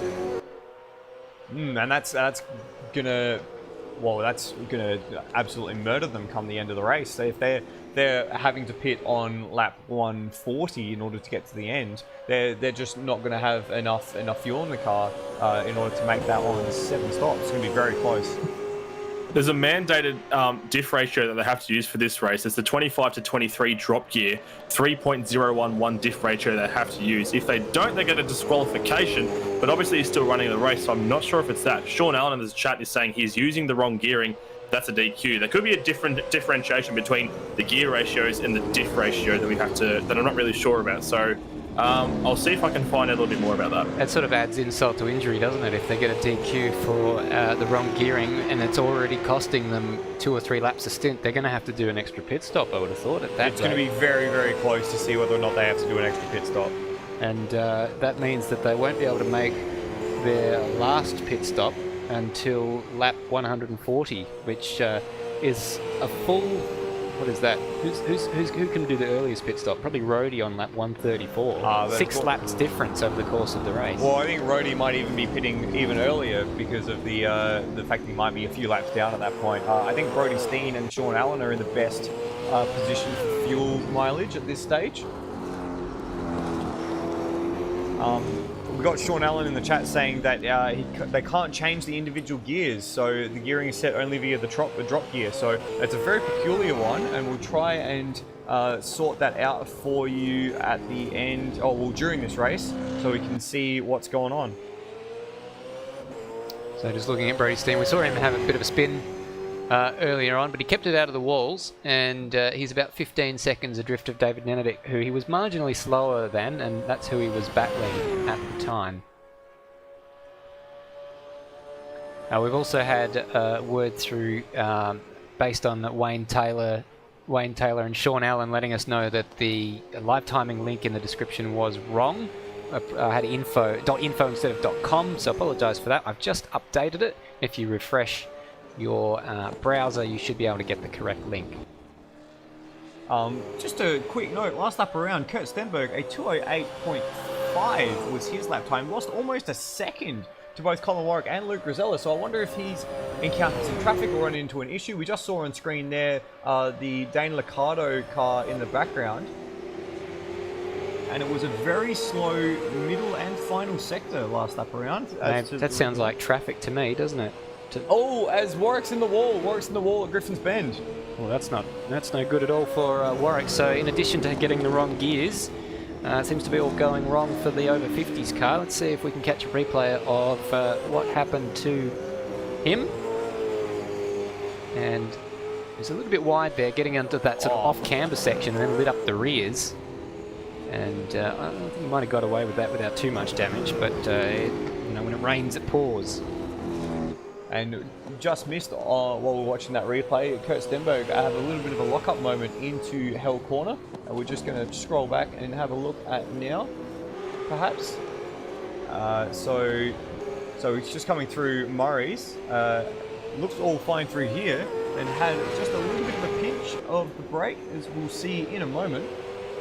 And just missed the apex. So there you go, just slid it through. And that's been reflected. We'll get his first sector time. It was a 2:08 flat last lap around for Kurt, so he's struggling at the moment. The sector time's just about to pop up on screen as he comes under the tree at Reed Park. Yeah, those tyres starting to wear and it's thin a little bit. A 52.8, which is actually faster than Colin Warwick, so he's managed to hold on, but Luke Rosella is stalking the background. Rosella now less than 20 seconds behind Colin Warwick. Colin has been pushing as well, we know, from the times that he set during the stint. So yeah, dropping into the 8s, both of them now, Colin Warwick and Kurt Stenberg. And there's a little bit more traffic as Stenberg approaches Rhodey. Oh dear. Rhodey does well to jump out of the way fairly quickly. Does he? Down Conrod Straight. I think he's given Kurt the lion's share of the racing line coming out of Forest He's lifted out of it. We've also got someone live chat, Emerson Sirkowski. Hello from Brazil. Hello to you. Wow. Well, thanks for joining us. Brazil, the nation of origin for this game. So thank you to your compatriots for providing us with this platform in order to have this race, emulating the great Bathurst 1000. And we've got a pit stopper. As Kurt Stenberg almost loses it, you just see in the background Colin Warwick coming into the pits. That's a bit earlier than we were expecting. Yeah, so lap 45 for Colin Warwick. Yeah, which is a 21 lap stint, so very short. Yeah, we were expecting him in, not for another 2 laps or so. So And Instinct's also in, as we Adrian just Instinct, see. yep. That puts Instinct a lap down. So too is Dane Liccardo. That's Lewis Wedding is the nearest shot. Oh, beg your pardon. So those cars do look kind of similar. We've And also Luke got Rosella. Luke Rosella in. So everyone pulling the trigger a little bit earlier than I think we were expecting them to on the second phase of pit stops. Maybe once they're into their run, we get a bit higher fuel consumption because that seems to be the case. Perhaps they're a little bit cautious on the earlier pit stop, or sorry, the first stint, and that might have allowed them to go a couple of laps longer on that first stint. Emerson Shakowski saying, here we like supercars a lot. Soon I'll be organising a race with them, but it will be less than 250k. Congratulations for the event. Well, thank you for that, Emerson. You know, if you want us to have a look at your event, share it with us at Apex Rear Wing, and we'd love to see how that goes. But good to know that Supercars has a bit of a following in Brazil. Did not know that. Yeah, I think Supercars is pretty high stairs. Hi, Madbird. Yeah, I was just trying to let that go seamlessly through to the keeper because we don't need to bore the spectators with telling people that we're about to swap. They'll get the idea when we do swap. Oh yeah, they'll realise that my voice is not Michael's voice, and vice versa. But I think that Supercars has got a bit of a following internationally in general, so that's always nice to know when something from Australia is popular elsewhere. And hopefully we can get a few more manufacturers on board for 2020. I did see in the news that that Kia have ruled out getting a Stinger in for the 2022 regs, which is unfortunate because the concept picture for that thing looked bloody excellent. Yeah, but the concept picture for the Mustang looked bloody excellent as well. I don't mind the Wait Mustang. to see. Well, once you get used to it, it's all right. It's that initial shock of, that doesn't look like a Mustang that I think everyone was reacting to. It's a Mustang that's been sort of like warped to make us to look like a sedan. It's totally understandable. You're trying to put a 2-door coupe over the body shell of a 4-door sedan, but I wonder if that'll fix that issue a little bit once they have the Gen 3 and the Camaro coming in. They're at least both sort of starting from a similar shape. So Stairs, give me a stock take. What's happened while I've been gone? Well, the biggest issue I think was Sean Allen. He switched over to Brody Steen. Brody Steen and David Nenadic were quite close, having a bit of a battle. David Nenadic got his ZB car back past that race on Oscar, and then Brody Steen had a big spin right up where Kurt Stenberg's just about to drive through. But he kept it out of the wall and remains about 15 seconds behind David Nenadic. Well, having said that, I'm looking at David Nenadic and Luke Rosella are actually quite close on track. Yeah, looking like there might be a bit of a battle brewing. Let's have a look at that. Place. Well and truly brewing. He's right on the back of David Nenadic as they come through Hell Corner. Yeah, now it's a no pit stop for David Nenadic. That's why. Of course. So Luke Rosella has just made a pit stop, and he has fresh tyres, although a full tank of fuel. But I expect Luke Rosella to make fairly short work of David Nenadic here. Goes for the outside, then goes for the inside, so he's going to have the inside at Griffin's Bend, turn 2. You reckon that David Nenadic's just going to say, this is not my fight, and let him go? Yeah, and clever almost stuff. as if he has just made that as painless as possible for the Luke Rosella Thomas McMillan pairing. So Lewis Wedding got past Jack Handel. And then the other thing that we saw was that Kurt Stenberg was being gradually caught throughout that stint by Colin Warwick and Luke Rosella. But Colin Warwick and Luke Rosella have both made pit stops. And we were surprised by how early they came in, around about lap 46. Kurt Stenberg is still circulating, having not made a second stop for that car, so that's why he has a 52-second lead at the moment. That gap was down just under 5 seconds. Okay, so Kurt Stenberg extending perhaps a little, or the other ones are trying to do the undercut maybe. Potentially. Get in and get some fresh tyres, pump in some quick laps. They might be positioning themselves strategically for the end of the race already. You know, we're 47 laps in. Yeah, we're almost coming, we're about a quarter of the way through. So it's now that you start getting all your chess pieces in order. so that when we reach the end of the race, you're not scrambling to try to match your strategy to what you should be on. You've got to be thinking, it's like four-dimensional chess. You've got to be thinking about 3 or 4 steps ahead. Haven't played it myself. Luke Rosella's already gapped David Nenadic by about 2 seconds. That really goes to show the benefit of fresh tyres. The guys on fresh tyres, Colin Warwick's in the 6s, low 6.2, and Kurt Stenberg is 7.9. So I reckon those two cars will swap positions based on that undercut from Colin Warwick once Kurt Stenberg comes into the pits to make his pit stop. Does mean Guys, just on Kurt Stenberg, sorry, I'm going to butt in quickly. Colin Warwick gained 1.7 seconds on him on that lap. So you talk about the benefit of having fresh tyres, but that's also the detriment of having old tyres. Because Kurt Stenberg has run his stint a little bit longer than the first one has gone. This is like 48 that he's on now, and he still hasn't come into the box yet. And he's only 52 seconds ahead. So this is where I'm going to be putting my pit delta theory to the test. Once he does come in, we'll see where he actually comes out in relation to Colin Warwick, because there's every chance that he may get leapfrogged here. And we're still waiting for pit stops from Zach Baker and Sean Allen, are we? For the That's second right, pit we stop? Yep. And also Stenberg's in now. Stenberg's in. And that's about at the time we're expected him to come in, because he would have had to really save, I think, to make it to lap 49. And so I think if we're not going to see a change of position, it's going to be mighty close for the lead of this race. See if we can see where Colin Warwick is. So he's coming through Forest Elbow at the moment onto Conrod Straight. So he is coming down at full pace. He'll be hitting the chase in just a few moments as Kurt Stenberg comes into his pits box. It feels so slow, 40 kilometres an hour. And Colin Warwick is just entering the chase right now with some fresh tyres.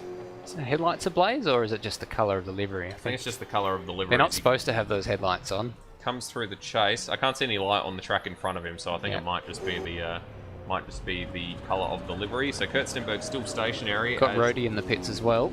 Colin Warwick comes through Murray's. You'll see him just still stationary. I think this is going to be a huge gap for Colin Warwick, because Kurt Stenberg is just on the move now. There he is in the back of your shot. And that's going to be a 10-second swing all up, because this car was 5 seconds behind Kurt Stenberg before, and now it's going to be 5 seconds ahead. Steve Warwick is going to be a DNF because they are missing a tyre coming out of Forest Elbow. No. So, yep, I can see him limping down Conrod Straight. They can't repair that. He's missing his front right. No. So where has he made contact with the wall? Must have been somewhere across the top of the mountain. What a huge shame. Yeah, so that is our 4th DNF, unfortunately. Did RSM Latino even get in the car? Yeah, RSM Latino started the car. I beg your pardon, yes. So... He's only just turned it over to Steve Warwick, and there it is. Oh, yeah. no. Oh, that's a heavy impact, yeah. Good lord, that was a slightly odd. It looked like the car... And Brody Steen just getting through there. Did well to stay out of the way, so... Yeah, he's still limping down Conrod Straight. He's not going to get that fixed, though. He's come to a stop just off the racing line there. There's barely enough space for a car on the grass there between the track and the wall, and he has now exited back to the pits. So it's our 4th retirement from this race, 47 laps in. So that has eclipsed the number that we had last year, unfortunately. So we now have the 9 runners left in this race. Yeah, seeing a slightly higher rate of attrition so far, and Daniel Cox saying that looks identical to what happened to the 237 car during the AMS Oz 500. So that's the one AMS Oz 500. I don't remember which one that is, and Michael isn't with us. Made himself scarce. Yes. So we've got Rhodey still in the pits. He's just exiting right now. And so he will assume that 9th place when he catches up to where Steve Warwick got up to. Here is Rhodey. So the gap out at the front now is 7.1 seconds to the better for Colin Warwick. And the important thing now will be now that Kurt Stenberg is on fresh tyres, how do the times compare? We haven't had a representative time from Kurt just yet. In fact, I think Kurt's just done a 3... Oh, that was his in-lap. That was his out lap, I believe. Yep. Yep. Because if he'd done a minute slower, the gap would be more than 6. He's matched Colin to the 10th in each of the second and third sectors of the outlaps. So straight on the pace. So Colin Warwick and Ethan Warren's car currently with the best lap of the race so far. and that is a 4.5. Oh no, sorry, because the 4 point. Yeah, sorry. It's Kurt Stenberg's car has the best lap, 4.4, but that was way back in the sort of first 10 laps or so. But Colin Warwick's car more recently has done a 4.5. So we're not near But that's 203 land as yet. No, I think the track has to rubber up to a certain level, and then we might see it when some of the guys do their half stints. We talk about the half stints because they have a mandatory 7 stops to make, and that count to, and the ones that count towards that can't be under the safety car. So that adds a whole different dimension to it.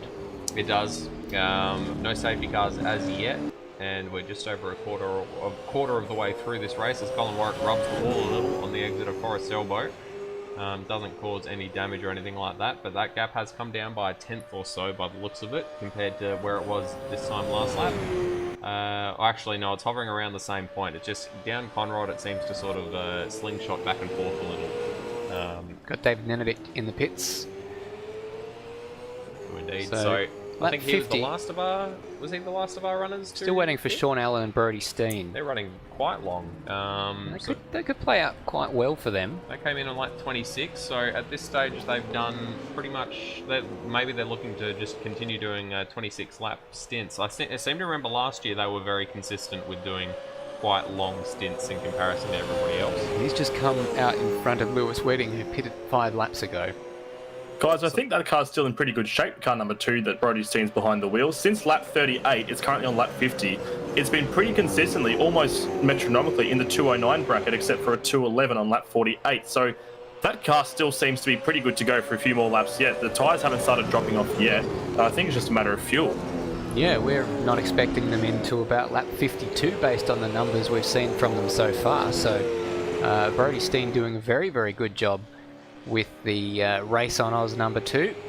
We'll see if he ducks in this time, but I reckon he'll be just content to go for another couple of laps. Yeah, might as well. If you've got the fuel and you can sort of eke it out, then longer stints now gives you a lot more flexibility later on in the race. As Sean Allen has just chimed in with the chat and said only 1 pit stop counts under safety car. That's correct.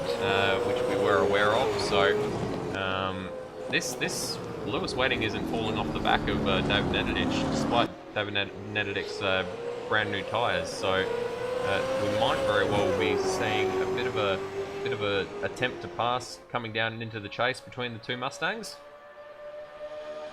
Yeah, so David Nenadic's that car's personal best lap time is a 6.1. Lewis is a 7.3, so there is quite a pace differential, but this is David Nenadic's out lap. Wonder if he's just taking it easy to not take too much out of the tyres early on in this race. Oh, as Lewis Wedding actually gets a much better exit out of the chase, and he's alongside coming down into Murray's Bend. Ooh. A little bit of a door rub there between the two of them. That's how Zach Baker and David Nenadic lost both of their wing mirrors.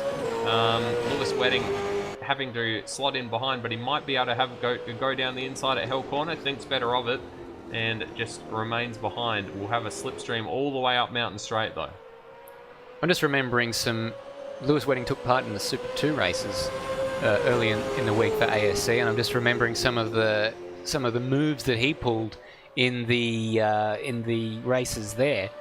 Absolutely astonishing. He ended up, I think he was 4th or something at the beginning of the last lap. He ended up finishing the race in 2nd. It was a bit of a fuel mileage race. He did some terrific battles and licked the stamp and sent it down into Murray's Corner. As David Nenadic goes well wide into the cutting, it's going to be side by side out of there. He didn't lose as much time as I thought he would. Kind of hooked up the exit and got enough pace to launch himself off the corner ahead of Lewis Wedding, who I think has backed out of it a little bit. I think Lewis Wedding just wants David to get on with it because it's not really his race. They're very different strategies. Yeah, they're very much not in sequence as David Nenadic goes a little bit wide there. Brody Steen finally comes into the pits, lap 52, so that is another 26 lap stint that he has done there. Very well done for them, and they can enjoy a little bit more flexibility later on in the race if they keep doing these consistent 26 lap stints. So David Nenadic has started to gap Lewis there. I wonder if Lewis just lifted out of it thinking, this is costing us both time. He's maybe thinking that him being in the mirrors of David Nenadic is distracting David and maybe costing him a little bit of time. So if Lewis just backs off a bit, maybe David will get on with it. Yeah, so David just getting a bit of a gap as they go into the chase, and Lewis Wedding calming down a little bit behind. All right, so let's do a little bit of a stock take. Once Brody Steen comes out of his pit box, so he's in 4th at the moment, but he's going to lose 2 positions in quick order, or he might not actually. David Nenadic is only just coming to the first corner now, so that's interesting. That's a change of position because that's Brody Steen. He didn't swap out of the car, but he was 15 seconds behind David Nenadic, who is now behind him in 5th place, and I'm starting to wonder whether, unseen to us, David Nenadic had a bit of a problem, maybe a spin or something. Matty, what have you seen? Do you know if David Nenadic has had some sort of issue that we've not caught on the broadcast? Not a massive one that I've seen. We had that wall scrape up at the cutting a couple of laps ago that you guys already alluded to. But as far as I know, there's not really anything that would suggest he's losing pace, except maybe the battle he's currently in with Lewis Wedding. So maybe it's just Brody Steen able to push that car. It is Brody Steen in the car now, so they have swapped drivers once again. Maybe it's just a matter of them. Oh wait, Brody Steen was already in the car. Never mind. That's right. I think it's just a matter of them being able to push the car as long as they possibly could. Yeah, I'll do some investigating and see what I can dig up. Yeah, I'm wondering whether perhaps David Nenadic had a bit of damage that got repaired in that pit stop, and that might account for some of the time lost. But well, that's another change for position. This is a very much a seesawing battle between the Race on Oz and ZB guys, and it was very much in favour of the ZB guys in the previous stint when Brody Steen had that spin. As we've got a safety car, the yellow flags are out. Yellow flags are out on lap 52, and do we see cars coming into the pits? So they're only allowed to make one pit stop under safety car, so you can make use of this one, but then if there is another one later on, could be at a more advantageous position, and you've wasted your shot. Well, Colin Warwick, who leads the field, is coming up to the final corner. A lot of them are very earlier in their stint, so I don't think there's any advantage. But we are seeing one of the, I think it's the AAR car, might be Lewis Wedding coming into the pits. Just try and find it. No, sorry, it's Dane Liccardo, one of the other AAR cars. Actually, it might be both. There is Lewis Wedding. Lewis Wedding and Dane Liccardo. We also got Instinct. No, Kurt Stenberg. Kurt Stenberg in the pits. Sorry, I thought that was the DuPont car. So Kurt Stenberg from 2nd place coming into the pits. Now, we've got to put a bit of a highlight on this pit stop because this won't... Oh, sorry. This will be the only pit stop they're allowed to have under the safety car. So we've also got Thomas McMillan in. Oh, sorry, Luke Rosella, who is sharing with Thomas McMillan. So a flurry of activity in the pit stops. I don't know if that's the... I think that's going to be kind of an awkward time for these guys to make their pit stop.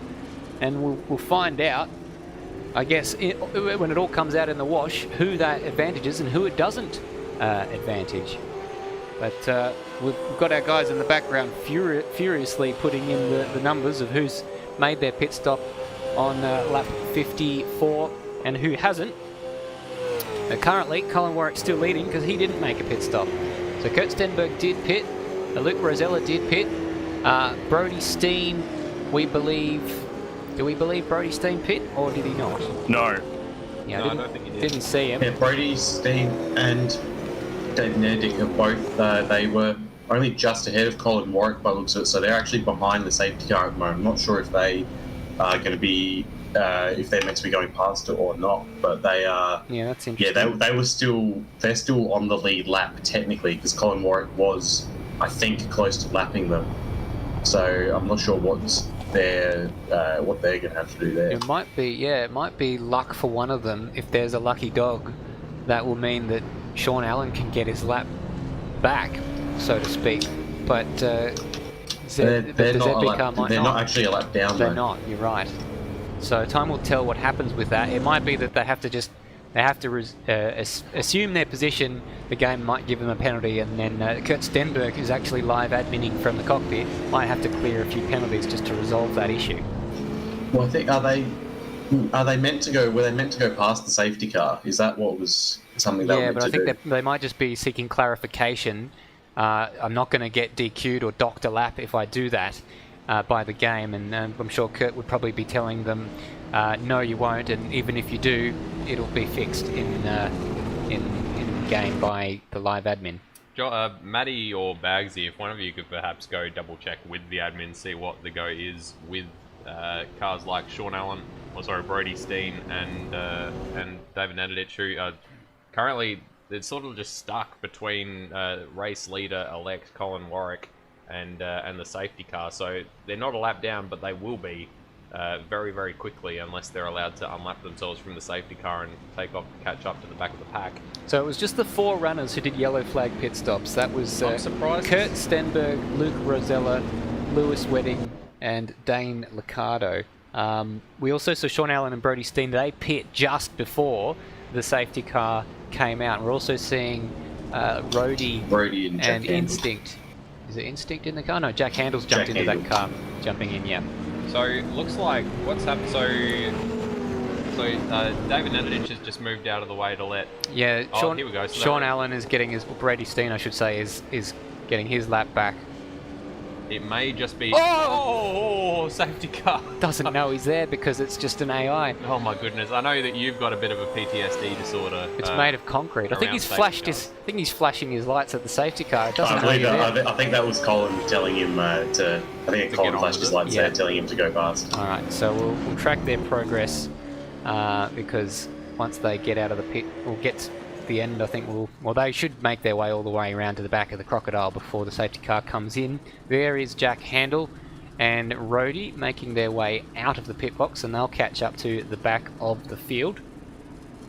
I'm surprised that Kurt Stenberg chose to pit, although I guess technically it's a free stop, but they do now have 2 lap runners between himself and Colin Warwick. They were only out there for 5 laps.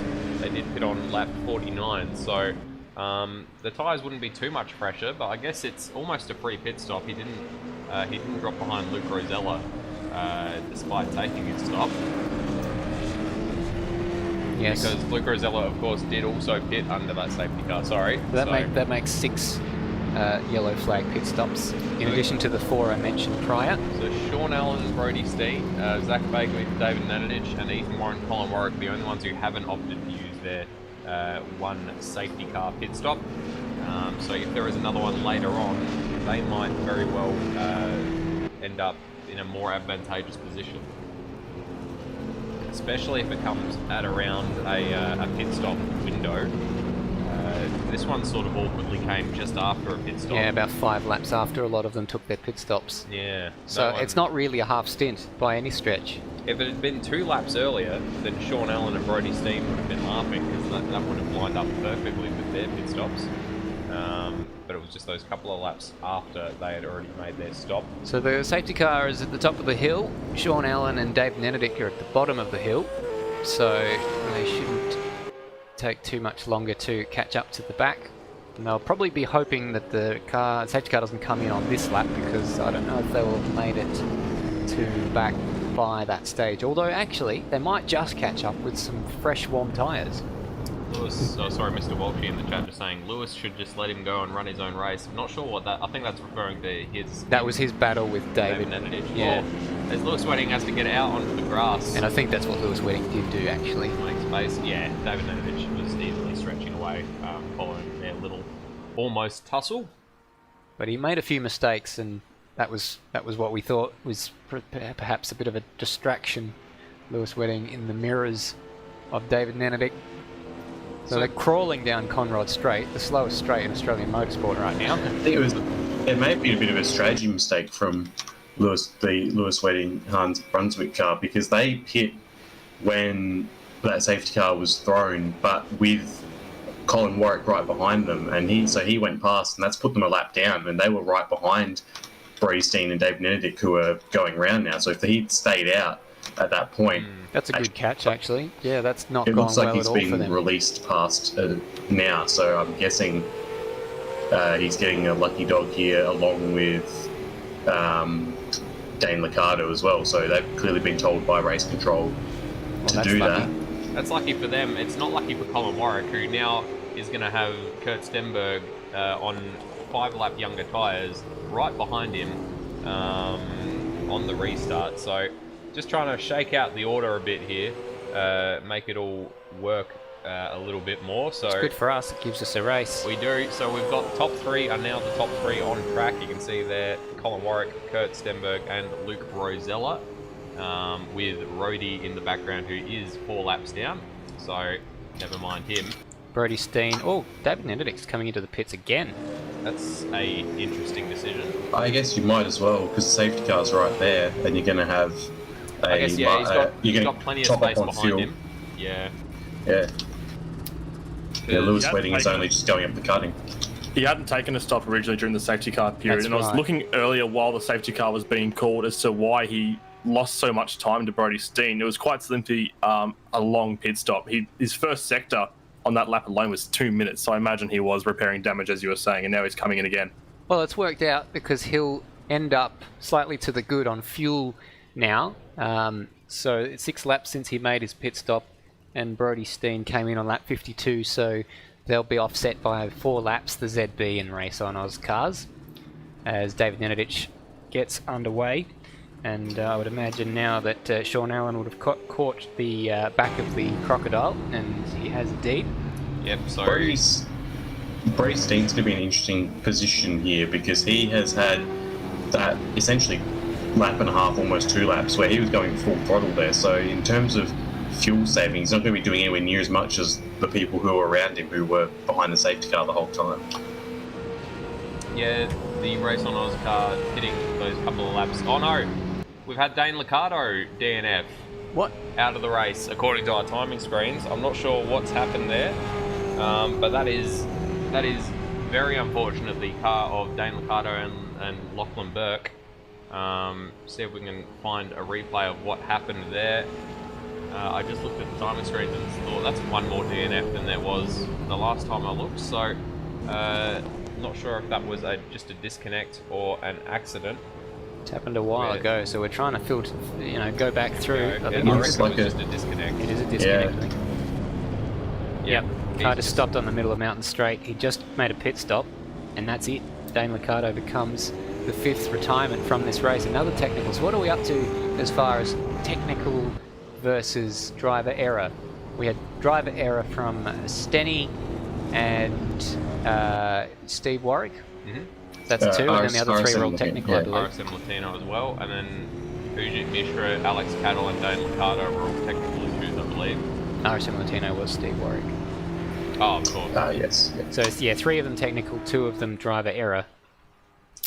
So now we're just looking at, we've got the Crocodile coming down Conrod Straight. Lewis Wedding is at the top of the mountain. He is catching up to the back of the train after having made another pit stop, and then behind him we've also got Jack Handel, who has done the same. So they might, if the safety car comes in this lap, you can't really tell because the lights haven't never been on the safety car, so you can't tell based off when the lights go out. But if it comes in this lap, I'm not sure they'll quite make it to the back of the Crocodile. Lewis Wedding is just about to come through Forest Elbow. Yeah, probably not for a while.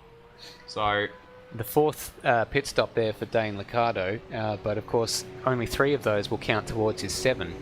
He's done more pit stops than any other driver, Dane Liccardo. well, and Well, then Dane now Liccardo, DNF. that last stop was a DNF, Oh, and I yeah, just sorry. got back to the garage, and that was because his game crashed is the reason why he's DNF. Game crashed. So we're under safety car That's- for at least one more lap by the looks of it. So everyone is definitely going to catch the back of the Crocodile before we get there. And it looks as if Brody Steen was able to unlap himself from, or to just take that position from Brody. But David Nenadic is stuck with Brody between himself and Brody Steen. All right, and so with that, we're going to cut to the KART FX bunker, and we're going to see what Michael Zalavari has for us.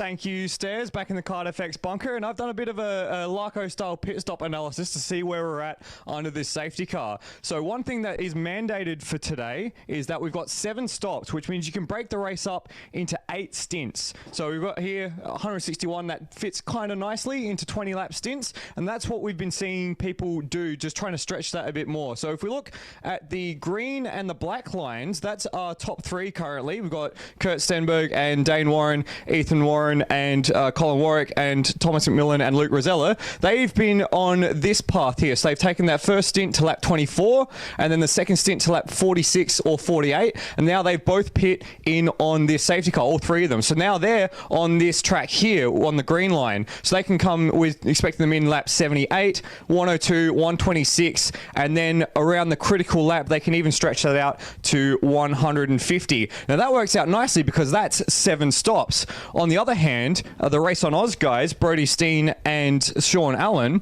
they've stretched out those first 2 stints, pitting at lap 27 and 52. With this safety car, though, they've not taken that pit stop, and they've elected. But what's important here is they can still run to the next stop if they go to lap 27 again on this stint, longer than our guys over here, Stenberg and the 2 other leaders. The problem for them, though, is that A, they're going to be 1 lap short of their critical lap number in 4 stops time, and the second problem is they've only got 6 pit stops planned by this strategy. So they've missed a trick here by not taking this pit stop under safety car, and they're going to be looking for another safety car later on in the race.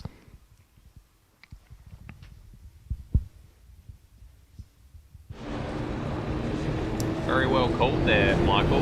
So yeah, obviously the 7 pit stops are mandated, so I imagine if they miss a pit stop and only end up doing 6, that they will just be DQ'd from the results. So they're going to have to find somewhere to squeeze an extra pit stop in if they sort of turn one of those stints into 2 half stints, or they hope for another safety car later on in the race and get lucky. But they've put themselves in a bit of a tricky position by virtue of the fact that they pit only 2 laps before the safety car came outstairs.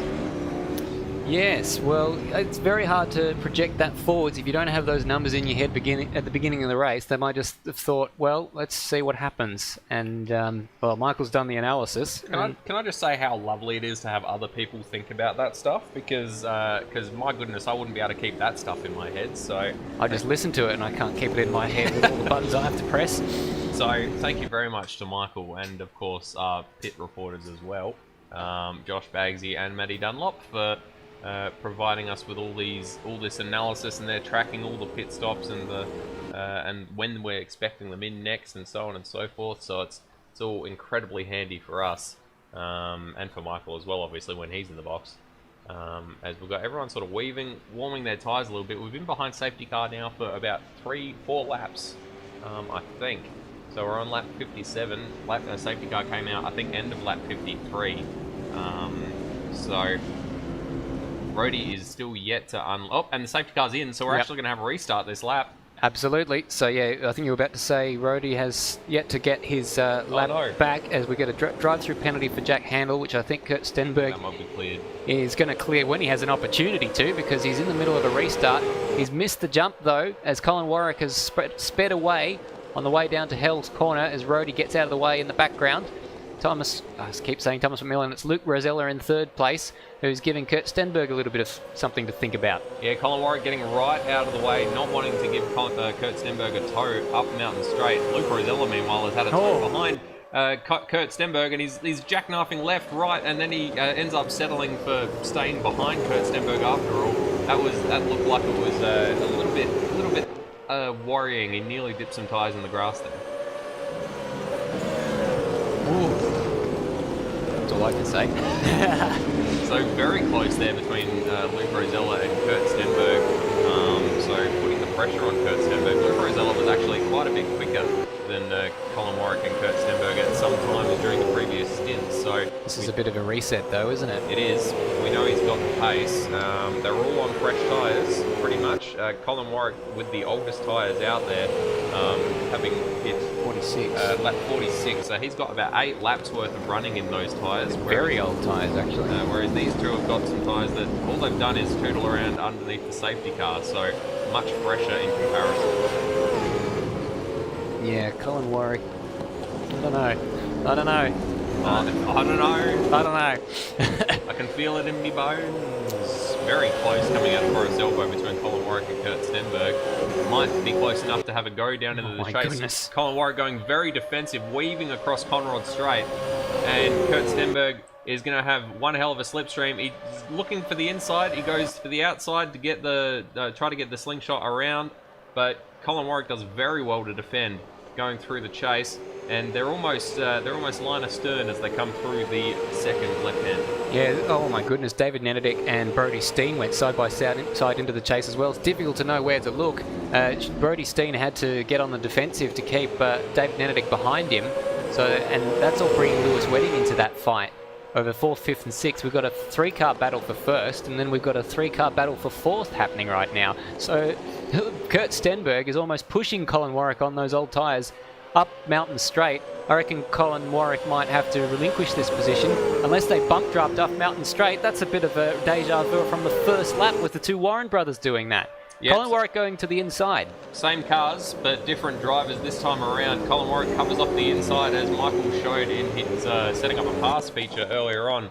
If you don't get the inside for Griffin's Bend turn 2, then you can sometimes be pushed a little bit wide, so it did very well to cut her off the inside. And again, around the cutting, they're almost pushing each other through that corner. Meanwhile, behind them, Lewis Wedding is actually has gotten the position done over David Nenedic. We didn't see that. That must have been at the top of Mountain Straight, I reckon. Nenedic went wide in the first corner. Oh, there you go. I was going to say, I might not replay that if it was just someone going wide. But yes, Colin Warwick with his hands full, keeping this trio, or this duo, I should say, behind him, as we've got a 3-car battle for the lead right now. Strategy will, of course, split these cars up again.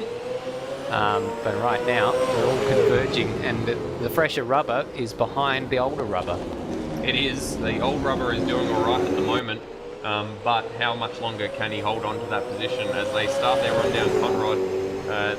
Kurt Stenberg and Luke Rosella, they almost look like one car when you look at it from the back, because they are so in the slipstream of one another. And Luke Rosella going for the inside at the chase. That's never going to come off. Has to dip in behind and maybe have a dive. Oh, there's going to be a contact. Somehow they managed to avoid each other. I thought all 3 cars were going to get taken out there, and that would have been down to 4 cars for the entire race. Sean Allen is having a heart attack in the live chat. This has disaster all over it, says Mitch McGovern, and I agree with you, but my goodness me, it's entertaining viewing. The battle at 4th, 5th and 6th is a little bit further apart than the one for 1st, 2nd and 3rd, but it's still every bit as nerve-wracking. 2 tight 3-car battles for positions in the top 6. What more can you ask for on a safety car restart? Kurt Stenberg all over the slipstream for Colin Warwick as they go up Mountain Straight. Colin Warwick looking like he wants to defend, but Kurt Stenberg trying to go down the inside at turn 2. Isn't able to get up alongside, but Colin Warwick does get forced just a tiny bit wide. And as they come up through the cutting, Colin Warwick still defending that position. Luke Rosella still cleaning on the back of Kurt Stenberg, which is important for them because now, based on that safety car pit stop, the cars of Thomas McMillan and Luke Rosella and Kurt Stenberg and Dane Warren are now on the same strategy, so it's very important for Luke Rosella to hang on to the back of this battle. And I think, Madbird, that Luke Rosella has the skills and ability to maybe even try and make a move at McPhillamy Park as I jump into commentary. He's looking very racy as the 2 leaders head over Skyline. And we've got Mitch McGovern in the chat just saying we're not even halfway through the race. It's very true. So you don't want to throw it away at this stage. We've still got over 80 laps yet to run. We've got 101 laps even yet to run. So, try to stay calm, everybody. And Try. Emphasis on try. Looked like a bit of a sloppy exit from all of them as they come down Conrod Straight. Yeah, they're snaking down. This is Formula Ford stuff as they're snaking their way down the main straight, Conrad Straight rather. Not quite close enough to make a dive this time by perhaps for Kurt Stenberg. He looks to the inside, now tries to switch to the outside, but Colin Warwick's got it covered and they all file through once again. So, sorry, go ahead. Well, I was just going to say, this has been laps and laps since the safety car restart. Lewis Wedding very wide on the exit of the chase was Brody Steen, and Lewis Wedding is now up alongside, coming down and into Murray's corner. So Brody Steen with the inside line into both Murray's and Hell, but Lewis Wedding going to have a much better run around the outside as they come into turn 1 Hell corner. Brody Steen nice and tidy on the apex, and looks like he runs Lewis Wedding wide just a little bit. But Lewis Wedding with better pace off the corner, and he's got that position well and truly done up into 4. And another one who's making that position done is Kurt Stenberg on the inside, up into Griffiths Bend, gets the inside line and keeps the nose in that gutter and gets the move done. Now Luke Rosella is also going to have a quick look, see if he can get through on Colin Warwick. Colin goes very, very defensive there and keeps Luke behind him. But look at the gap that Kurt Stenberg's got already as they come out of the cutting. Those fresh tyres, as soon as it's been released, he's just disappearing off into the distance. And we've also just caught Brody Steen. He's lost another position, this time to David Nenadich. So he's been monstered down the back, down Mountain Straight. So that decision not to pit under the safety car at the moment not paying off for Brody Steen, because it gave them track position, but they haven't been able to hang on to it. It's all gone away in the meantime. And as we can see here, Luke Rosella crawling all over the back of Colin Warwick as they come down the S's. And Colin Warwick on those aged tyres is struggling to keep up with the pace of Kurt Stenberg just ahead. Kurt's already broken the back of this battle as Rosella makes contact with the wall. Not quite close enough. We'll just quickly sneak in a replay of that moment for Brody Steen coming through Griffin's Bend. He got passed very nicely by David Nenadic. Got the high ground there. So we'll go back to that battle on screen, see if they can see if Luke Rosella can duck out of the chase. Yes, he does. He goes to the inside line on Colin Warwick, gets the apex. It's very, very tight. Warwick hangs it out and manages to stay on the track and stay in second position. So it's been a frantic jump back into the commentary box. Yeah, Luke Rosella would not be happy because he is on the same strategy as Kurt Stenberg at this stage, and at the moment this is giving Kurt Stenberg a huge advantage over the AAR by Pleb Simsport team. A big gap as we go on board with Luke Rosella, see if we can get the job done up Mountain Straight. Got a nice run there right in the slipstream. Colin hasn't moved over to defend just yet there. Luke goes to the inside. Okay, let's see if he can hold it in as we jump back off board. Gets the move done under brakes, holds it up just and gets it done. So that's 2 now for Warwick that he's lost at Griffin's Bend, but very well done from Luke Rosella. Now he's going to try and chase down Kurt Stenberg for that leading position. Yeah, we'll have to keep an eye on those lap times, see if Luke Rosella can cut that advantage down. It's 2.6 seconds at the moment between himself and Kurt Stenberg in first. Sorry, go ahead, Baggs. Michael Medved, Lewis Wedding was actually faster than Colin Warwick on that last lap and has a little bit of pace. He passed Benedict, who's also keeping up with him. So they're actually, Colin's struggling a bit here. He could be falling into the clutches of 4th and 5th place very soon as well. Well, all of these guys have pit. The only ones who haven't are Sean Allen and Brody Steen and Ethan Warren and Colin Warwick. So their tyres are a lot fresher compared to Colin Warwick's tyres, who had 8 laps of race running in them before the safety car came out. So look at how close David Nenadich was as they were going into Forest Elbow. We're just watching Colin Warwick. You can already see Thomas McMillan is, Luke Rosella, I'm going to keep making that mistake, has already stretched out quite a significant advantage to the remainder of... Oh, we're going to swap back in just a moment. There we go. David Nenadich all over the back of Lewis Wedding. A little bit of contact at the chase as well. Yeah, so a little bit of a bump as they came through the chase. Very tight battle here between these two. Lewis Wedding trying to defend around the outside of Murray's Bend as Lewis Wedding, he tries to cut back up to take the inside, but just did not have the pace. So very good fight back from David Nenadich. And you can see in the background there, Brody Steen, the gap that has already been built between the two of them is about 1.2 seconds. Yeah, we're just going to queue up a replay of that from the camera of David Nenadic as we do the business. There we go, pulls to the inside. Does a nice job of setting up the pass. That's what I said in the pre-race segment. Just forcing Lewis to cover that move and then opening it up for the final corner. Pulls to the inside, gets the braking done. Very nicely done from David Nenadic. Yeah, just broke a dab later. And that was all he needed to do. I thought we were about to see him spear into the wall. It looked like he was oversteering coming out of the cutting, but he managed to hold onto it. Oops. I've got my keyboards the wrong way around. There we go. Alrighty. So there we go. We are all back at it again. There's a lot of buttons and a lot of keyboards and a lot of screens for us to be keeping track of. So David Nenadic back into the 4th position that himself and Zach Baker started this race in, and Lewis Wedding just behind them, about half a second now separating the two. He's definitely not out of this fight. He can take this back to him and might be able to get a slipstream coming down Conrod Straight. Nenadic has done a great job of stretching out a little bit of an advantage. He's got maybe just enough to cover off for this lap as Lewis Wedding is trying to snake his way into the slipstream, but the ZB Mustang has done a nice job there. The ZB Mustang, that doesn't sound quite right.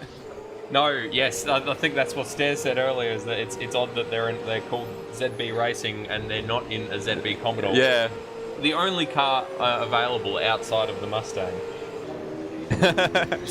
These guys are actually catching up quite significantly to the back of Colin Warwick. Last lap around for Colin, a 2:08.4. We're just going to grab his lap time as Nenadic runs a little wide in the final corner as well, so he's lost all that advantage that he just had. And Lewis is right back on the tail. So last lap around, Colin Warwick at 2:07.9. This pair was in the 2:08s because they've been squabbling. The 2 leaders are 2:06s for the pair of them. So they're stretching their advantage. Warwick is kind of in the middle of no man's land, but he's getting a bit of a free kick here while these two battle on. As we get a bit of a screen break up here, what we might do is we might just cut over to the other computer while that gets sorted out. Yep, so we might be down to one computer for just a few minutes here. Luke Rosella, as we look at him, is 2.2 seconds behind the leader, Kurt Stenberg. So that gap hasn't come down particularly much while we've been looking at other things. He's doing his level best to keep himself in touch. Got a little bit of grass there as well, did Luke Rosella over McPhillamy? He did. He very much did. So he's definitely putting everything on the table. He's got the gap under 2 seconds. You can see how close it is. Kurt Stenberg's car just zooming by in the foreground.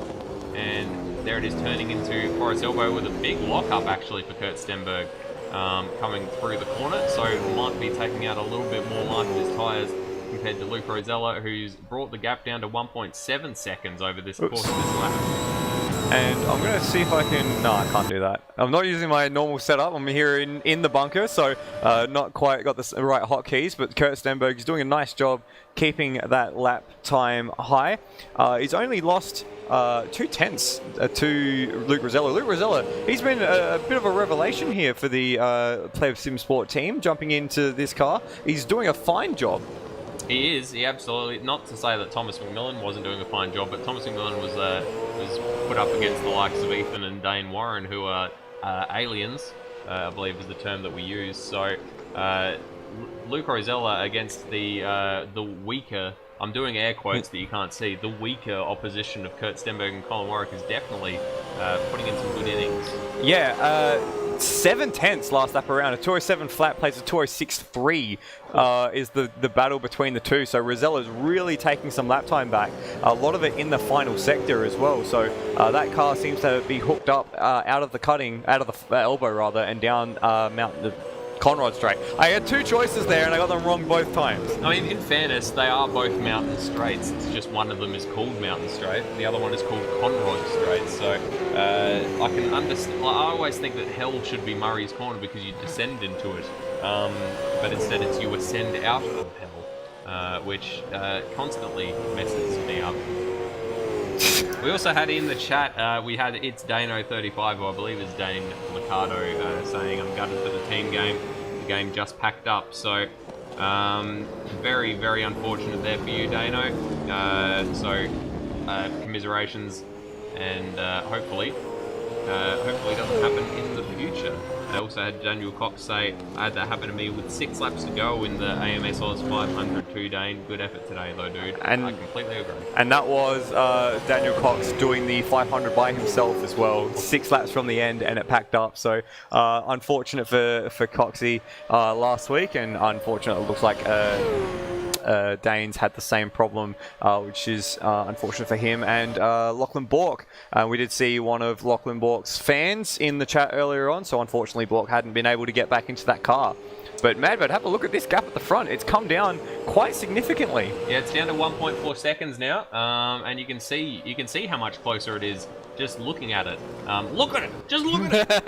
Words can't describe the way it is, mate. Last time around, it was well, we'll see in just a second. So it was a 2:07.1 for Kurt Stenberg on that particular lap, and for Luke Rosella, it was a 2:06.9. So 2 more tenths on that lap, and it actually looks like he's pulled out another tenth or so just in those couple of corners. It's down to 1.4 once again. So Luke Rosella would probably not be getting too much of a slipstream benefit from this far back, but it's getting towards the territory where he might start to get a little bit of a bonus. Yeah, and not only that, not only the physical bonus of getting a little bit of a slipstream, but also the psychological bonus. You can see the gap diminishing, and that when you're in the seat of the car, Madbird, I'm sure you get that feeling as well. When you see it getting closer, you almost spurs you on, almost makes you want to go a little bit harder to try and grab that gap back. Yeah, indeed, that is the carrot. Sorry, Bag. I've just seen Roadie's had a very peculiar crash down Conrod Straight. So if I go back about 30 seconds or so, I believe. Yeah, we can see he's missing his bonnet. Oh, already at this point that he's missing his bonnet. Okay, so we might even have to scroll back a little bit further. So we'll see if we can get that to work. Oh, I'm not sure if you heard that in the background. We just had Stairs, who's off having some food, going, oh, roadie. Yeah, this is... Oh, there we go. When you say a bizarre accident, we've just got the replay of it here.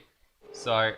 Oops. There we are. Swapped away. There we go. So, straight into the... Oh, my goodness. That's almost like he just fell asleep at the wheel and sort of just skidded off the road and directly into a wall, which isn't good. He's continued on, so he can't have too bad damage.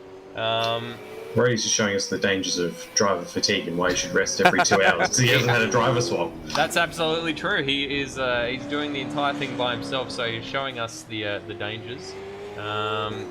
So we do have a timing issue on one of our computers, so we will no longer be showing you the lap counter at the top left there, viewers, but we will make sure to keep you abreast. You can also see occasionally you'll be able to see Kurt Stenberg at the top there. 66 laps, that's how many laps we have completed, but the timing will not be showing up on all of our screens, so bear with us, but we'll try to keep you abreast of the lap situation. And if you do want to have your own timing screen to look at, jump onto rsmclanau.liveraces.com and click on the live server, which will give you exactly the same timing information that we have, including sector times, personal bests, and session bests. That was smooth.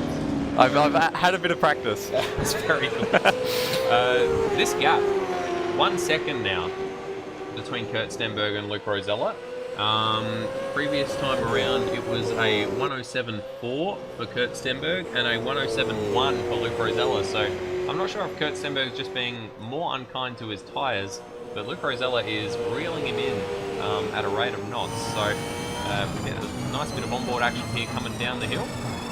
And Rosella's looking very smooth there. No real overcorrection. Remember, we were on board with Zach Baker in the first stint, and it was like chopping some wood. He was working so hard on the steering wheel. But you can see Rosella's not any overcorrection there. And as Stenberg just pinches the inside front brake, Rosella does a nice job to get a good exit. He's looking very racy at the moment, Madbird. He is. He's just slowly, inexorably closing in on the race leader Kurt Stenberg, which I'm sure Thomas McMillan sitting in the pits will be incredibly excited about for when he gets back in the car. The gap is now down to under a second, about 9/10 between the two as they come into the chase. Both of them using a lot of curb on the inside of the chase at the kink there, so a little bit of oversteer for Rosella, but they're very brave, unsettling the car that much as they head into the fastest corner in Australian motorsport. Very good. Tick that one off your skate bingo cards. A little bit of oppo there for Kurt Stenberg as he came through Murray's corner. Murray's corner, Murray's bend. Murray's. It's just Murray's. Let's just. And turn 2 is Griffins. Yes, Griffins or Quarry. Or Quarry. But definitely not Penrite Pass. All right. And Forest Elbow is the Bentley elbow, correct? For the 12-hour it is, yes. It's also just the elbow, or just Forest, or where Dick ended up in a tree. I believe that the cutting was Destination New South Wales. Oh my God. Let's leave that one well enough alone. We've done a good job with the sponsor plugs, but we don't need to go that far.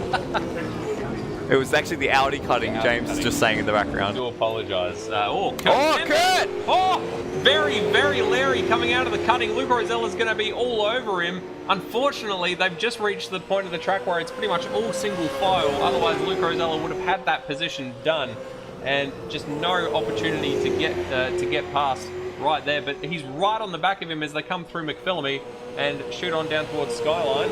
And I reckon we might have a replay. Well, we'll hold the replay. Yeah, we'll hold the replay for now as Kurt gets a little out of shape down the S's through the Dipper. We're on lap 67, so quite a ways through the race at this point. So the pressure's on, and Kurt's been in that car quite a while now. Remember, it was Dane who held that first in. He locks the inside front once again, and Rosella gets a beautiful exit. Look at that as they come out of Forest Elbow and down Conrod Straight. Yep, so Luke Rosella going to be in the slipstream as they come down the long back straight and into the chase. It's a bit of a game of trying to get as close as you can without getting so close you have to check your throttle coming into the corner. So he's gone defensive, Kurt Stenberg, and then goes back out to the racing line. Luke Rosella is right behind him, almost nuts to butts as they come through the chase. Both of them on the limit of adhesion coming out of the chase, and Kurt goes very, very close to the inside, taking the defensive line that time around, and manages to hold on to that position. Yep, and will Luke Rosella have a decent enough exit to get a run down into hell? Doesn't look like it. He pokes his nose out just to let Kurt know that he's there, but has to hold behind. Another lock up for Kurt Stenberg. Those tyres are really not handling it very well. Got a nice onboard here of Luke Rosella. You can see him slowly getting pulled up alongside him by the slipstream. Goes for the outside, then goes for the inside, or vice versa, sorry, as they come up into Griffins. And Kurt did very well there, positioning his car defensively to make sure that Rosella couldn't get on the inside line and make that move into Griffins Bend. Rosella has a peak coming into the cutting, but it's very, very difficult to make a pass there this time by. So he sits behind, and we'll have a quick go at the replay. So this was the moment for Kurt Stenberg coming out of the cutting, a little lock on the rears, and then just as he came back up to speed, a big slide on the exit, and that that caused the 1 second gap that he had to disappear entirely. So just a little moment there for Kurt, and that was all it took. Yep, and that has allowed Luke Rosella to be all over the back of him. The gap has expanded just a little bit over the last few corners, but Luke doing very well to keep it within half a second as they come down the mountain. Oh, a little tags the wall just a little bit, does Luke Rosella, but not too bad. Shouldn't have any damage or anything as a result of that. Coming through Forest Elbow, nice and smooth from the both of them. So Luke Rosella hoping for a good slipstream down Conrod.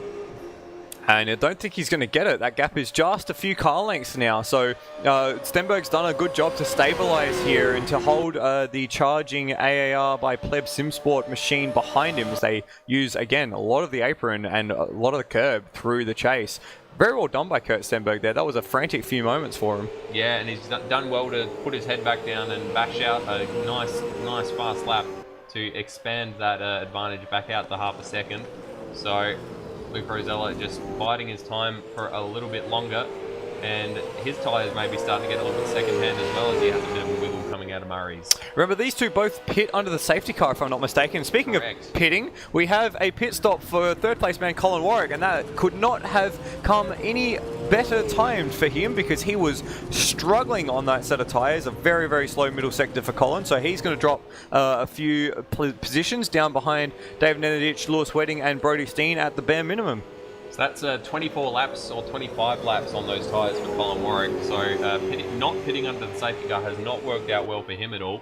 He's going to be out of sequence with the rest of them, and he's going to be at the back of the pack, I think, once he is out of the pits. Yeah, and especially with that safety car very recently, it's compressed the field, and that's compounded the issue for Warwick.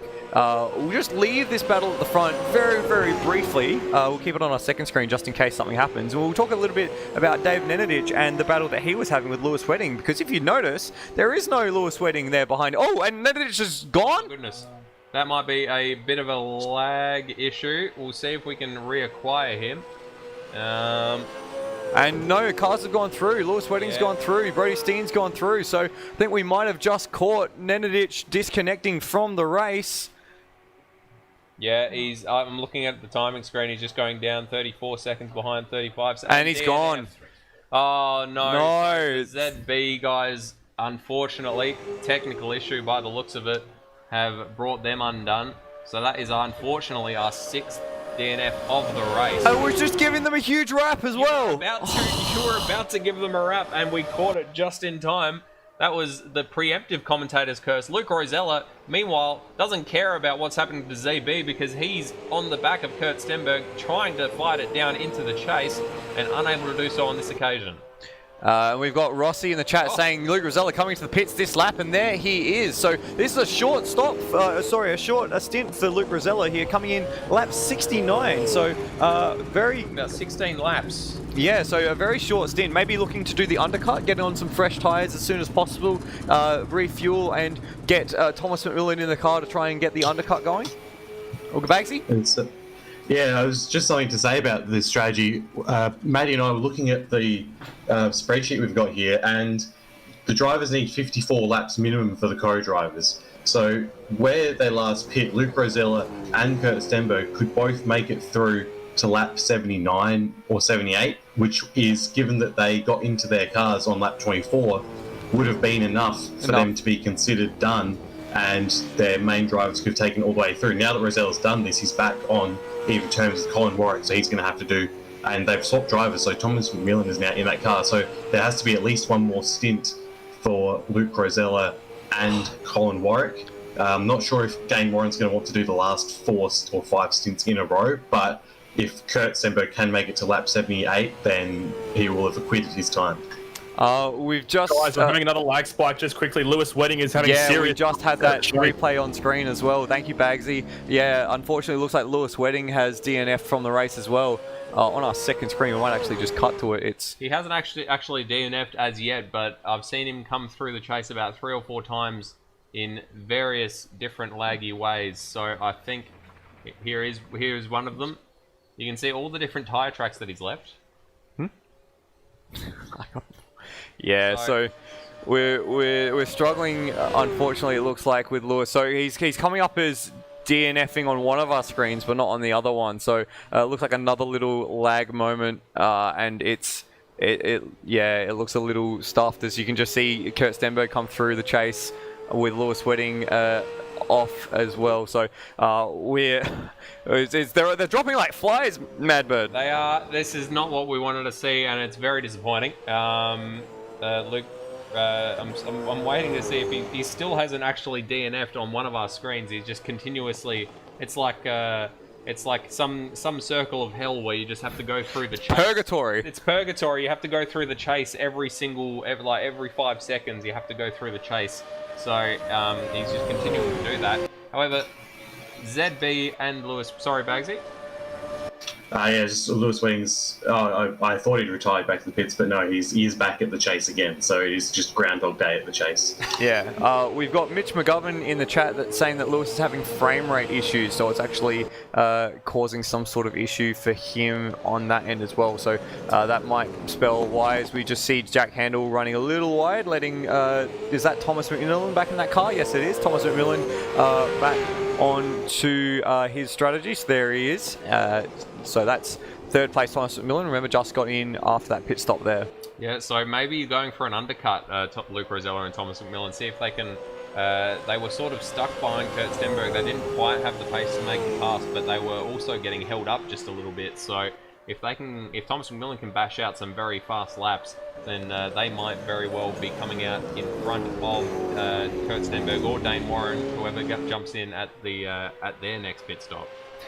It's a real shame that we've seen very quickly technical issues for both David Nenadic and Lewis Wedding, because they were having a great battle in the mid-pack there, yeah, and it would only have gotten better with Hans and Zach Baker in the cars as well. Always McMillan uses all of the road and then some at Reed Park. It was, building to be a hotly contested battle for the rest of the race, and unfortunately we lost both of them within a pair of laps. Yeah, it's very unfortunate. We are seeing in the chat, so Rossi just saying, Rosella coming into pits this lap. Sorry, Mitch McGovern saying Lewis having frame rate issues, and then Rossi saying that he's having 1 FPS. So, we had the same issue with one of our broadcast computers, which is why we don't have timing on one of them. And we also, back in the day, Apex Rear Wing ran a 6 hours of Spa race, which many of the competitors have the same issue, where your frame rate basically drops to single digits and it's unraceable, and the server doesn't seem to progress you anywhere around the track, so you end up just doing the same bit of track over and over again. So they have now DNF'd, so we've got confirmation on our screen there. Hans Brunswick and Lewis Wedding have DNF'd. So we are down now to 6 runners. And Rody. And, 6 Oh, 6 including Rody. Oh, wow. He could get a top 5 at this rate. Honestly, 6 runners, Rody is currently 8th. Yeah, he's 5 laps down, so once he catches to the point where David Nedich and Hans Brunswick / Lewis Wedding did DNF, then he will gain those positions. See, we laugh now, but watch Rody come back and win this race because everyone else DNFs around him. Yeah, hashtag Rhodium very well might be a possibility. I won't say cross our fingers, because that would probably necessitate another 4 people DNFing. But, that would certainly be interesting. We're still looking at Thomas McMillan here. Just see what sort of lap times he's quick. The undercut is on a 2:05.6 last lap around for McMillan, which included passing Jack Handel. But also, quickest man on track at the moment is this one, Ethan Warren, who's back behind the wheel of the KART FX number 93 car. A 2:04.6, a whole 1/10 of a second away from his best lap of the race.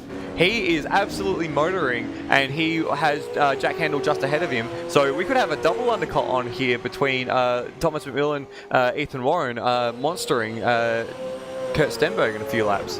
Yep, so I imagine that Kurt Stenberg will be stepping back out and allowing Dane Warren back into that car. Yep. So they probably want to get while the getting's good, because I imagine Dane Warren is going to put the foot... Oh! Ethan's trying his very hardest there and almost bowled it wide. Let's have a look at that one, because that was terrifying. We'll jump on board for it as well. So here we are through Reed Park into McPhillamy. A little bit unsettled there, but it was here that the big moment was. Whoa, look at the slide! Barely held onto it, so got one hell of a tank slapper. Very well done in order to not lose that car into the fence. And we rejoin him as he's coming down Conrod Straight, having passed Jack Handel, even in spite of that issue. So very well done to Ethan Warren as he sets off trying to decrease that deficit. I didn't notice the big VB logo on the roof of the car. And I've also noticed on the front of the car, we've got the little Tamiya logos for Thomas McMillan and Luke Rosella. Luke Rosella obviously having a gorgeous Tamiya branded car in the main series. That must be a little tip of the hat to that one. And just a little splash. We got a lot of hashtag Rhodium going on in the chat. Hi to Damon Carter, who was also saying hi to us. And Chaos Theory saying Rhody or the Rhodini. Sure. Sure. Chaos Theory, if I'm not mistaken, is Scott Morrow. No, that's Cowboy. I keep forgetting who these people are. They don't use their normal names in YouTube chat or on Discord. It's difficult to keep track, especially when you're jumping into a race that you haven't watched the whole season of, and all of a sudden there's 12 cars with 24 drivers all trying to confuse you at every step of the way. But there are some that you're familiar with, such as Rhodey. Yep. Who still is 8th out of the 6 cars that are running, but still has those 2 positions to make up over Hans Brunswick and David Nenadick. And still running without a bonnet. Yeah, hasn't seen fit to repair it, so the damage can't have been bad if he had any damage at all. It looked like a pretty severe accident, but he's continued on, so obviously not as bad as it looked like it was. Chaos Theory is Steve Burko, who is a regular in ASC, so that would be why I recognise that name. And finished second at the AMS Oz 500, driving with Hans Brunswick. Got that position on the last lap, thanks to a broken engine for this man on screen now, Thomas McMillan. Gutted. Yeah, possibly. So, Thomas McMillan is closing in on Kurt Stenberg's times. Last time out for Thomas McMillan was a 2:05.7 against a 2:08.2 for Kurt Stenberg. So that gap is coming down at an absolute rate of knots as we're just getting ready to throw across to the... sorry. Disregard what I was just saying. Selly's SPAC filler. Oh, God. We're going to leave that one well enough alone for now. We are. Thomas McMillan continues circulating. And last lap around for McMillan, a 2:06 flat versus a 2:08.2 for our race leader Kurt Stenberg. So the lap time is drastically different. That gap is only 30 seconds. And if we've got Matty Dunlop in the booth, Matt, can you remind us what that pit lane transit time was again?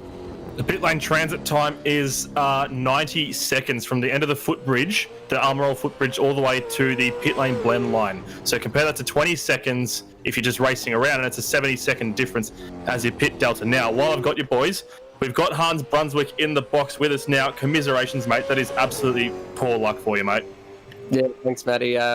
Lewis just needed his computer to last literally one more minute, and unfortunately it didn't. It got to the chase and it started so badly that he got less than 1 frame a second, and it was over and out from there. We thought he could perhaps get it back to the pits, and we were hopeful, but unfortunately it just had him like sailing through the chase a number of times, and he just couldn't do anything about it. So that was pretty much day done from there. But we gave it a good shake, and we've got to do it again at some point because we outlasted most of our competition, so we're really, really happy with that.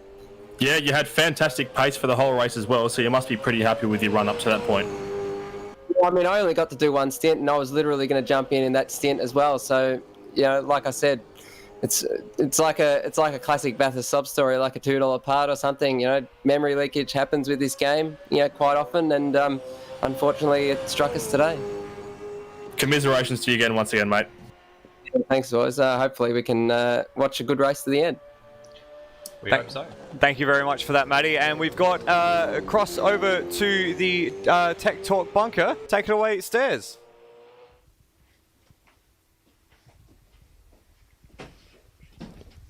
Thank you, Michael. Welcome. You were having so much fun in the Tech Talk bunker. I thought I'd take over.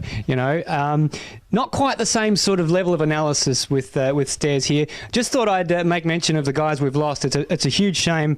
Lost him. Lost him. Lost him. Lost him.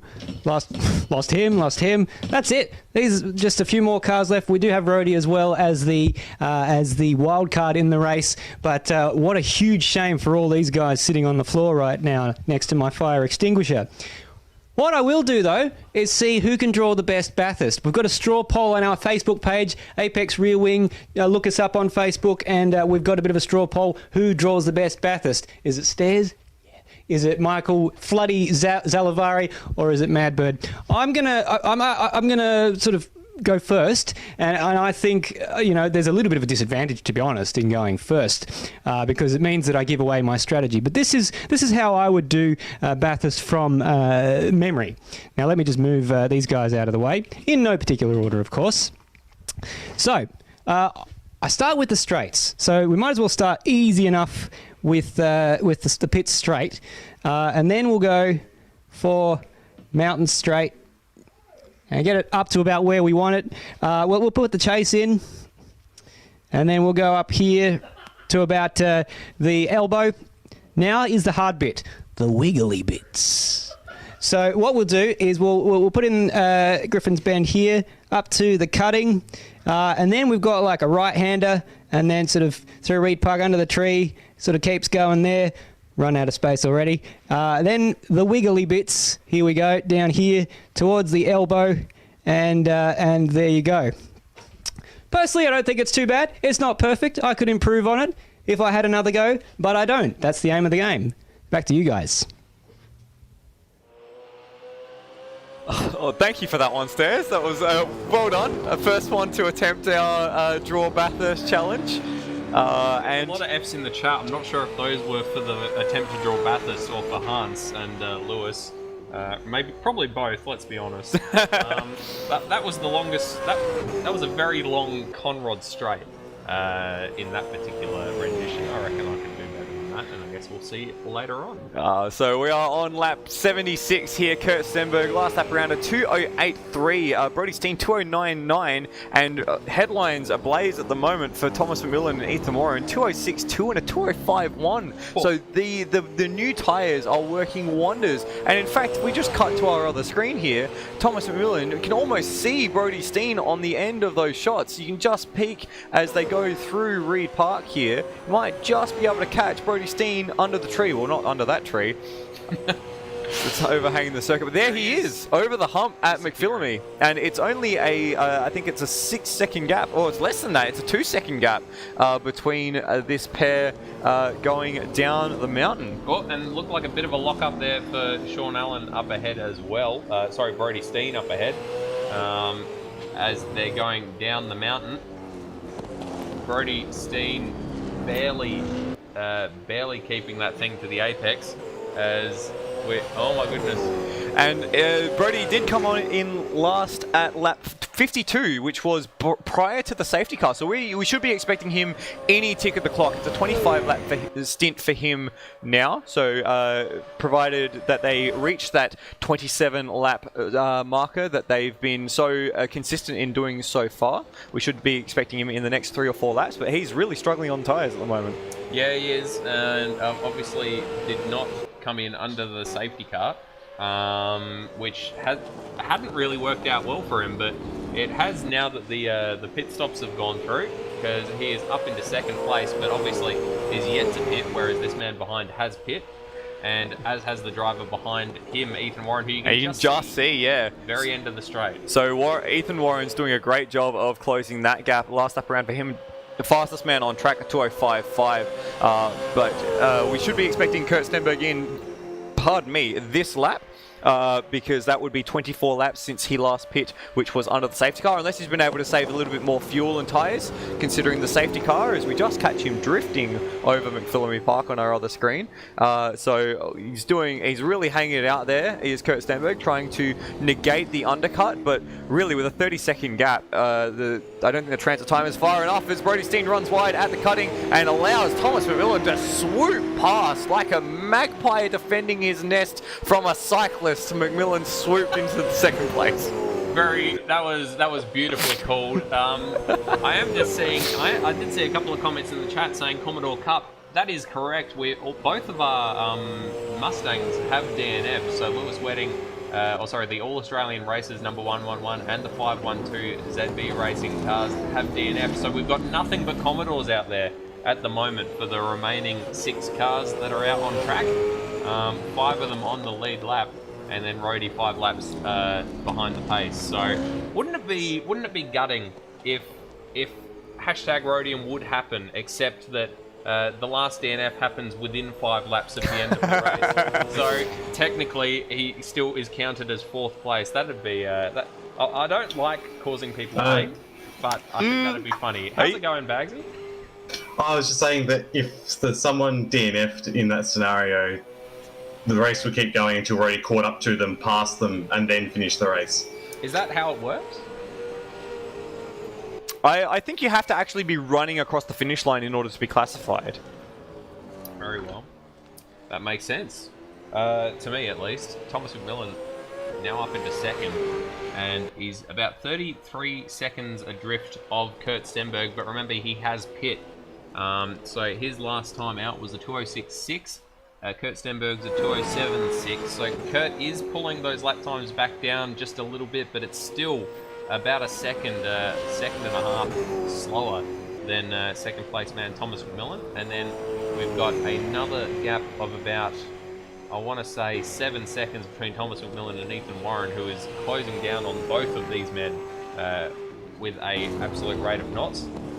And here is Ethan Warren. He's just coming through Griffin's Bend. So you can see that Ethan is already attaching himself onto the back, or fairly shortly will be, to Brody Steen. That gap is, as Madbird just mentioned, only about 5 or 6 seconds. In fact, it's much less than that, as Kurt Stenberg is just coming down Conrod Straight now. And that's Rhodey just in the distance. And Rhodey has made it up into 6th place. So he has overcome that 5-lap deficit to Hans Brunswick to take 6th place. And we've got, it's Dano in the chat, Dane Liccardo, just reminding us that the AAR number 35 car was also a Mustang. Oh, of course. Do apologise, Dano. You see, the issue is we didn't have you on our spotter's guide, so I kept forgetting about you. I did write you on there, but I neglected to write that you were in a Mustang. And here comes Kurt Stenberg into the pits. Finally. So yes. His tyres have got to be crying about. So that was 25 laps, but a few of those laps were under safety car for Kurt. So let's see whereabouts his competitors are. Instinct is also in the pits as well. So here is Brody Steen and Ethan Warren. So they are resuming their battle for 3rd, and we'll just see if we can find, oh, that's the wrong way, where Thomas McMillan is. So there's Thomas McMillan in the chase, just about 5 or 6 seconds ahead of that battle, and he should very easily swoop through to the lead. So the undercut has worked. Kurt Stenberg's only just come to a stop in his pit box and gone up on the jacks, so you can see Thomas McMillan, he came around the corner in the very far distance there of that shot of Kurt Stenberg in the pits. Brody Steen also coming into the pits, so finally getting off those tyres as well as he trundles into the pit lane. But Thomas McMillan has come out well and truly ahead of Kurt Stenberg after those pit stops. The gap is going to be, and actually Kurt Stenberg's lost the position to Ethan Warren as well. So Kurt Stenberg down into 3rd place, and is in fact Dane Warren, that has retaken the drive in that car, has only just gotten going. So he is going to be well and truly set a task to catch up to those other two, but it is Dane Warren, who we know is an absolute beast in a cockpit. And Madbird, we're just about to hit a pretty special number here at Mount Panorama. Are we? Oh. I thought it was going to be a funny number, but we've already passed. We've already passed the funny number. Sorry. Funny number. No, we are just on lap 80 now, so we're just about to hit half race distance. So Thomas McMillan, when he crosses the line, will be the first to hit the 500-kilometre mark for this race. So we'll be halfway done. Whoa, oh, living on a prayer. We are 2 hours and 58 minutes into this event. And so we've got another 2 hours and 58 minutes or thereabouts remaining once this lap is finished. And Thomas McMillan, well, Stairs said that him and Luke Rosella were a dark horse for the win, and they're currently running in first, about 5.5 seconds ahead of Ethan Warren, and about 22 seconds ahead of Dane Warren. So if Thomas McMillan can just keep up these consistent quick lap times, then he might very well prove Stairs right. And here is Ethan Warren on screen now. The thing is that Ethan Warren is about half a second quicker than Thomas McMillan and has been through most of this stint. As the tyres have begun to fade out, Ethan has kept about a half a second advantage. So that gap was quite large. Remember, Colin Warwick elected to stay out through the safety car and started the restart from 1st place and got monstered almost immediately by both Kurt Stenberg and Luke Rosella, and had to pit to get off of those tyres. Now Ethan Warren is starting to slowly reel that in just as we hit half race distance. What we might do is we might try and get a bit of a look at where everyone is on the circuit, and I've already messed it up, so we're not going to do that. While you're doing that, Matty, I reckon you might have Kurt Stenberg in the pits. Have you got him down there? I certainly do. I've got Kurt Stenberg here in the box with me. Kurt, you just jumped out of the car. Pretty big stint for you, mate. Didn't seem to have ended the way you are. You've rejoined back in P3, but how's the race going as a whole for you so far? Pretty good, mate. Pretty happy, even though we're back down in P3. Pace was a lot better for myself in that second stint there, and we ran a bit longer than everyone else, and I think that's put us on a better strategy than other people that were around. So how do you reckon that's going to play out by the time you get to the end of the race? I'm not sure what we're looking at in terms of safety cars, but do you reckon you'll find yourself in the box seat in terms of your fuel strategy? I do, mate. I think we're better on fuel than everybody else that we're racing, and I know that the Ethan Warren, Colin Warwick car has an extra pit stop to make than us still, so that's to play out. McMillan, Rosella, I think Dane's got the pace over them, but we just have to watch how he goes in the race on his fuel, because he's a fair bit hungrier than what I am. Now, you've completed your minimum distance for the race. I imagine you'll have to get back in the car at some point so that you don't triple stint Dane Warren. Are you going to be finishing the race, or are you going to be jumping back in at some other point, or do you reckon you'll be able to leave Dane in the car for the rest of the race now? The plan is for me to get back in after this stint of Dane's, but we're just going to see how everyone else does. I'm pretty sure no one else has met their minimum, or no one that we're racing in the top three have met their minimum, so I think I'm going to get back in against them, because I don't think my pace was that bad, and Dane wants a bit of a rest, but we will play it by ear if something goes astray with the safety car or whatnot. Good on you, mate. You've well earned this break. Enjoy it, mate, and well done on your progress so far. Best of luck for the rest of the race. No worries, mate. Thank you. Thank you, Matty, and thank you, Kurt Stenberg. We'll just switch off of Kurt's car, Dane Warren, and we'll have a look down Mountain Straight. So that was just Rhodey coming through. We passed half race distance, and there is your race leader. That is Thomas McMillan, and already Ethan Warren has done quite a big job, Madbird, of cutting that gap down. He has, although as Kurt said just then, and I had forgotten, that Ethan Warren and Colin Warwick did not elect to stop underneath the safety car. And so they do have another stop to make. If there isn't another safety car for them to lessen that pain, then that could easily be a big issue for them. And here comes that car of Dane Warren, currently sitting in third, but that is the gap between first and third. Let's not forget as well that there is a rule that you can't do more than 3 stints consecutively, so that's something that this team will have to contend with. They'll have to put Kurt back in the car, so that way Dane gets a break through the remaining 4 stints of the race as we cross half distance. There's quite a big gap between him and 4th place Brodie Steen, so we'll just see if we can catch Sean Allen in the car now. They've just taken a pit stop as well, so they're just about to come up the hump on Mountain Straight, so we'll just catch them over the hump now, and there she is, that bright yellow Race on Oz Commodore. Race on Oz. It all runs together on the bonnet a little bit. It looks like Race on Oz. Race on Oz. Race on Oz. Like some sort of weird... It's like a Pokemon or something. They've had a quiet race since their early race fanaticism. They were engaged in a few battles. Unfortunately, those that they were battling against have all met an untimely demise. The next car on track is... Oh, I've messed it up. That's okay.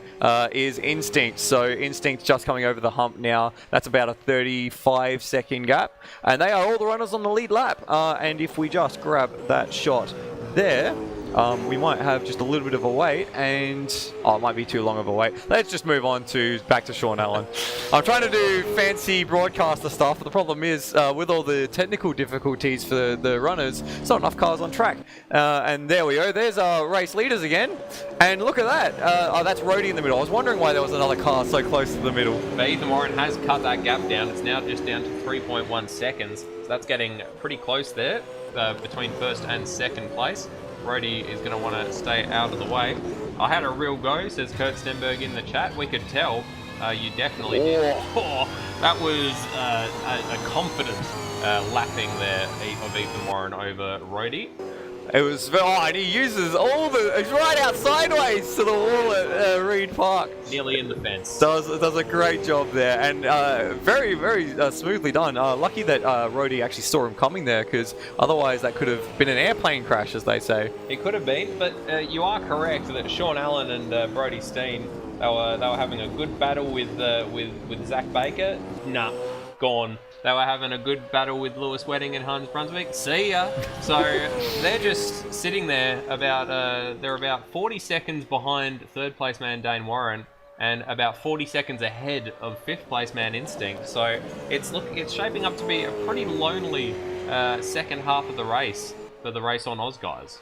Yeah, which is a bit unfortunate, especially in a long race. You want to have cars around you to really battle against and really test yourself in. But I guess a part of the endurance factor of a long race like this is just overcoming the event and making it to the finish. And it's unfortunate. We heard from Hans earlier. He was a minute away from getting in the car and everything fell apart for him. We've seen, unfortunately, the same for David Nenadic and Zach Baker. As well, and a variety of other drivers, Dane Liccardo, RSM Latino, Alex Cattle, Ujit Mishra, and Stenny as well. So there are the 7 retirements. We've had more retirements than we've got current runners, unfortunately, at the moment. Unfortunately, yeah, we only had the 3 DNFs last year, which was encouraging. But this year, unfortunately, most of them have been technical issues, not driver error. So that's never what we like to see. Of course, we had a few technical issues in the AMS Oz 500, Bathurst 500 as well, and a few people popping their engines in heartbreaking circumstances. So at least we haven't had that yet. Haven't had that as yet. But we do still have, the last 80 laps yet to run. Yeah, the last 80 laps, 78 laps. We're only halfway, and we've been racing for something on 3 hours, or to that effect. We've got Jumbuck Media in the chat saying it's the battle of attrition this year. Absolutely, yes it is. I did mention prior to the broadcast that hardware and software were going to be a factor, making sure that you can keep everything connected. And unfortunately, we've had a few dropouts. As we're watching Ethan Warren on our other screen do an absolute yards work of keeping the car straight over Skyline. We're just on board with him coming down the hill, and that gap between himself and Thomas McMillan has visually gotten smaller in significant amounts since we last checked in with it.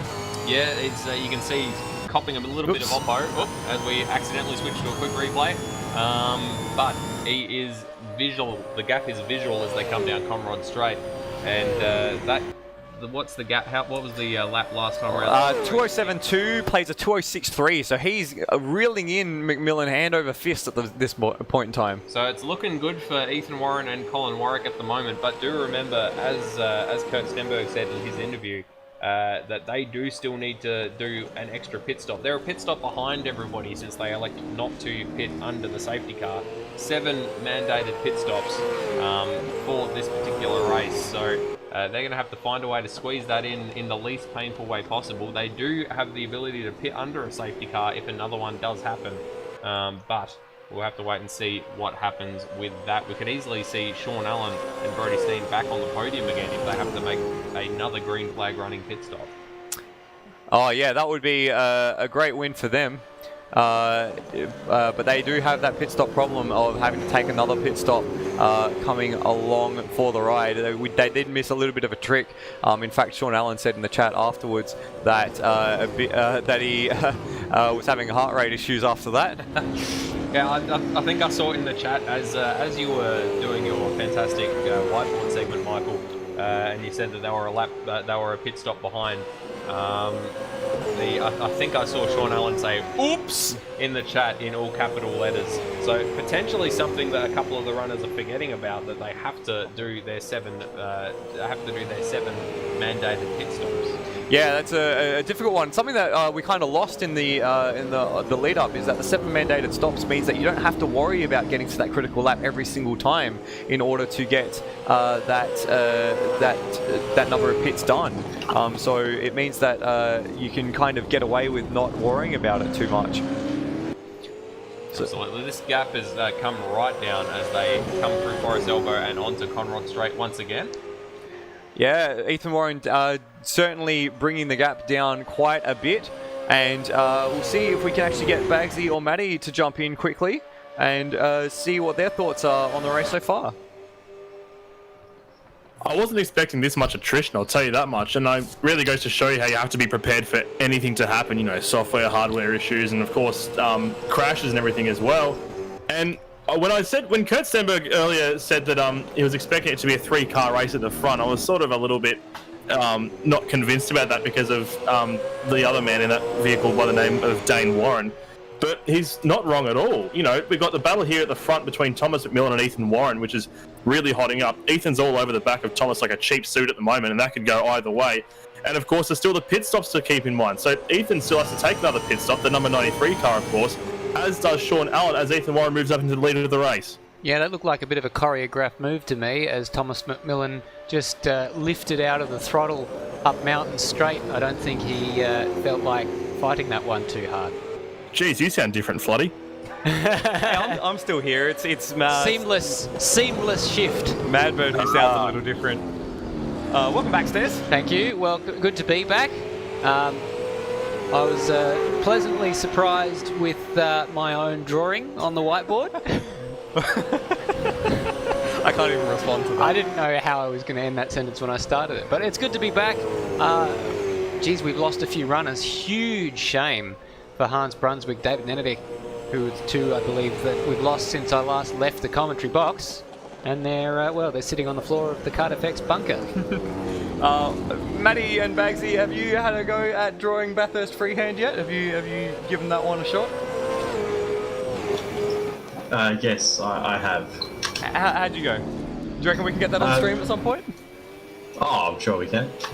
That's got to be from memory, mind you. You can't be looking at a reference image at the same time. It's all good. I'm quite happy with what I've done. Very good.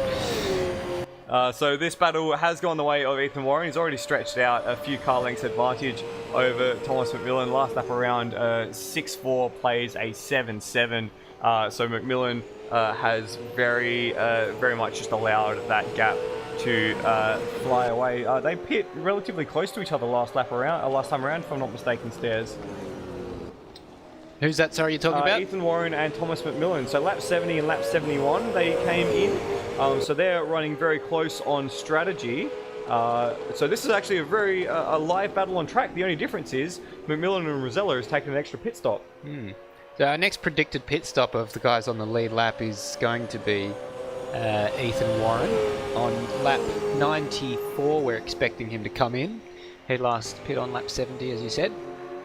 And I'm just having a quick look at Dane Warren's lap times since he's gotten in the car, and he's running in the 4s as Ethan Warren runs a little wide out of the cutting and loses a bit of that advantage to Thomas McMillan. We're just jumping on board with McMillan now as we come up through the cutting, and Warren, it looks like he's struggling with the front of that car a little bit, struggling to get the nose to do what he wants to do at the moment.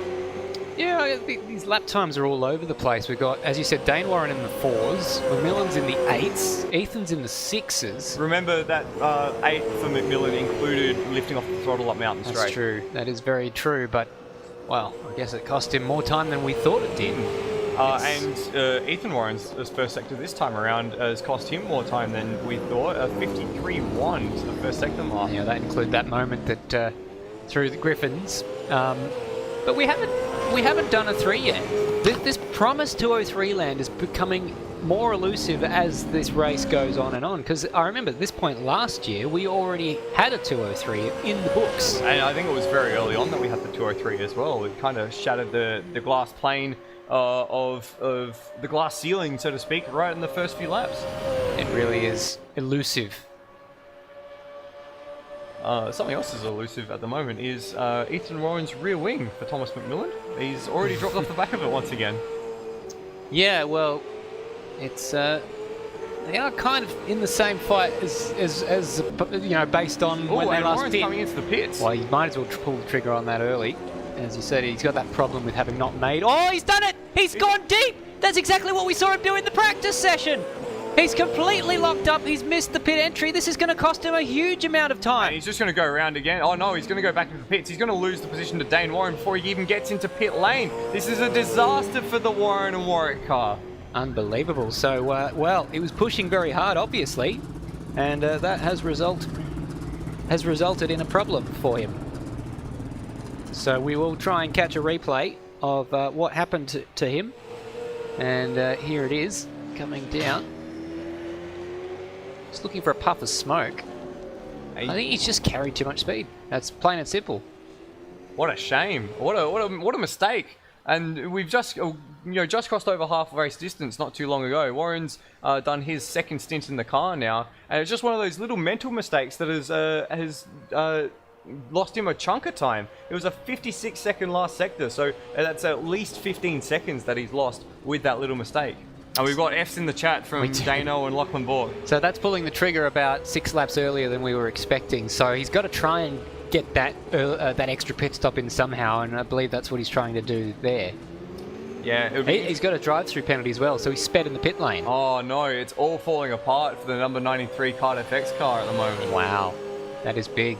And it's good news for Thomas McMillan in his fight with Ethan Warren and Colin Warwick. And I wonder if McMillan will also pull the trigger on their pit stop as well. They've got the luxury of having one extra pit stop in the bag at the moment, so they can run a bit longer. But and what about Sean Allen and Brodie Steen? Yeah, well, they really need to get their pit stops done. They've only done, I think it's 3 so far. Yeah, only 3 pit stops so far for Sean Allen and Brodie Steen. Yeah, at the half race distance. So everyone's done 4, apart from Sean Allen and Brodie Steen, but they're all at very different parts of their stint. It's a very complicated game that we're trying to figure our way through at the minute. Well, we like it that way. We want something to take us through. The next man we should see in the pits is Rhodey. We're expecting him in on lap 90. That's his lap 90 though, isn't it? Yes, this is true. So that will be at least another 4 laps away. We are on lap 88. For those watching the stream, we did lose one of our timing screens on the stream, so we have lost our lap counter. So it's lap 88 at the moment. And yeah, same issue that I think some of the drivers had. We saw that happen to Hans Brunswick, Lewis Wedding, and I can't remember who the other one was who had specifically that issue. A few of them were connection issues, but the lag spike, I think it might have been Dane Liccardo. Oh no, it was David Neneby. Yes, sure. Yeah, and we caught that on stream just as I was about to give him a huge rap as well. Always the way. Just before. Geez, the commentator's curse is getting earlier and earlier. I'm going to leave that one well enough alone. I don't think there's an appropriate response to that. Baggsy? I was just saying, speaking of David Benedict, I believe the mirror for their car is still in the middle of pit straight, right on the start-finish line. Oh, we'll see if we can... No, I can't see it there on that shot on our other screen. Keep an eye out for that. As, well, Brodie Steen, Sean Allen in the car at the moment, I should say, is still out on his, 4th stint? Not specifically his, but 4th stint of the race for him. And they've actually jumped Ethan Warren thanks to that mistake for Warren. That increased the pit lane transfer time by about 20 seconds, and that's meant that Allen has a 20-second gap, or 25-second gap over. He will need to come in again though, because he's only done 3 stops. For that car, I should say. Yes. So yes, Thomas McMillan leads the way. He's got a 6-second lead over Dane Warren. That's coming down rapidly. Oh, 2.5 seconds a lap. Yeah, and Dane is just absolutely blitzing the field at the moment. Interesting question that I wonder if we can get answered. Well, I wonder if there is an answer. Will the pit lane drive-through penalty count towards Ethan Warren and Colin Warwick's mandatory pits? I doubt it. It specifically says 7 stops. So technically a drive-through penalty is not a stop if you're talking in literal terms. That's a good question. Is there a way to I suspect the answer is no. It won't count. But otherwise, it'd be a pretty decent strategy. Just go out and track cut as often as you can, and just straight to the pit lane with a drive-through penalty instead of having to stop for an extra 30 seconds. Shave an extra 30 off your lap time. Bob's your uncle. Or bold strategy, Cotton. Or just take a pit stop without putting on the speed pit speed limiter, then just come in and not actually stop as we watch McMillan drift and lock a wheel in through the cutting. Dane Warren is actually not too far away. He's not far away. Sorry, Baggsy. Oh, I was just about to say, when you were saying about how just taking the pit lane speeding penalty, technically there's no difference in if you've sped in the pit lane, it doesn't matter if you speed by 5Ks or 500Ks, they still give you the same penalty. So if you don't have already sped in the pit lane, you might as well just book it all the way through. And I think for that reason alone, a drive-through penalty should not count as a pit stop, because you probably gain time doing that. It's 4-dimensional checkers that we're playing at the moment here. Because let's break this down. If this was a legitimate thing, if a drive-through penalty counted as a pit stop for the purposes of this rule, what you could do when you take your actual pit stop is just drive into your pit box at full speed, then go off at full tilt, and then you basically lost only the time it takes to get started. We've got a safety car! We've got a safety car! This one is caused by an accident or something, we assume. Has anyone lost a huge amount of time lately? Instinct's dropped down a lap, but I think we saw that. We'll see if we can catch the reason for that. And of course we've got all of our guys with our ears to the ground trying to see whether there's an obvious cause. And we've got pit callers. Thomas McMillan's come straight into the pits, as has Dane Warren. So they're very, very close. Yeah, now Thomas McMillan, he has taken a yellow flag pit stop, so this one won't count as one of his 7 stops. Instinct is in the pits as well, and as far as he goes, he's in the same boat as Thomas McMillan. But this would be great for Sean Allen and Brody Steen, because they haven't taken their pit stop under safety car yet. So Dane Warren too. They could get one of those back, one of those free kicks. But they're dual pit stop anyway, so this is almost... Yeah, it's not quite worked out. If they'd made a pit stop a lap or two ago, they'd be laughing. Absolutely. So either way, I expect... And we've got the same issue with Thomas McMillan and Dane Warren getting very comfortable, close bedfellows. As nuts to butts, as Madbird would say. It is nuts to butts. Hope they're comfortable in there. And I didn't see who actually got to the box first. I think it was Thomas McMillan. Thomas, yeah. And they put Luke Rosella in that car straight away. And Dane Warren stays in. Sean Allen's going to come into the pits from 3rd. Yeah, I think that's not worked out for them. They can just pit immediately after the safety car, but of course you'd rather pit immediately before the safety car, so that way you get the free kickback. What this has done, this is gonna murder Kurt Stenberg, Ethan Warren and Colin Warwick, because they still have that drive-through penalty to take. Oh yeah, so that's... No, they've served that drive-through. They have served it? Okay, thank you, Baggs. We weren't looking at it because we were busy surmising. I want to come back to that point, but not till after we sort out this the washing machine. Yeah. Wasn't it about this stage last year where we had a safety car, surprise safety Almost car? exactly. Yeah. Lap 91. I feel like that was the moment where Madbird toppled the whiteboard off the ladder. It went crashing to the ground. And that was that. Calamity in the commentary box. Now, who else is that in the back of that shot? That is Ethan Warren and Colin Warwick. Ethan Warren and Colin. So everyone has made a pit stop, apart from Rhodey, unless he's made one unseen to myself. Rhodey to this point has done 4 pit stops, one of them under yellow, so whether or not he chooses to do a 5th one, the 5th one will not count to his allotment. Of course, he's 6 laps down, so it doesn't really matter. He's got no obligation to make a pit stop, and it won't count towards his 7. This is going to be very complicated, because all of a sudden it means that the remaining stints of the race can be shortened to the tyre life. I wonder if they designed that safety car pit rule to prevent people pitting multiple times under the same safety car, and it's had this unintended effect of shortening the remaining stints.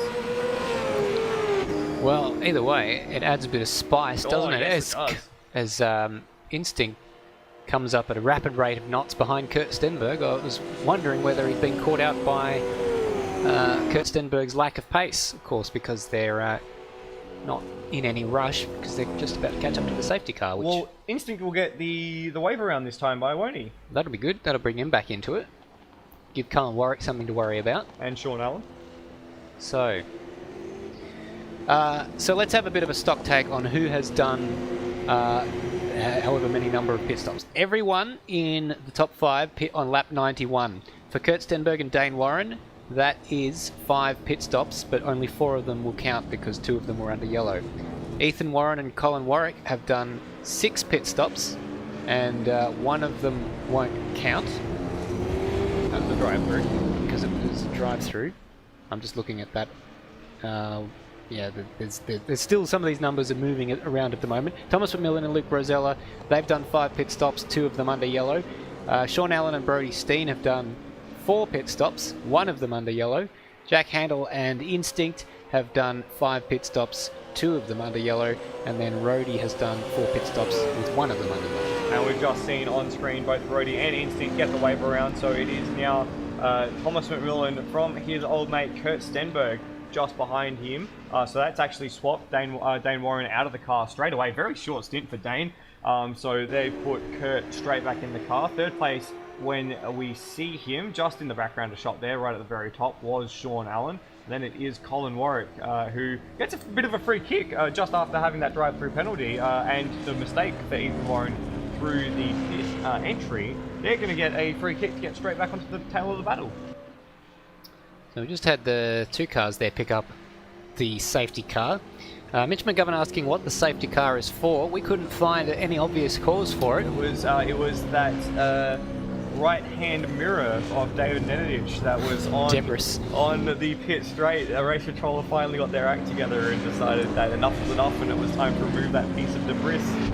Well, the idea is that we have one random safety car thrown throughout the race, and we thought that was the one we had all the way back on around lap 54. But maybe that one was actually caused by another accident that we didn't see, and this one was the random one. I'm not too sure what the answer to that question is. We've got Dano35 saying red flag in capital letters. We've had no official word through from... It's not 2014, Dano. Please not again. Well, he wants to get back into the race. Oh, that's true. Yeah, fair enough. We did have a red flag at last week's AMS Oz Bathurst 500, which was a significant interruption that lasted for about an hour. So that one did feel like 2014. That's very 2014. Yeah. Wiping an elephant's ass with a cotton bud. As the safety car wipes the wall with its own door going through the dipper. Yeah, the safety car driver in the Automobilista Supercars Championship is not a good driver. Safety car driver. Safety. In inverted commas. We're on lap 91 of the KART FX Bathurst 1000, brought to you by ASC and Apex Rear Wing. I'm Michael Floodman Zalavari. Next to me is Alistair Schmidt. Alistair. Yeah. And we've got with us Baggsy, Josh Baggs and Matty Dunlop. And yeah, it's been an intriguing race so far. A very attritional race that we've had. The 4 cars you see on screen are 4 of the 6 runners at the moment. And most of them have been technical failures, which is a big shame. It's, we do everything we can to try and avoid this, but sometimes you just can't predict what the game is going to do once it gets to a certain point. So we just hope that if you've got to a certain point, you'll think maybe it'll last the rest of it, but you just never know. Yeah, a big shame for those who we've lost. Just to recap on the runners that we have lost. We lost Stenny and Acclaimbite very early on. That was an accident at the chase. Ujit Mishra had a disconnect on lap 5, ending a very tumultuous week of his sim racing experience. Alex Cattle and Benjamin Dahlia in the Race Noise Young Lions, as that is Sean Allen just coming back into the pits. Not sure why that was. The Race Noise Young Lions, they had a disconnect on lap 28. That won't count. That's 2 under yellow now. Yeah. Lap 28, running in 6th place, they were at the time. RSM Latino, and he was running with Steve Warwick in the Zimmer frame car, the number 50 RSM car. They had a disconnect as well. Dane Liccardo and Lachlan Bork in the number 35 AAR car, they also had a disconnect. We caught David Nenadich have a lag moment at Reed Park, which sent him off the side of the mountain on stream. That was on lap 69, nice. And then Hans Brunswick and Lewis Wedding as well had a disconnect coming through the chase, quite literally a minute after before Lewis Wedding was due to get out of the car. So unfortunate for them, but hey, that's motor racing. It is motor racing. Tell you what, Ethan Warren on this occasion will have been... that's a stop-go penalty for Rhodey. I wonder what the stop-go is for. That's very confusing for those guys. yeah, well, hopefully that one gets picked apart. But I think either way, it's not going to have too much of an effect on the final race result, considering Roby is 5 laps down apparently. Yeah, I was just going to say Ethan Warren would have been quite pleased the last time he drove past the pit straight actually on the racetrack rather than the pit lane, because looking at his last 3 stops, and I say that with inverted commas, he's been through the pits on lap 88, 89 and 91, 3 out of the previous 4 laps before lap 92. They had a very trying few laps there as well. That's it. They were catching the back of Thomas McMillan, and they passed Thomas McMillan. Ethan done a great job to get that move done on the way up the mountain, maybe with a little bit of help, but he did draw that gap in, and then threw it all the way coming into the pits. It was Steve Richards style. Yeah, it was very much. Very much. Lost a lot of time, and to boot, has only completed 4 of the compulsory 7 stops. Actually, no, that last one was under yellow, and they hadn't had another one. So 5. So they've done 5, which means they're more. They're actually ahead. They're in a pretty good space.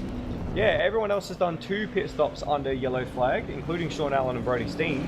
So this could be a tricky point towards the end of the race. Who has actually done their required pit stops? And because we made mention, 7 compulsory stops, only 1 of them under yellow flag is counting.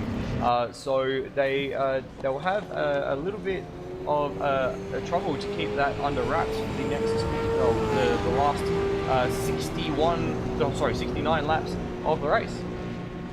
So just coming down Conrod Straight, we're going to see if we have a restart on this lap or not. But we'll see how it goes. Almost all the field is back behind the safety car. That is the 5 cars. In fact, Instinct has gotten ahead of Brody Steen. I wonder if, well, that would have been because of the extra pit stop. They did a driver change under safety car. That's why they came in a second time. So that's actually put Brody Steen and Sean Allen into 5th place behind Instinct and Jack Handel. So that's interesting, and I wonder if they had to do that, because there was one rule that I feel like I heard you guys talking about regarding number of stints in a row for the same driver. Does that even count if it's a very short stint? I have no idea. Sean Allen saying we're green this time by. So green this time by. So we can see Kurt Stenberg right on the tail of Thomas McMillan, old sparring partners from ASC seasons past and this season as well, in fact. As we got a 10-second stop and go penalty for Instinct as well coming from screen. Hopefully that gets sorted out. As we go green, we're back racing once again on lap 92 of this 161 lap race. And Thomas McMillan gets a decent start. He's pulled out a few car lengths, but locks it up into hell corner. And this is going to give Kurt Stenberg the run up Mountain Straight. Here we go once again over the hill. Ethan Warren not quite, Colin Warwick in that car now, not quite with this pair as they come over the hump up Mountain Straight. Now remember, they're all on very new tyres, more or less 1 or 2 laps old, and so that we don't have the differential in the quality of rubber that we had on the last pit stop, or the last safety car restart, when it was Colin Warwick on very old tyres trying to hold off all the guys behind him with new tyres. So this is going to be a little bit more of an even keel for these guys.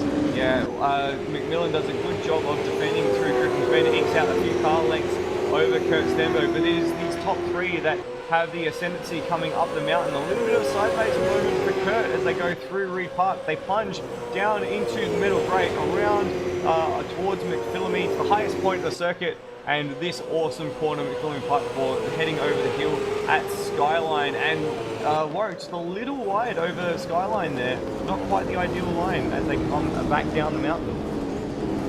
Yeah, so these guys have gapped fairly significantly Brody Steen in 4th place, who is quite a long way behind. I think he must just be measuring himself to the end at this point.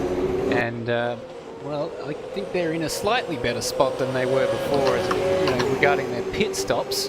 But it still remains to be seen. It's about as clear as mud to me right now. Was that Baggsy? Do you want to jump into something there? Apologies, fat fingered that button. It's all good. It looks like Instinct had a lap deleted and then given back in that short amount of time as we're watching this battle for the lead make its way through the chase. We did get a penalty on the restart, which I believe Kurt Stenberg would have been clearing somehow while he was racing Luke Rosella for the lead of the race. I do not envy his position right now. Not even close. An octopus wouldn't have enough arms, and I feel the same way as the director of this broadcast. And if we can just see in the background as well, Brody Steen has made that move on instinct for 4th place, but Kurt Stenberg is looking for a move into the lead with Colin Warwick just behind.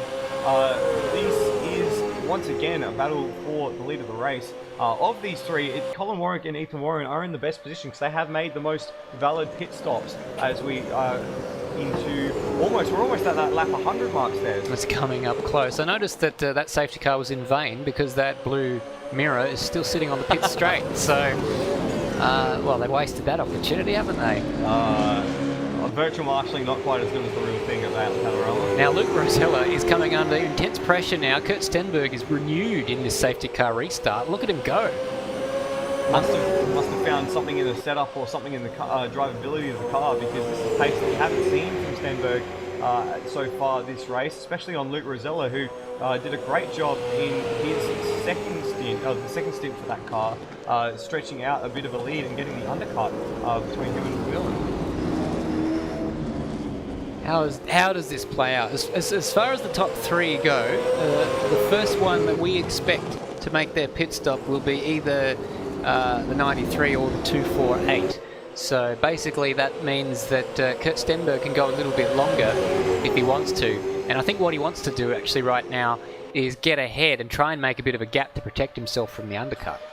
Yeah, because we saw the undercut play a big part of the reason that Kurt lost that position last time around. He's looking on the inside of the chase. He gets the higher ground there, uses all of the curb. He's going to go dive down the outside. Rosella takes the inside line. We've got the best seat in the house on top of Colin Warwick's bonnet to watch them come through the chase there. A very, very audacious move from Kurt Stenberg, and almost came off. And he's looking again into Murray's corner. Yeah, Thomas, Luke Rosella, he didn't defend. Oh, he's gone wide there at Murray's, but not too far that he lost the position. He didn't quite defend, but he went to the middle like he was going to, and he is defending very much so on this occasion into Hell Corner, and protects a little bit from the switchback from Kurt Stenberg. I don't think got a good enough run to have a go up here at Griffin's. No, just a little too much oversteering. But look, he's going to be vulnerable to Colin Warwick. He gets a great run. He's going to wrap around the outside over Mountain Straight and gets that move done. So it's Kurt Stenberg into third, Colin Warwick into second place, and soon Warwick will be chasing down Luke Rosella for the lead of the race. It was all going, it went from great to awful for Stenberg there. He was almost in the lead, and now he's dropped behind that group. It was all looking so promising, and now it's not. Hashtag 2020. But it's that was a little bit too real, Michael. But that is the folly of being so close behind a car that you seem to have a pace advantage over. If you've got someone behind you, if they're balked on the exit of a corner, then, or if they're slow off the exit of a corner, then you get balked by them, and then the car behind has that clear run, and that's what Colin Warwick, ever the opportunist, took advantage of there. Yeah, it's something that I say a fair bit when looking at racecraft is don't box yourself in to a battle. And Kurt Stenberg's dropped a fair way away from that battle as well. Yeah. Look at how far he's dropped. I wonder if he's had a change of opinion about what he's going to do.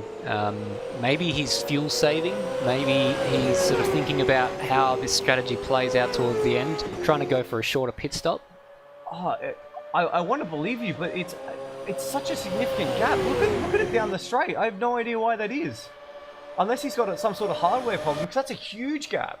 Yeah, that's true. Look at the middle sector there from Kurt Stenberg. That is 0.8 of a second. Or as Colin's very close to the rear bumper of Luke Rosella. 4 seconds behind them now. Wonder if he's doing adminning stuff. Is he going to come into the pits? No, he stays out. No, he stays out. Apparently, Peter Savage in the chat saying Stenny can't get... Oh, no. How has that happened? It's a hardware issue for Kurt Stenberg. Can you believe it? He's going to have to... Well, the good thing about that is that he can at least hand the car over to Dane Warren and then try and resolve the issue while Dane's driving the car. So, Mitch McGovern adding that it's sitting at about 80% for Kurt Stenberg. So, not too bad across the top of the mountain where you're feathering the throttle plenty anyway, as Colin Warwick has a look for the inside of Griffin's Bend on Luke Rosella. They're going to go side by side into Griffin's Bend. Colin has the inside ground. That camber changes in the middle of the corner, but Rosella holds on. He somehow managed to hold on around there and maintain that first position. So this battle goes on for the lead. Kurt Stenberg with the worst timing for a pedal issue is dropping back rapidly, now 6 seconds off, and is going to come under pressure from Brody Steen very quickly. I think they've just got to get that car in and hand it over to Dane. Kurt can maybe try something. Well, his father's out of the race. Surely he can borrow his rig to get this race finished. I had a quick look at Kurt's speed going into Griffin's Bend, and he was 20 kilometres slower than Instinct, who's behind him. And that was just going up Mountain Straight. So I'll check what he has before he hits the brakes in the chase and where he gets to. But he was still only just in 5th gear at the top of Mountain Straight. Wow, that's a massive problem. Thank you, Baggsy. It's not too bad across the top of the mountain because you're feathering the throttle around anyway. But down here, down at the chase and up the mountain straight, he's going to be in a world of hurt. And Brody Steen might wrap around him to take 3rd place. Steen's already going faster than him. Yeah, he's going to get past him down here well before the chase, I would have thought. If Kurt's 20 kilometres down the straight. Now, we've got this battle still going on for the lead. Sean Allen. Brody Steen has made his way past Kurt Stenberg, who's now dropped to 4th. I spoke to Kurt earlier in the year, and his words are ringing in my ears right now. I asked him if he was going to run the number 1 this year, and he said, well, it's traditionally been bad luck for me in the past, but we'll give it a go and we'll see. And he's coming in, but this battle on screen, or was on screen, is still raging. Rosella very defensive into turn 1. We saw Warwick get a great run last lap around to wrap up Kurt Stenberg before we realised Kurt had a problem. Is he going to get another run this time as Kurt's in the pits? They're probably doing a driver change now. Colin has a look, has a nibble. Is he going to send it? Not quite. He was willing to, but I think Rosella just was deep enough under brakes to prevent that pass from being made. Kurt Stenberg streams his races, so we've got quite a few people in the live chat who have been watching him, as Colin Warwick is all over the back of Luke Rosella, letting us know that it was a USB reconnect. So hopefully that is just the issue, and it's not that the pedals are actually broken. And if that's the case, the only thing they've cost themselves is this pit stop, which might work out for them because they need to make their minimum 7 pit stops anyway. So Dane Warren is now in that kart, and so that will be back up to speed, minus, of course, all the time that they've lost with that pit stop. There's 2 safety cars before lap 91, and the issue happens after that. Can you believe the luck? If it happened before either of those, then it really wouldn't have mattered that much. But what that has done, as I'm watching Colin Warwick get very lively into the elbow, rather, what that has done is that's really invigorated the last half of this race, because you would have expected if a safety car came in and Dane Warren was anywhere near the front of the race, that Dane would just absolutely blitz the rest of the field. He is just that alien.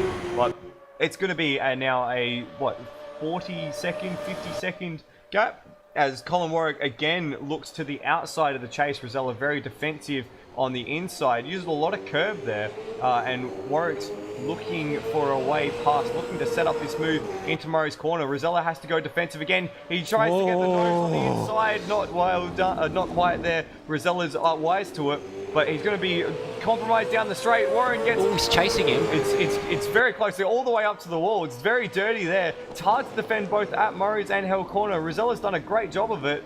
And can Warren get the run... Warwick rather get the run out of Hell Corner up Mountain Straight? It's looking very good this time. They're side by side over the hump out the mountain. Now, Warwick's got the inside line here, so he's got the high ground, so to speak. He's got to be brave under brakes, though. We've seen Rosella do amazing things there, and Rosella holds on. Yeah, Luke Rosella's gone very deep. Let's see if he keeps it. He's on that off-camber section, went very deep into the corner, but managed to carry enough momentum around the corner to hold on to that position. But Luke Rosella and Colin Warwick, we've seen quite a bit of this. He's been quite feisty in defence throughout his time in the Automobilista Supercars Championship, starting way back in Simmons Plains earlier in the year. I know that it frustrates Colin Warwick a lot, but it's very entertaining viewing. We've got Jump Up Media in the chat saying that Miller, and I think he means Rosella. Rosella doing the whole Brody Kostecki up into Griffin's Bend, and that was very Brody Kostecki-like. Colin Warwick in the fence at the cutting in the next lap or two then? Oh, don't wish it upon you. No, I wouldn't dare. I'm looking forward to seeing how this unfolds. I'm sort of wary of my prediction that I made earlier in the broadcast, but the less said about that, the better.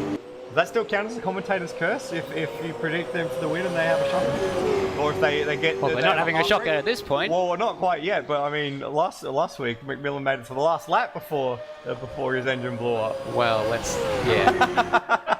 That was the last lap of 500 kilometres. Can you imagine the last lap of 1,000 kilometres? Oh, I can barely imagine the next lap as this battle rages on. Don't even know what's going to happen next. It looked like Rosella was able to be a bit less defensive that time through and potentially hold a bit more of the racing line here. Maybe. But Colin Warwick's still looking and nibbling. He's terrorising the mirrors of Luke Rosella as they come across the line once again. Very early in the race to be this defensive, I would have thought. We haven't ticked over to 100 just yet.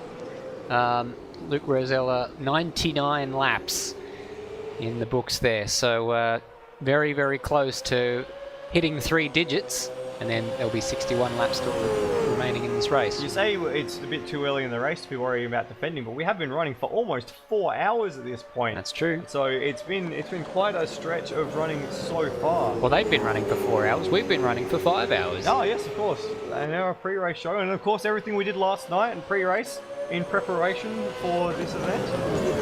I've got to say, it's felt like a very professional effort. With all this camera gear and stream boxes and monitors. I feel like if I turn around too quickly on a brake stop. Probably will. Which is why I keep generally into the bunker. At least if I'm going to break anything there, it's only going to be the old fire extinguisher. Mitch McGovern makes a good point. They can't let them pass because of the pace of Warren. So that is true. That is true. Luke Rosella is thinking about that. And also, so far, huge effort from Rhodey, 6th place. Looks like he's had one issue there that he lost his bonnet with. And that was the crash right there. That's right, where he fell asleep.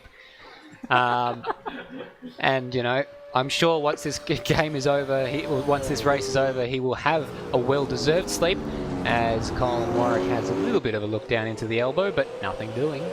Now, it's a bit difficult for Warwick here, because by having a look into the elbow, he's very much compromising his run down Conrod Straight, and each time down Conrod Straight, he's been very close to making a pass. It's almost what I was talking about pre-race, is again, he has a look at the kink. He's a bit further up this time, not quite. Is he going to have a dive? No, he stays in station. Now, I think had Colin Warwick actually taken a bit of a step back coming down the hill and focused on getting a run out of the elbow, he might be close enough to make a move. Oh, so Rhodey's off the track at Hell Corner, but no damage done. We got back to this battle for the lead. So this is what I was talking about talking about setting up the pass and thinking about the pass. It's very difficult to make that pass into the chase when you're following someone very closely. Well, you did a very good segment about Forrest's elbow. Thank you very much for that one, Madman. I thought I heard you say elbow, and then I just thought nothing of it, and then I heard all this snickering behind me. But Luke Rosella, again on the defensive into Griffin's Bend here. Colin Warwick cannot get this pass done. It's going to be very, very tricky indeed. And we have just hit triple digits, lap 100 in the books. Hey-oh. So 61 laps remaining. Another fastest lap for Dane Warren. It's been a long time since we've seen purple on the timing screen. 2:04.3, so there's nothing wrong with that car in the hands of Dane Warren, of course. It's just, of course, the time that they've lost with the technical issues of Kurt Stenberg with the Colin's hanging it all out there over Skyline. Yep. Using a bit of the grass and a bit of the grass down the S's as well. Like a wet pair of Y fronts. Hanging it all out. Slapping it against the... We hit that point in the broadcast, haven't we? 3 digits. Oh, yeah, fair. Oh, he's having a look. He's having a look. And this time it was much closer, and it didn't have a significant dive to the inside, so his run out of the cutting the elbow was not compromised. He's right in the wheel tracks of Luke Rosella coming down Conrod Straight. Pulls out a lot earlier this time. He might get this done before the kink. I don't think Rosella's got anything to battle him with. They go side by side through the kink. Can Rosella hold it under brakes? He's so deep. He's so deep. If he doesn't lock it up, he might well get this one done. He's so strong under brakes, but how is the exit? Colin Warwick is there. Luke Rosella tried to escort him to the grass, but gave him the car's width. And again, it's an outbreaking battle. This time, Colin Warwick has the inside line into Murray's corner. Luke Rosella will try for the switchback, but Colin Warwick has constructed a masterful pass. He's got to defend though straight away. Rosella dives to the inside into held corner, and he's very brave under brakes. They're going to almost make contact. Colin runs a little wide, and side by side up Mountain Straight, but Warwick has the top position coming up the mountain once again.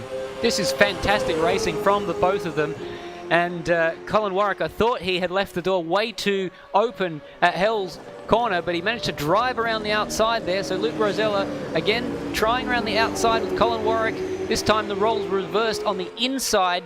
Gets the position now. They got Rhodey to negotiate now. This is going to be a heart-in-mouth moment for the both of them. And they're going to catch him at absolutely the worst time, just on the exit of the cutting. There isn't really anywhere that Rhodey can go from here until they get to about Skyline. So here they are through Reed Park, and there is Rhodey. It's going to be an absolute mess as they come through. No.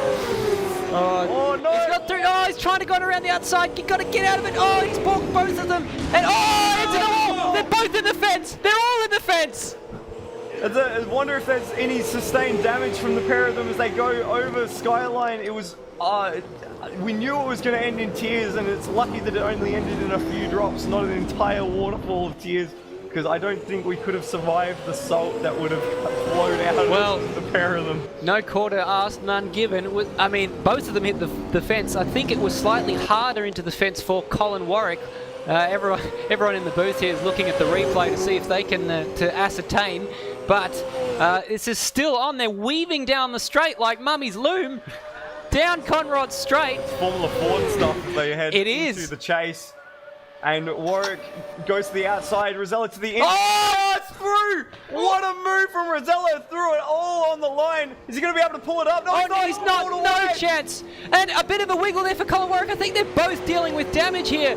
Are we going to see what happens to Luke Rosella? I thought he was coming into the pits. It was a dummy. He lets it go. He's redressed. It's a redress for going wide at the chase.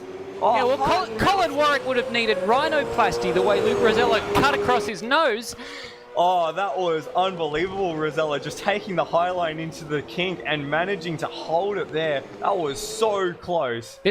I feel like this battle right here is bringing Kurt Stenberg and Dane Warren back into it with the pace that Dane has. I think these guys are going to be nursing a bit of damage. They might have a longer pit stop at their next pit, and they might lose a little bit of time. We'll watch the sector times to see how much they've changed. But imagine the lack of luck Colin Warwick would have been thinking. There's 6 cars in this race, and 3 of us are in the same part through the grate. Oh, it was just a calamity there. You could see it coming from a mile away. Just on that note of the lap times, last lap around for Colin Warwick, a 2:09.7. Rosella, of course, got a track cut. Dane Warren, on the other hand, a 2:04.7. That's 5 seconds that he's pulled out because these two are too busy battling each other. And he's only 34 seconds behind. He's going to catch Instinct fairly shortly as well, so that'll be something to keep an eye on as well. Oh, this is heart and mouth stuff. Just at the 100 lap mark, everything's kicked off. It's just like the real Bathurst. It's all going off. It's all happening, as Bill Lowry might say. But we're not at the MCG, we're at Bathurst, and personally I think this is a better sporting venue than the MCG. Oh, it definitely does. It is our grand final. Yeah. It is. That's contentious. The biggest race in Australian motorsport. Certainly in Automobilista Supercars Championship motorsport. But let's play on with Colin Warwick leading just. I'm wondering if he's lost a little bit of top speed with the damage there, because Luke Rosella is pulling out down Conrod Straight. He's going to go down the inside. Colin Warwick is thankfully able to swap back into the racing line, because I think Luke Rosella backed out of it a little bit. What a scintillating battle. Great use of the word scintillating, Steve. I quite like that one. It just tickled the physicist in me. Oh, yeah? Yeah. What's he doing in there? Just existing. Oh, yeah? Having his existential crisis. There you go. Well, we've got the switch of position. That's happened faster than I thought, with Dane Warren going past Instinct, and Instinct certainly not making that any more difficult for Dane than it needed to be. Yeah, last lap around, the difference was 10 seconds between Instinct and Dane Warren. Oh, well, more specifically 9. Now that's a 12-second turnaround now, with Dane Warren leading by about 2 seconds. Oh, it was very quick. Very, very quick. Aussie, Assetto Corsa Aussie Down Under asking where are all the Mustangs. They all DNF'd, my friend, as Hans, who was one of the drivers of one of those Mustangs, had the unfortunate distinction of, had the unfortunate experience of being one of those DNFs. We had, it was the AAR number 111 and then the number 35 AAR car as well. They both had disconnects. And Zach Baker, David Energy's car also had a disconnect, all around the same time as well. It was quite peculiar. It was lap 53 and then 2 on lap 69. So now that Colin Warwick and Luke Rosella are back up to something of a representative pace from them, they're in the 207s, mid 207s, very, very close, almost to the 100th of a second. They've matched each other. But Dane Warren is continuing to circulate in the high fours. His last lap was a 204.8, and so he is catching them at around about 3 seconds per lap at this current pace, and they're not holding each other up actually at this stage. Not quite. Well, they certainly did a few laps ago when they were bowling each other wide. But I think now that the race has just settled a little bit between them, they can get into a bit of a rhythm. And they need to find a bit of rhythm because Warren is catching them hand over fist. It was what when we he's pushing Dane. Oh yeah, when we came back from when Kurt Stenberg had his pit stop, it was what over a minute the gap, and now it's already down to less than 30 seconds. Yeah, have a look at this replay. This is Dane Warren just a moment ago. Sideways, millimeters from the wall. Looks great in slow motion there, doesn't it? Sure does. Guys, I just thought I'd jump on the phone with Rhodey earlier just to see how he's tracking, and he's still doing okay. And he was halfway through talking to a few of the other guys in the room with him about why he crashed on Conrod Straight earlier. And he said he was trying to reach down to get his water bottle, but his headphones became tangled, and he sort of had a moment of a lapse of concentration where he was trying to figure all his stuff out. And by the time he looked back up at the screen, he was upside down and it rotated through 720 degrees in the air. Oh my goodness. But he also had to serve a 10-second stop-go penalty, you may have noticed. A few of the drivers got them, but Rhodey's wasn't cleared because of a technicality where he'd passed the safety car before the start-finish line. So his was legitimate. So he had a legitimate stop-go penalty. He figured it was a case of Kurt just not worrying about him because he was so many laps off the pace. But no, there was a legitimate reason. It was a technicality as to why he's there. But he's still plugging along. He sounds to be in good shape, good health. He said he's a little bit hungry, a little bit thirsty, but he's hoping to get to lap 120 or so, which would be the mark that you have to reach to be classified for the race to be able to score points. And then whatever happens, he says from there. If he DNFs after that and doesn't finish the race, he'll still be happy with his points haul. So good to see he's still plugging along. I want to see him running at the end of this race, though. Regardless, even if he gets to that mark, it would be a huge shame if he wasn't running at the end. But I don't know. That explanation is almost more embarrassing than falling asleep at the wheel, I think. Yeah, I was potato tomato with those two. It is. I admire his honesty, I'll say that much. Now, speaking of running at the end of the race, I've got a couple of blokes in the box with me who unfortunately will not be running at the end of the race because they DNF'd quite early on. I believe it was lap number 54. Dane Liccardo and Lachlan Burke. Dane, you were in the car at the time. What happened? Yeah. Just going down Mountain Straight and the game just packed up. Yeah, it's a real unfortunate issue. We've had a few guys having similar things. I think Lewis Wedding was having a real frame rate issue. I'm sure there's quite a few of the other guys. Before that point, how was your stint going, Dane? Really good, actually. The car was consistently in the 10s. You know, I'd done a couple of low 8s prior. And yeah, you know, we were catching the car. We were actually catching the cars in front. So I was happy with that. And then, yeah, all went wrong. Lachlan, you started the race for the car number 35. How did you find your time in there? Because you had a little bit of damage from a collision early on that you had to come in to repair, right? Yeah, the off the line and everything felt amazing. It's just trying to keep on the back of Latino going into the first corner. It just locked the front left and went straight ahead and couldn't stop it and whacked the wall and the front bumper came off.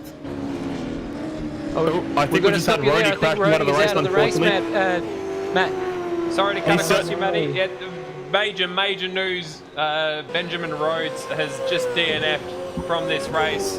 The hashtag Rhodium is the dream is over. Rhodium. No. He's already had damage a long way before his actual race-ending crash, but here he is coming over the top. There's a safety car as a result of this accident. Oh, my a goodness. third safety car, and here he is losing it. That's the same place where Stenny went in. It's an unforgiving tyre wall there. It sort of juts he out. very nearly took out Dane Warren too. Oh, very lucky not to. There goes the wheel.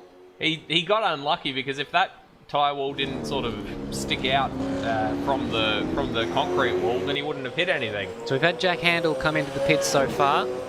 Everyone else is at a different part of the racetrack, right up the top. But this is a huge development. We're down to 5 cars now, and Rhodey becomes our, what are we up to now? 8th retirement. He's done an absolutely commendable job to get this far into the race, but what a huge shame that he couldn't bring it home. It is indeed a very big shame. So what does this set off in terms of pit stops? It's almost become the... You kind of don't want to, because most of them have burned their joker in the pack. Yeah, most of the pit stops aren't going to count towards the 7 that they need, so this isn't really going to help anybody. Now Warwick's in, and that will be, as far as that car goes, only their second pit under yellow. So this is the first one of theirs that won't count. They have had a drive-through penalty, of course. So of the 6 tours of the pit lane they've had to this point, only 5 of them will count. And that'll stay at 5 because this is their second yellow flag stop. You can see there Brody Steen is coming in, as is the car of Dane Warren and Kurt Stenberg. I wonder if Kurt got his pedals fixed. Hope so. And Luke Rosella opted not to come in. They have been on those tyres for 15 laps. So well, this brings Kurt and Dane right back into it. Lockie 237 Rhodey recreated my 500 crash, only I had no brakes. Well, I wonder if we can get Rhodey in the box. I'm sure that would be a popular interview. I reckon Matty has him in the box. Matty? I certainly do. Rhodey, I was just on the phone to you, mate. I'm really disappointed to be able to talk to you here, but you had a really, really good run up until this point. What happened, mate? No, I mean, lucky with avoiding any major impacts most of this race. The cars was a good setup. It's the same setup I ran in Super 2 on Tuesday. It was obviously tuned for a shorter race, so once the tyres would start to go off, the thing would really not feel great, but got it through pretty fine. It was the smallest thing in the end. Just got it, the rear stepped out over Skyline and through some opposite lock-in, but it clearly wasn't enough. The rear stepped out, the cars then gripped up, pointed towards the wall, and at not any great rate of speed has clipped the start of that, I believe, Coates tyre. It'd be ironic if it was Coates tyre. The Coates tyre barrier, right as you come to the left-hander after Skyline, and took a wheel off and killed the engine. And I mean, I nearly rolled it going through the S's about 30 laps earlier, getting into that wall that hard, and I only got minor steering damage. So for us to die like that, it's not fair. It's not fair at all, because you only had to make it to what, lap 120, I think you were saying, before you were classified for the points, and you only made it to what my numbers are saying is lap 99 is as far as you got on your counter. So commiserations, mate. That's rotten luck for you. I know we're trying to avoid a red flag here, but if we're going to have one now would be a great time for it. But yeah, no, I did get to lap 120, lap 121 would have been my 75%, and from there would have been classified as a finish. The chances of a Rhodium were getting slimmer as we went because, look, the guys up there, they're having a good race. I'm watching as they come past me. I saw the battle with, I believe, Luke and Colin as they came past me that last time. That's looking like a great battle, and I'll tune to the stream after this and catch the end of the race. But yeah, the chances of those guys having an incident was fairly slim. So the chances, the Rhodium was a nice thought and sort of a pipe dream. I was just aiming to finish, but can't even do that. And I'm happy to get out of the seat because the seat at the moment is probably more liquid than solid leather. The heat I've generated is I didn't think I'd get this warm in spring. I'm going to assume you're talking about sweat, but it does get a bit toasty down here at this time of year. So commiserations to you, mate, and well done on the effort to get to lap 99 regardless. And thanks for joining us in the box. We've also got who we have? Urjit Mishra is in the box with us as well, mate. You were only able to make it a few laps into this race. It's really unfortunate. Did you have another technical issue there? Yeah, it just looks like I disconnected. Not sure exactly what happened, but it's sort of been a fixture of my Bathurst week so far. Yeah, you said in the chat that Bathurst is cursed, and after what happened to you in the 500 as well, I can definitely see why you think that. Yeah, it's not the greatest way to make my debut at ASC and make my debut at Bathurst, but hopefully next year will be better. Well, have you been enjoying watching the racing since then, at least? Yes, I was following along with Rody, just giving him moral support and a little bit of help with the pit stops and stuff. And it's a shame that he crashed out, but he had a fantastic effort so far, considering that he was completely on his own. Well, commiserations to you as well, mate. But it is great to have you along, and we hope you can join us for more Automobilista Supercars Championship action in the future, mate. Yeah, man, I hope so too. Thank you as well to Rody and to Dane Liccardo and Lachlan Burke for joining us in the box. We've got a race to get back to now. We're still in a safety car, but Thomas McMillan has just pitted. Yeah, well, Luke Rosella came in and handed over to Thomas McMillan.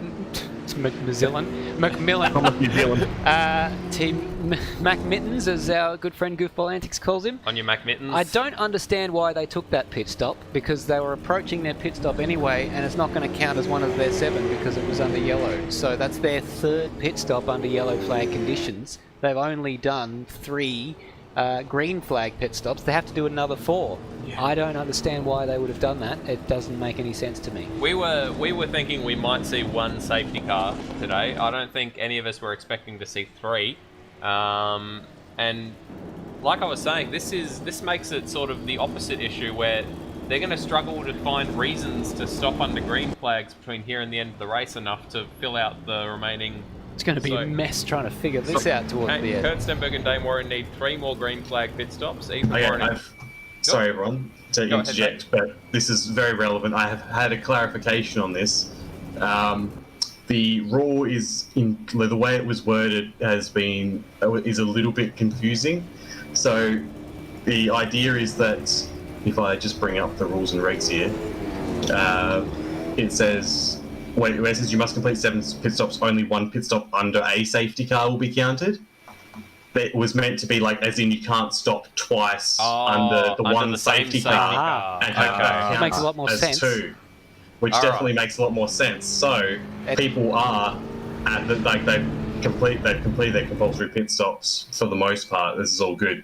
It was just to stop people because Kurt was telling me he managed to win a race where they needed 2 compulsory pit stops, but you were fine on fuel, and he had, bent the rules. He just came in twice under the 1 safety car, and then went on to win the race because everyone else had not had to pit. So it's to keep that to keep people from trying to cheat the system a little bit. Well, we've spread the mud that was not particularly clear over a petri dish, and we've just sort of we can just see through it now.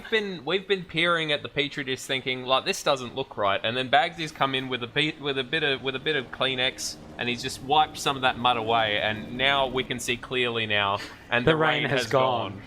So and we can see all the safety cars that are in our way as he wiggles off down the start-finish straight. So to sum up, the rule is you can't make more than 1 pit stop per safety car that counts towards this number. So I guess it's to stop someone from just coming in 7 times under the 1 safety car and doing whatever they want.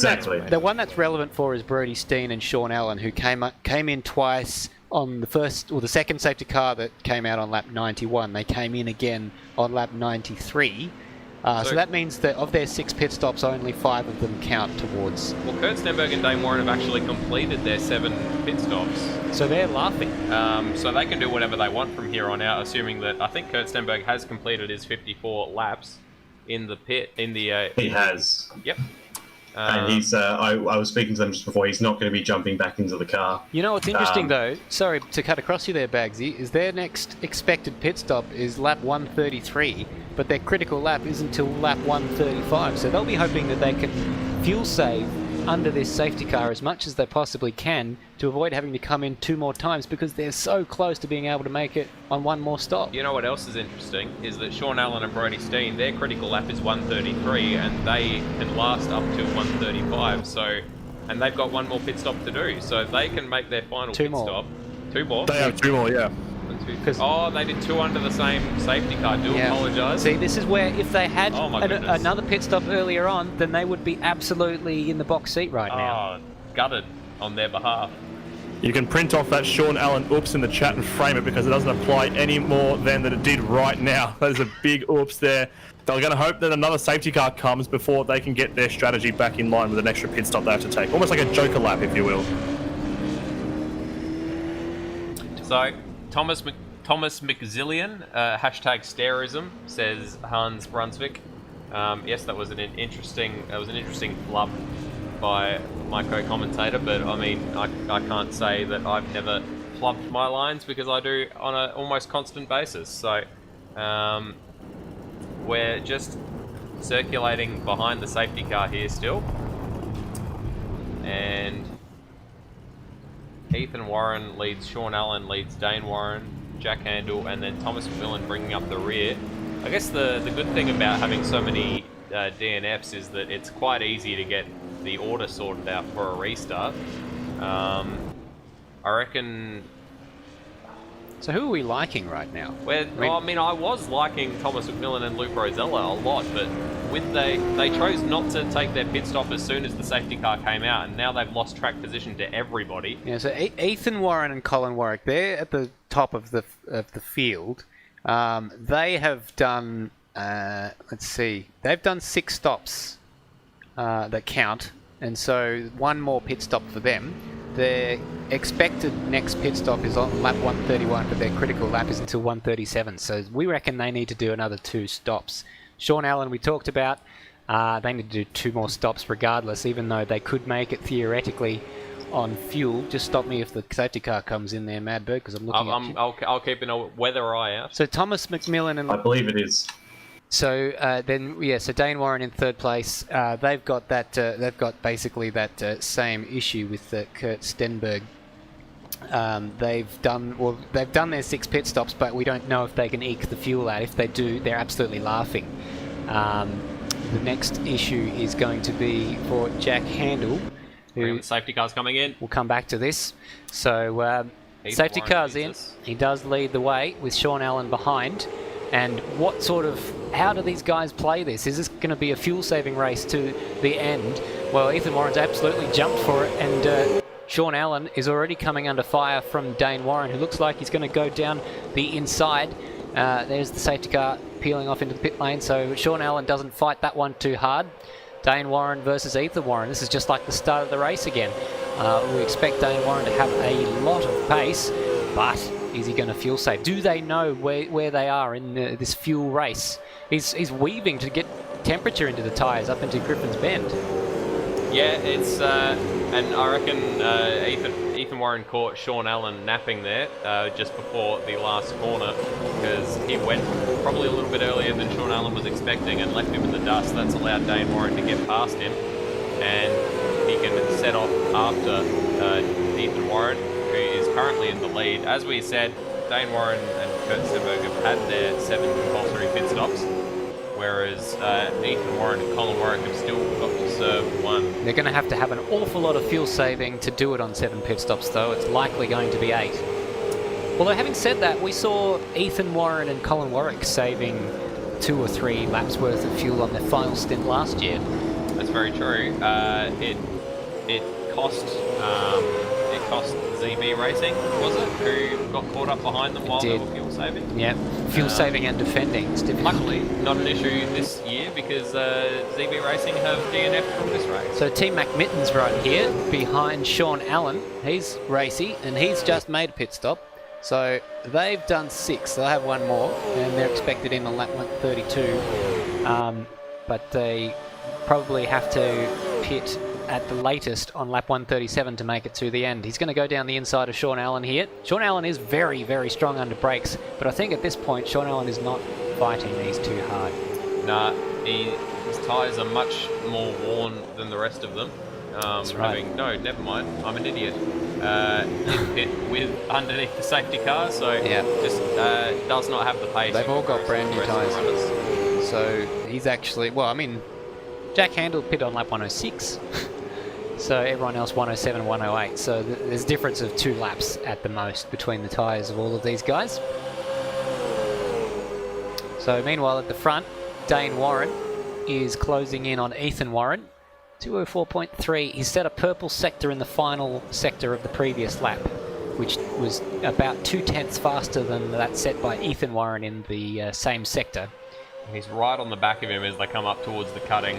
I worry about the amount of pace that Dane Warren's going to be able to put into this car once he's released from behind Ethan Warren. But they're in the best place from a fuel point of view, and they're in the best place from a strategy point, from a race point of view with the pace that Dane Warren has. Do you think Kurt Stenberg is going to try and fix that pedal issue and get back into the car, or? I think Baggsy just said that, or Baggsy or Matty, I think, just reported that Kurt is not planning to get back into the car. How many stints has Dane Warren done?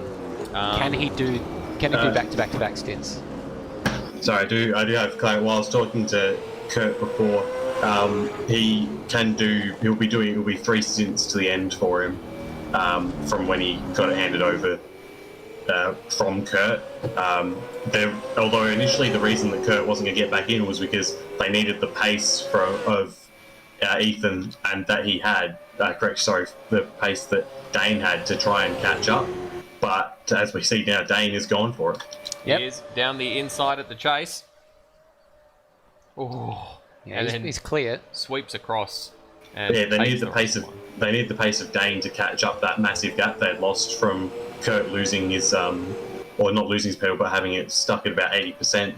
And the safety car, Rody's crash brought out the safety car, meant that it's not really a problem. So they might change back if they're confident in his wheel being fine. Apparently, his Windows update Windows had made its little disconnect sound right as he was accelerating away, and basically his throttle was at 80%, and that was the maximum it would give him after that. So it was lucky he was at 80% and not at 10%. Gutted.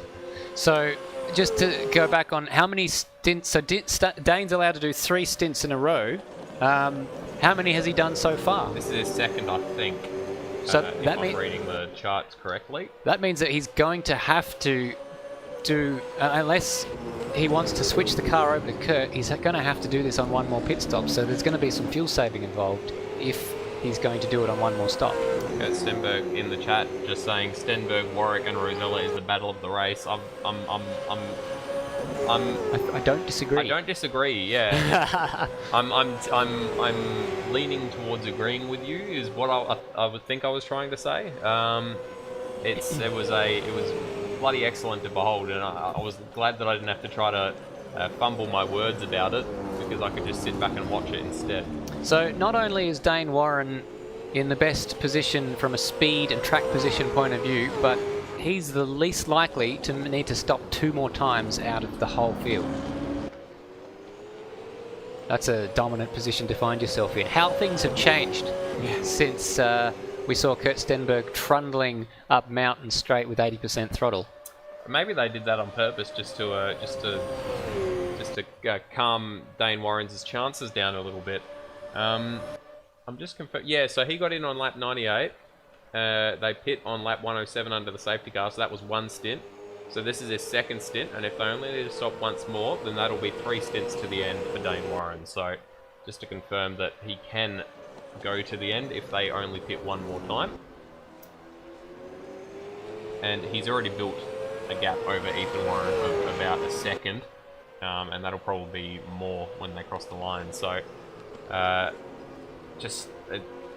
he's just incredibly quick, is Dane Warren. Yeah, not wrong. Is he going to save enough fuel though to be able to get to their critical lap? That's a good point. So 2 laps they need to save. He's probably got enough pace that he can safely ease out of it. He's doing 2:04.7s though. Well, he's got to. I guess if he builds a bit of a gap to Ethan Warren, then he can sort of lean back a bit and fuel save for 10 laps. He could already lean back. Ethan did a 2:05.6. Everyone else has to fuel save more, otherwise they'll need to make 2 stops. They have to save much more fuel than Dane Warren does. So either way, even if you do have to make a second splash and dash at the end and hand the car over to Kurt Stenberg, then, you know, it's as long as Kurt can get back in the car, then there's no problem. I'm just I'm worried about how big the margin is going to be at the end of this race if this continues, because Dane Warren is outstripping his closest competitor of Ethan Warren very, very handily at the moment. Well, all the battles seem to be stretching out a little bit, but as far as the other two podium spots, Ethan Warren and Thomas McMillan, Thomas is matching Ethan Warren for pace at the moment, even though there's about a 4-second gap between them. But the interesting thing will be when, well, if Thomas McMillan stays in, if he doesn't stay in and hands over to Luke Rosella, or whether Ethan Warren hands over to Colin Warwick, that's a position that could change hands. So you might see the 248 car ahead of the 93, depending on the way that plays out. As far as how those cars are both placed from a pit strategy point of view, very, very similar, because they're both expected in within a lap or two of each other, lap 131 and lap 132 respectively. Yep. So, and they're both safe to the end in terms of stints for their current driver. So they don't have anything to worry about from that perspective, other than, you know, getting tired in the cockpit basically. So Ethan Warren and Thomas McMillan can finish this race if they choose to do so. Benjamin Hall just saying, hi guys, how can I join this series? Hop onto Facebook, Benjamin, and look up Automobilista Supercars Championship, and there is all the information on there as to how to join in, and you can fill out the registration form on there. And this is unfortunately the last round of this year, but we will of course be back again next year with the V8s. Around whatever tracks we happen to be doing. Actually, it'll be Bathurst if we mimic the real-life calendar. So we'll be back here again. Well, we've got a little bit of a lull in proceedings. We're going to head down to the KART FX Tech Talk bunker, and Michael Zalavari has got a little bit more analysis for us, and so we're going to head down there now.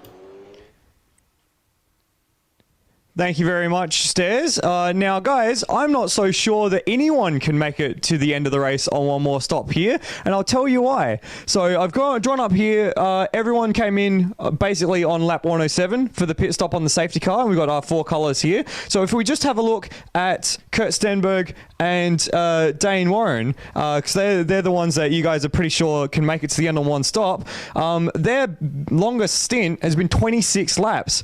Now, if you extrapolate that out from lap 107, that's including the fuel save under the safety car, by the way, they can get to lap 133, and if you do that again, assuming that they get their maximum stint length out of that, 26 laps, that only takes them to lap 159. So they're not going to be quite there at the very end of the race. They might have to back off just a little bit more. Thomas McMillan, Luke Rosella, and Ethan Warren, Colin Warwick are in a bit of the same boat. They both came in just a lap separated, lap 107, lap 108. Their longest stint has only been 24 laps, so they'll come in around lap 131, 132, and they're going to fall short of the finish as well, 155 and 156 laps respectively. But the interesting one for this is actually Brody Steen and Sean Allen. Their longest stint has been 27 laps, and they've been able to do that on a full tank, full green as well. So they can actually get to the end with one more stop. The only problem for them, of course, is the fact they need to do 2 more stops to meet the minimum requirement.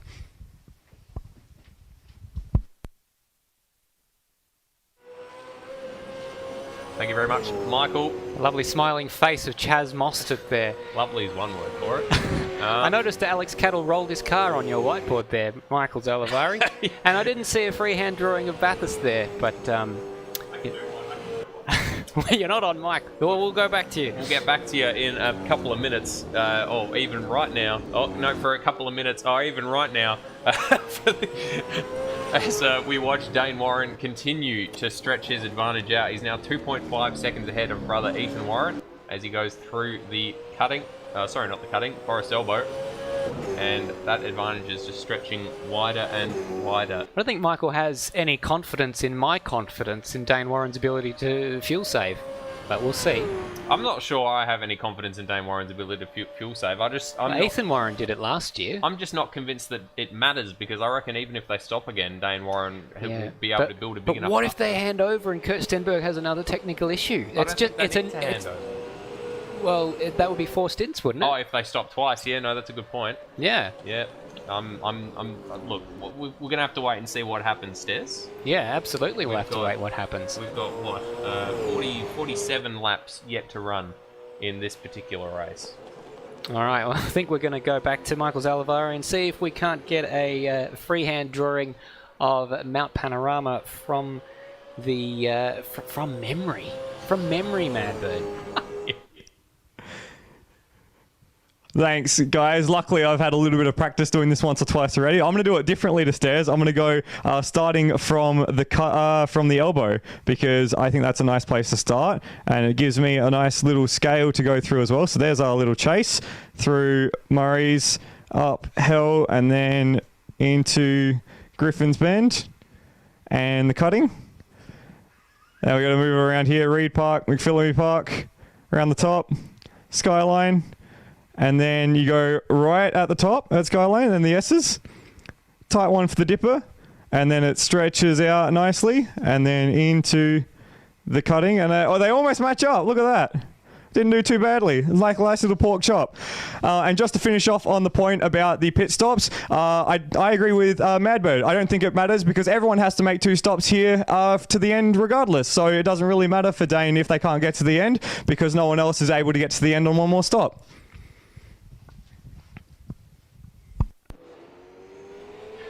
Fantastic work there from our colleagues, Madbird. Pretty good. I get the point that, yes, it doesn't matter in the sense that, not everyone else has to make 2 stops. But the thing about it is that if Kurt has another technical issue, can he still win the race with 80% throttle if he has to do, say, 3 or 4 laps at the end with that problem? Do we know if the issue is resolved? Does anyone talk to Kurt and confirm? I kind of don't want to know, because I like speculating. That's a good point. The what ifs are insane, Madbird, as we saw in the live chat from Jumbuck Media. Saying, close enough. The what ifs are insane. I freaking love this. Going to be kicking the supercars commentators out of their jobs, says El Caddy Studios. We're copying them, really. We're copying them. I agree that we're incredibly talented and handsome people, but as much as I would like to be getting paid to do this, I'm having too much fun to get paid to do this, Stairs. It feel like cheating. Yeah, no, I disagree with you there. I wouldn't mind a few dollars. And if you want to chuck us a few dollars, we do have a Patreon. If you want to head to Apex what is the link? You're the one who has this memorized. I'm the one that spooks it every 5 minutes. Head over to patreon.com/Apex Rear Wing, because it takes a lot of effort and time to put these shows on. So if you want to fling us $1 or $2 a month, we would greatly appreciate it. All gets fed back into, where's Ethan Warren had a little bit of an exit of the cutting, an exciting exit of the cutting is what I was trying to say. Takes a lot of effort. We'll post a little thing on Facebook after in the next week or so, just showing you this setup that we've got going here. Yeah. But it is.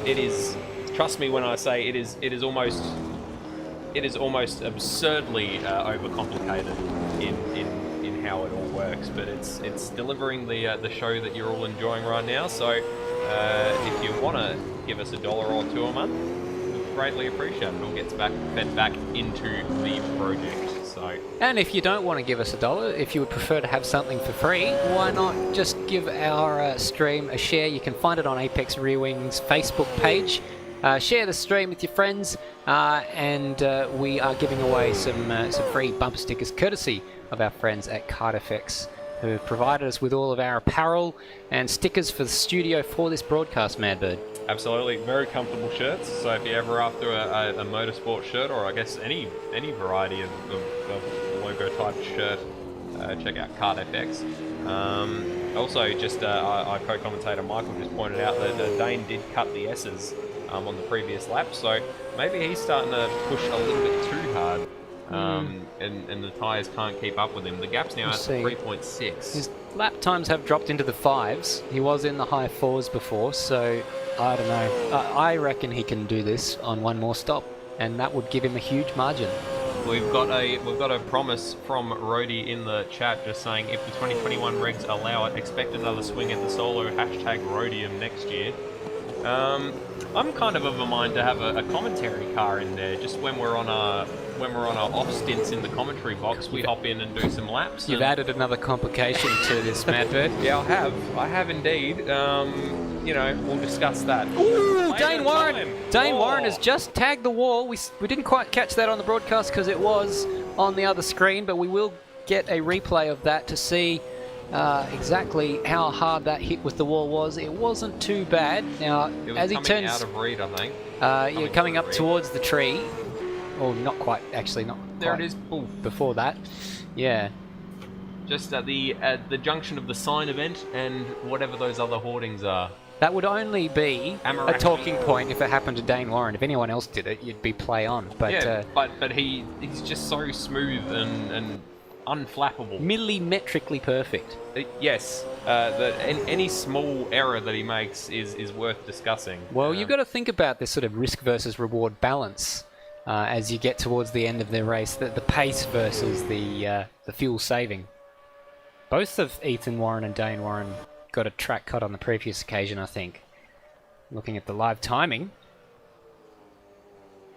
Matt Dunlop saying, if my next house is big enough to fit my sim rig, I might even have a tilt. Benjamin Hall did the sign up, boys. We'll have to wait till next year to get accepted. I'm sure they'll be happy to have you. Always good to have more numbers in these races. Absolutely. Worth noting that this is the final race of the Automobilista Supercars Championship for 2020. It's been a tumultuous year, to say the least. It has indeed. But I don't think when we were planning round one, way back in whenever it was, Stairs, that we thought that 2020 would take the turns that it has. So, or even this race. Let's take the turns that it has. February 1st. On top of Mount Panorama, you interviewed several members of the Automobilista Supercars Championship about their prospects for this season, and then not even a month later, we were all in semi-lockdown due to the COVID situation. So the world has been through some ups and downs, let's say. Yeah, it most certainly has. So that's interesting. Sorry, I'm just distracted because my housemate has messaged me saying they think they found a white ant nest near our house. Oh, good. Good thing it's a rental. See you later, mate. See ya. White ants are over there. Just not concerned about the structural integrity of the building you're currently commentating from? Well, it will just be it's a story to tell, if nothing else. Just don't hit any walls particularly hard. Yes. There has whenever someone has gone to the bathroom today, the pipes are directly above our heads. But it did rain the other day, and it was quite muffled down here in the garage. And I said, well, that's why we built 2 floors over the top of the garage in order to muffle the sound. It's not the sound of waste being sent through pipes. Anyway, Dane Warren continues to lead. Play on. About 4 seconds the gap is now. Actually, over that, almost 5 seconds between himself and Ethan Warren.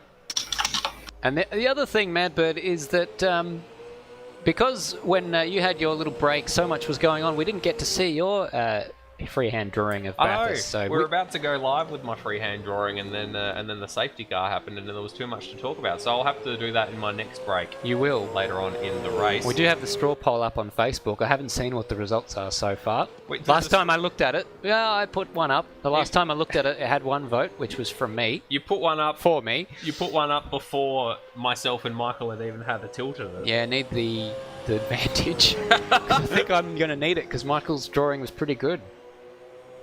Michael, I'm surprised he knows as much about motorsport as he does. I don't know if he has any involvement in motorsport. Well, he does marshalling as well as commentating. I see. I missed that. Yes, you did. Yeah. I could see him doing the sort of what? What are you talking about? Willis. Our cameraman in the background says we just got a vote. I wonder who for. Insight says, pretty sure we only have 1 pit stop left. That's interesting. So as far as we're looking at, their expected next pit stop is on lap 131. whereas their critical lap is on 1:36. So that's one of the wider gaps between next expected stop and critical lap.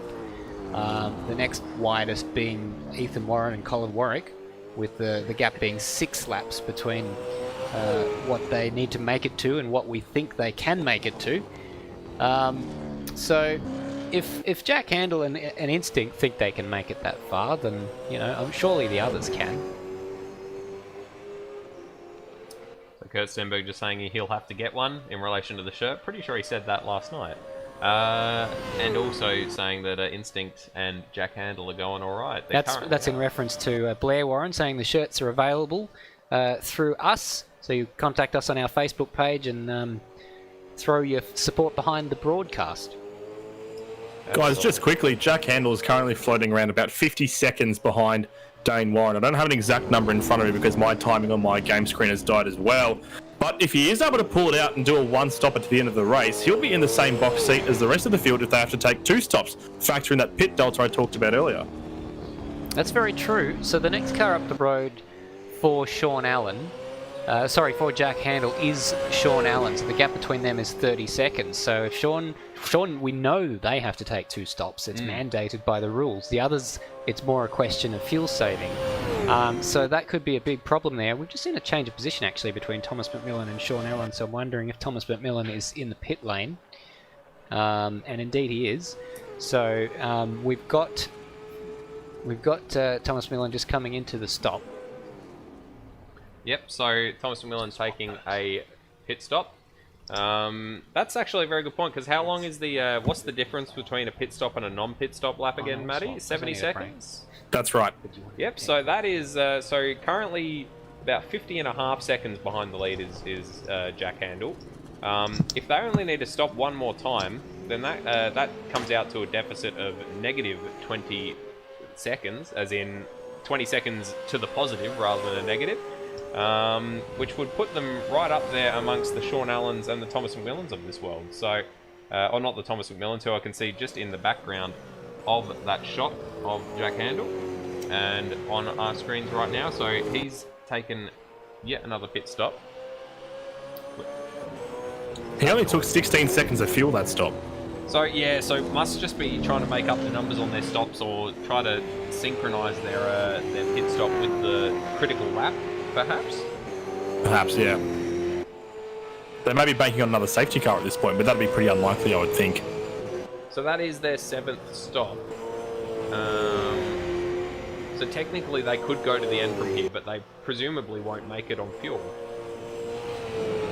With 40 laps, no, they won't make it on fuel. They might be able to fuel save a few laps, but not, 24, I wouldn't think. This is McMillan we're talking about? Yes, who's just pit for a surprisingly small amount of fuel.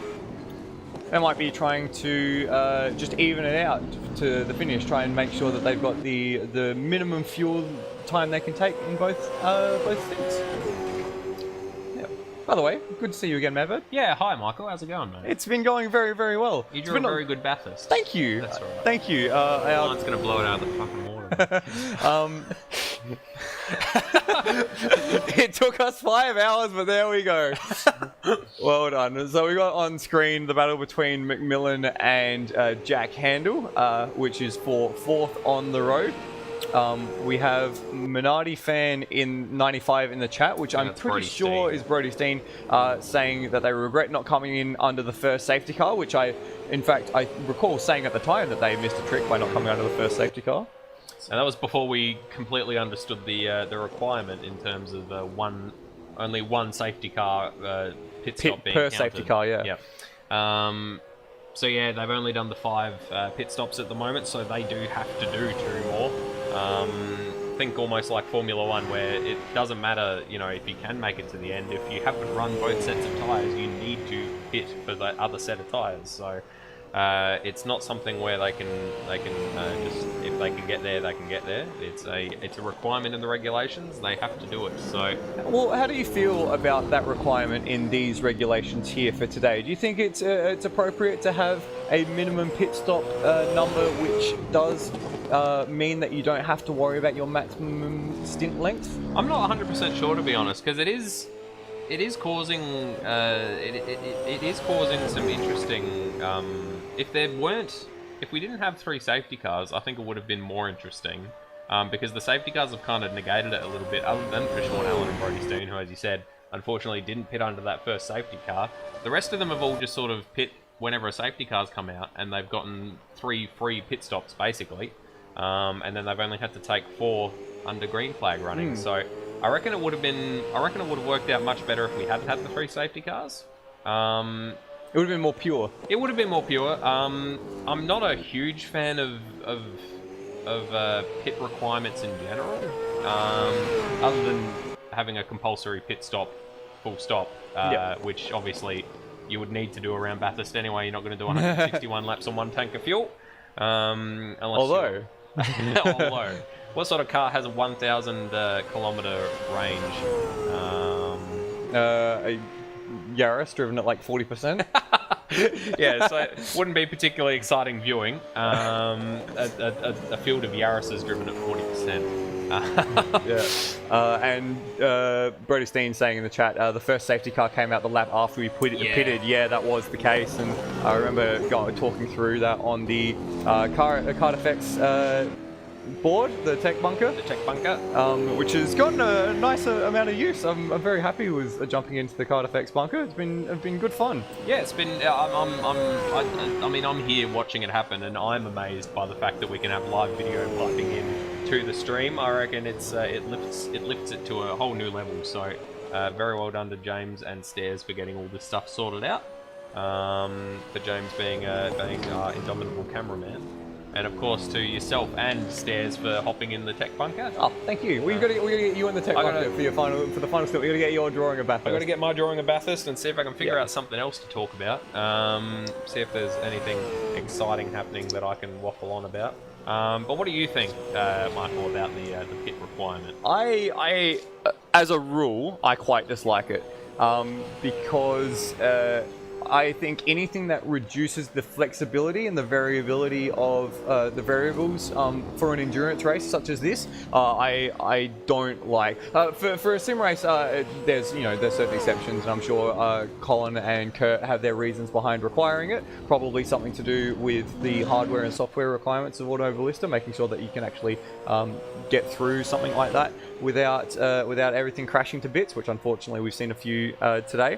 But in terms of broader GT racing or endurance racing in general, I quite dislike it. I want to see everyone given the opportunity to maximize their advantage, whether that be in outright pace or in fuel economy or in driver fatigue or driver management or tyre management. And I think the fact that the Bathurst 12 Hour the last 2 years has been one of the best races in the world because they have had that freedom goes to show you how important that is. And the backlash when the SRO tried to bring in their much more strict driver stint mandated lengths and pit stop minimum and maximum times, I think the backlash from the public and from the teams goes to show how important that is. Yeah, completely agree. And as Rhodey's just hopped in the chat and said, I reckon mandatory stops wasn't the best. I could have made it in 6. It sort of removes that interesting element of, like last year, Sean Allen and Brody Steen, their strength was their fuel saving and being able to do their long, consistent stints like they've been doing so far. But there's no benefit to doing it when you have to stop more times than you need to. So, like they could eke out one less stop than everybody else, which is their advantage. But their advantage is sort of cut away by the fact that everyone's sort of brought down to the lowest common denominator, which does not inspire incredible strategy.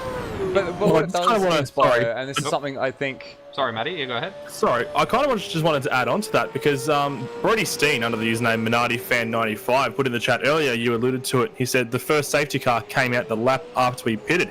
In any other race, that would be a blessing from the gods. That's actually a big part of the reason why Pierre Gasly won the Italian Grand Prix this year, because he got so lucky with his pit stop. And that's normally what happens. It's the best time to pit. It's obviously how Fernando Alonso won at Singapore, cough, cough, as well. And it just shows how important this timing is and how important it is to get lucky with that kind of timing. And that would have saved them an extra pit stop and really thrust them up into the higher reaches of this race. They would have probably been in a good spot for a podium like they are now, but unfortunately they are going to have to take that extra pit stop, because it looks like a few of these guys might be able to make it on one. But it's just but regardless of what the other guys need to do, it's just it takes away a little bit of the specialness of that, doesn't it? Absolutely. Yeah, exactly. It takes away from the variability and the flexibility, which is something I quite like about endurance racing. Thanks for that input, Matty. We're talking about this because we don't really have anything to look at on track at the moment. So we've got Dane Warren in the lead, ahead of his brother Ethan Warren. The gap between, there is Dane Warren on your screens. So the gap between himself and second place man Ethan Warren is about 6 seconds. So we'll see if we can get nice shots of them as they come through Skyline. So we're going to be waiting for a little bit. And there is Ethan Warren. Oops. That way. Oh, we've ruined it. It's all good. So that Ethan Warren is 9 seconds or thereabouts behind Dane Warren, and then we've got another 14 seconds down to Sean Allen, who is just coming through Skyline as we speak.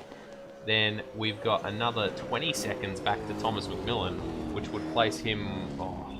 Where would he be in relation to Sean Allen? Probably coming through the cutting. Oh, we can show you just now.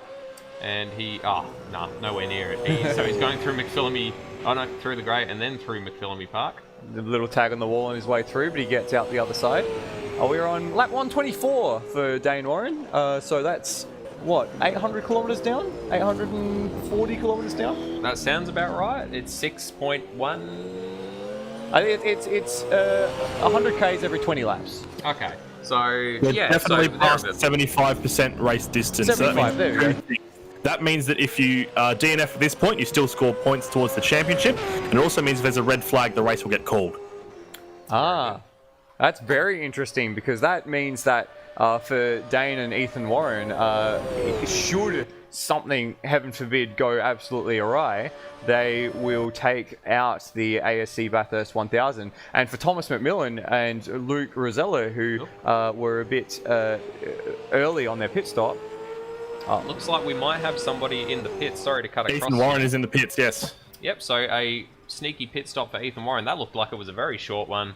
Matty and I'll go back and time that and get back to you. Oh, thank you very much. And that was lap 127 that Ethan Warren did that pit stop on. And look, Thomas McMillan is going to wrap around the outside and take that position. There he goes. So this is not late enough for Ethan Warren and Colin Warwick to get to the end of the race. So they must take at least one more pit stop to get to that magic number 161. So it looks like everyone's trying to play their hand a little early, trying to get that shorter fill into the car ahead of getting to the critical lap. But that gap between Ethan Warren Ethan Warren and Thomas McMillan is going to be about 5 or 6 seconds, we think?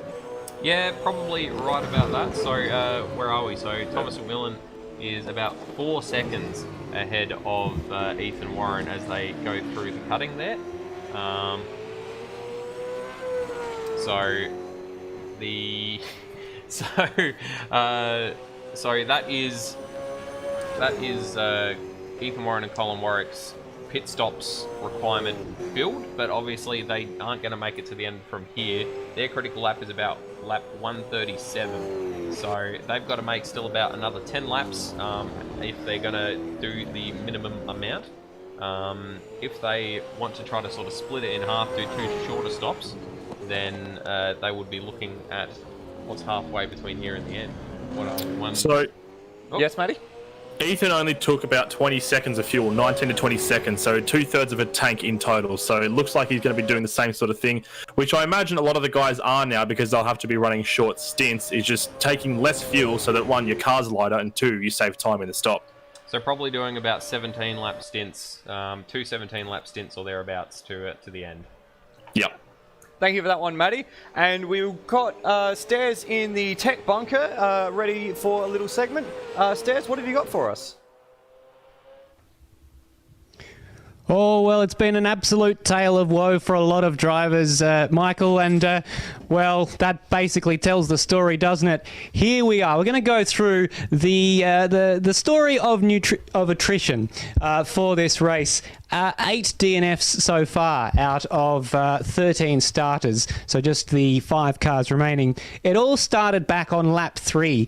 Peter Stenberg laps Stenny, a crash out of the chase, a very, very premature end, but they get to spend the day on the couch watching this race. So bye-bye, guys. Next was Ujrit Mishra, who made it to lap 4. They were on lap 5, didn't complete all of that lap, and so they only had 4 done. That basically equals the amount of running they got cumulatively in the start and restart of the AMS Oz Bathurst 500. He joined us for a bit of a chat. We reckon there was a little bit of a storm going on in the Philippines, and that might have contributed to a connection issue for Ujrit Mishra, so bye-bye. The next one was Alex Cattle. We had a little bit of a renaissance, well, not a renaissance, we had a little bit of a pause before the next one. All the way on lap 28, we believe a tech issue ended the race for Alex Cattle and his teammate Benjamin Dahlia for the Race on Oz Young Lions. Then, lap 46, RSM Latino had a big whoopsie up the top, down in the coming down the dipper, and went straight into the fence. Something that we saw quite a few people do in practice. Actually, there's a little bit of wall that juts out, and those tyre walls were particularly unforgiving because it made one of his tyres part company. See ya. Now, we neglected to print out a picture of Dane Liccardo's car, so I do apologise, Dane, if you're watching, and Lachlan Burke, his teammate. This is my representation of their fantastically appointed AAR Mustang. They had a lost connection as they were coming out of the pits, having just made a pit stop during the first safety car period. That was it. I can't drop that on the floor satisfyingly, so I'm just going to rub this bad boy out. There you go. All right. The next one was David Nenadick on lap 69. And they had a game crash. So this was something that we actually had to happen to our broadcast camera. A broadcast computer, the frame rate drops to 1 frame per second, and there's nothing for it. You just have to Control-Alt-Delete and restart the game. But of course, that means you're out of the race. So David Nenadick, that was the end of his race. Same thing happened to Hans Brunswick. What a huge shame for him and Lewis Wedding. Bye-bye. And that just left the 6 runners.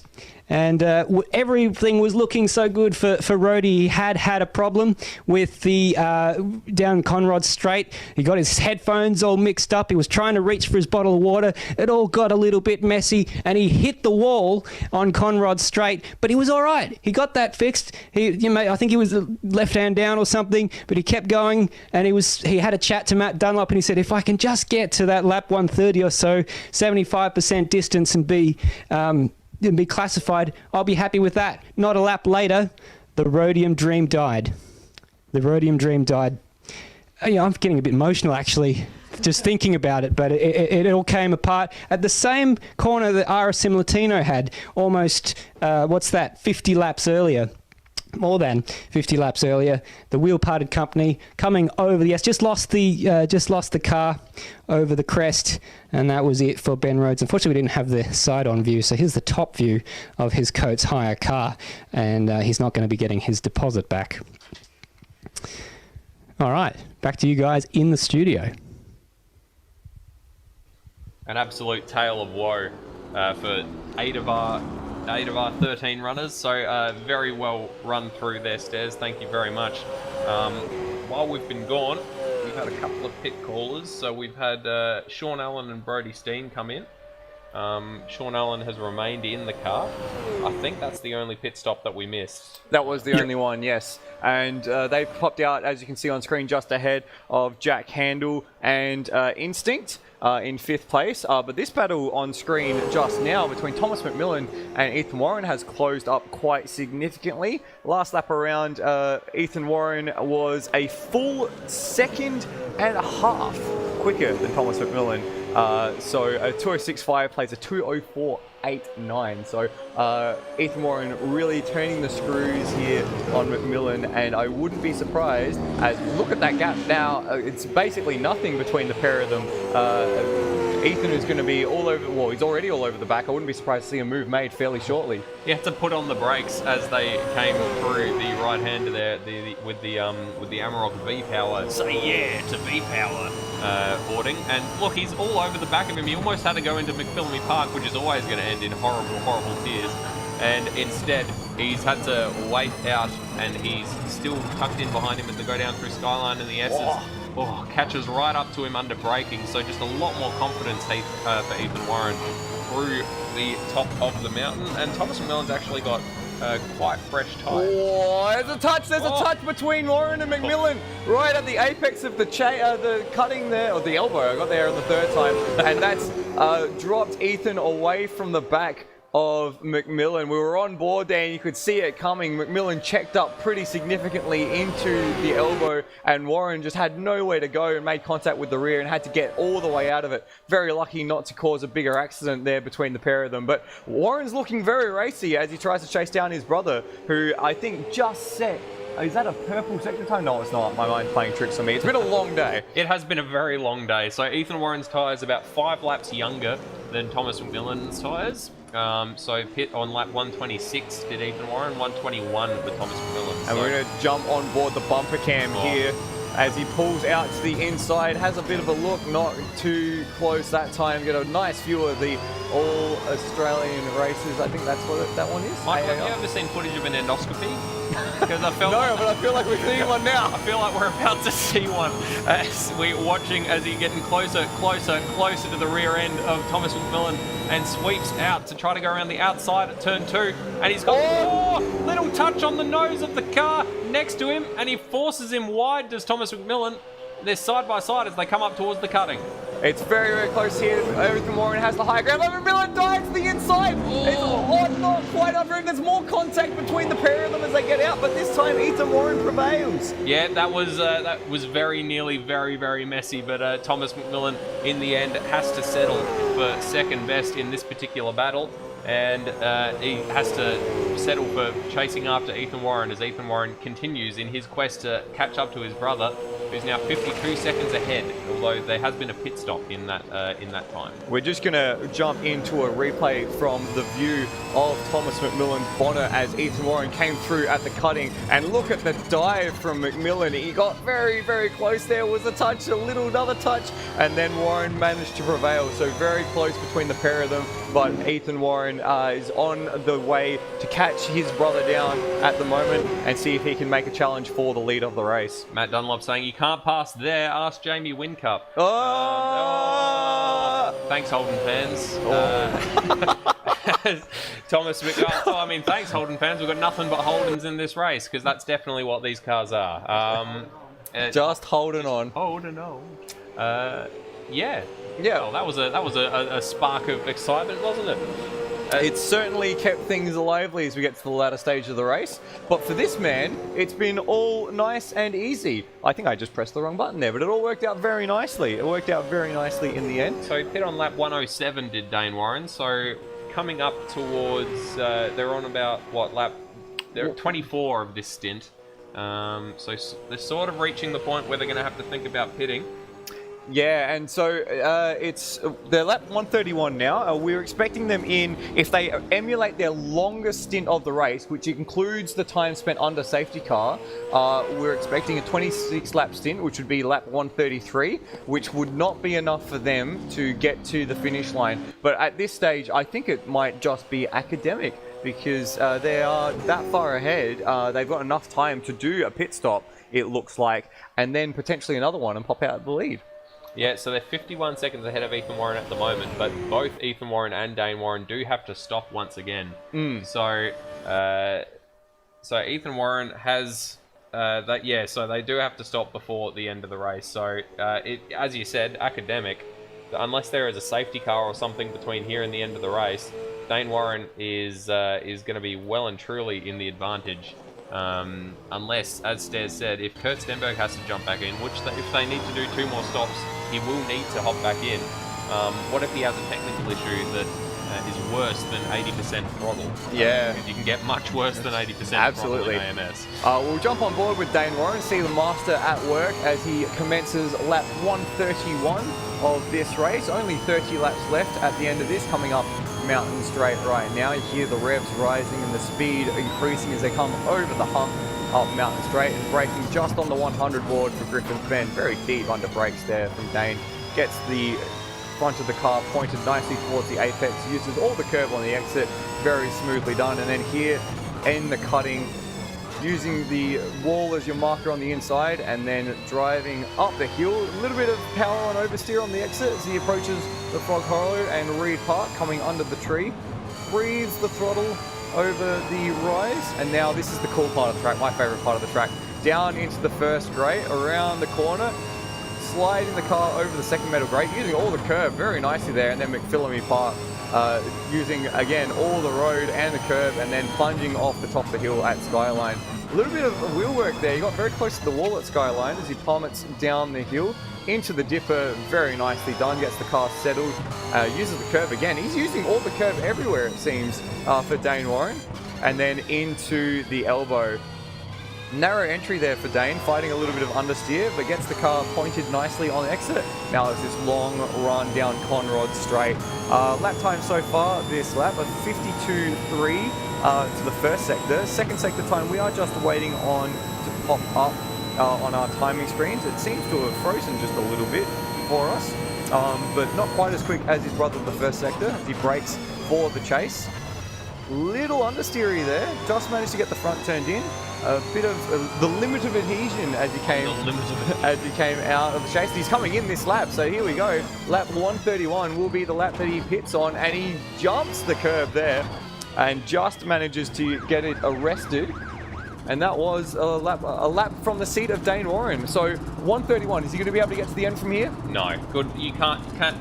Presumably, at the end. So his best time was, our best stint was 26 laps. That was including safety car laps, at which you're obviously saving a lot of fuel. So they can't get to the end from here, surely, unless he just drives it at 50% for the rest of the race, which he's got an advantage, but I don't think he's got that big of an advantage. And this is the man he has the advantage on, his brother Ethan Warren, just coming through the chase now. It'll be a very tight run thing to see whether or not the refueling time is long enough to allow Ethan the chance to make that pass for position. You can just see as well Thomas McMillan in the back of shot. So just coming through to the straight now. There he is. And there is our man Dane Warren. He hasn't moved yet, and Ethan Warren's going to breeze past him, it looks like. Yep, so Ethan Warren's going to take a provisional lead of this race, but obviously there are still pit stops to work themselves out. So we have got Ethan Warren, and Kurt Stenberg is back in the car actually. So I guess we'll have to. I guess this is the minus test for his pedals. See if they work. And if he has another error like he did, or not an error, if he has another issue like he did, then it could cause some drama for him. Just as a brief look on board, it sounded like it got up to speed fairly nicely, so it doesn't sound like it's struggling too bad. It seems to be going the correct speed, so we'll just have to keep an eye on that as the stint progresses. Maybe get an update from Matty or Baggsy if they can find out anything. I'll keep a listen out for you, but I just want to say he took an entire 30 seconds of fuel. That was an empty tank, and he filled it all the way to the brim, plus some change. He's going for the one stop, I'm sure of it, because he's pretty close to the critical lap. I think Dane Warren thinks he can stretch this out. We've seen him do it through the championship before with fuel-saving runs and tyre-saving runs. He knows how to drive a car on the limit when he's trying to conserve at the same time. I reckon he can do it. But it's not Dane Warren in the car, Matty. Kurt Stenberg has gotten back into the car. So right, you are. So he's also pretty good at fuel saving when he has to. But what if his pedals once again, USB disconnect noise on him and cause some more issues, and they have to stop once again. So well, he's coming down Conrod Straight now. I'll keep an eye on his dash counter to see what he gets up to. By all measure, it looks like he's getting up to 7,500 revs, and he's hitting 280 now. By the time he gets to the chase, he'll be doing 291. So I think he's got full throttle again. Yeah, so I think one of the problems, though, Matty, is that a 30-lap stint is unprecedented based on what we've seen so far. It's unheard of. I'm not sure how he could manage to eke out a 30-lap stint at this stage of the race.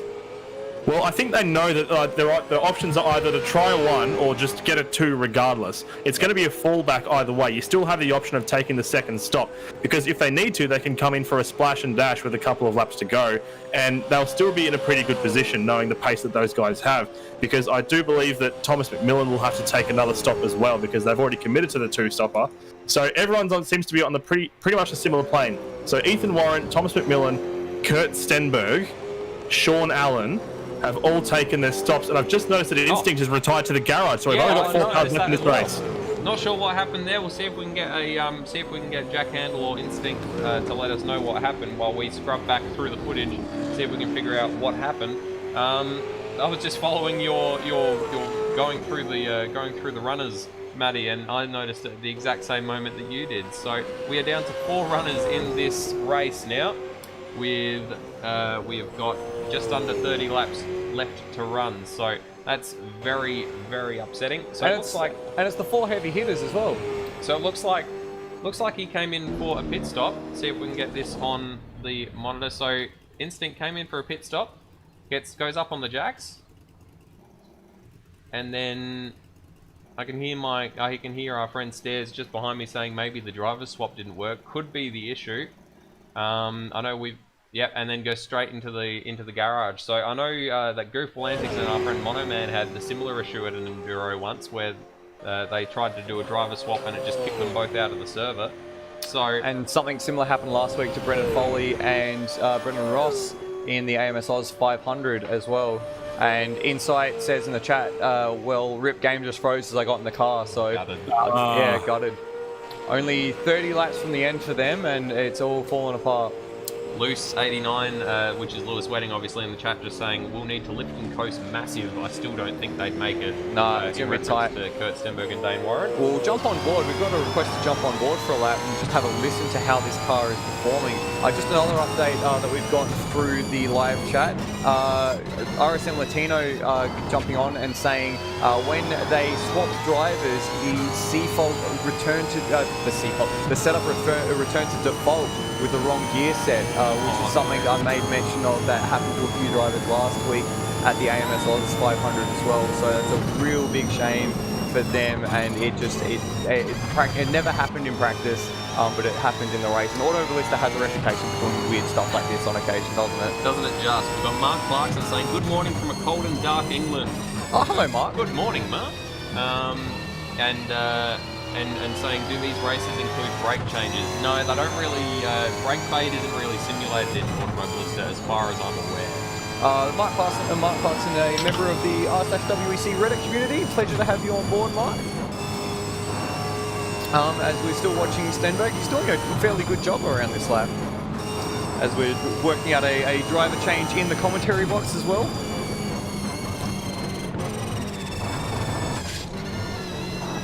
Coming down the mountain now for Stenberg, so we're going to get a little bit less information on how much fuel he's using through here. But to me, Stairs, as you get your headset on, it sounds like he's just performing as per normal. It doesn't look like he's doing too much different in terms of fuel saving. Yeah, it's clear Dane Warren didn't try and stretch that stint. He knows one mode, it appears, tonight, and that's flat out. The same thing was able to be said about him last night in the shootout. And they had no issues handing that car back to Kurt Stenberg. So that is the biggest question mark I had about those two, is whether or not his setup would be fixable. It appears it was just a small issue, not a complete hardware problem with the pedals. That did sound like a fairly significant lift, and a fairly significant lift there as well into Murray. So maybe he is trying to go minus 100. It would be by far the longest stint of the race. It would eclipse Brody Steen and Sean Allen's longest stint, which has been the standard of the field, not just today, but in all of ASC's competition, of a 28-lap stint for those guys. So if Kurt's going to be able to manage to eke out 30, that is going to be an astonishing achievement. Yeah, so it was 133, so they'd have to do 28 laps. It was the start of lap 133, so it would be 29. Yeah, and they've only done a 26. The sun's getting low in the sky. We can see the black box around the sun as he heads up towards the cutting. So Kurt Stenberg, well, we've kind of talked about this. Everyone else is in a worse position fuel-wise than what they are. So maybe they might fuel save a little bit just to cover themselves, but really they're in a very, very strong position, and it won't be the end of the world for them if they have to make a splash and dash at the end. Yeah. The last thing you'd want, though, is to be too conservative and then have to do a stop anyway.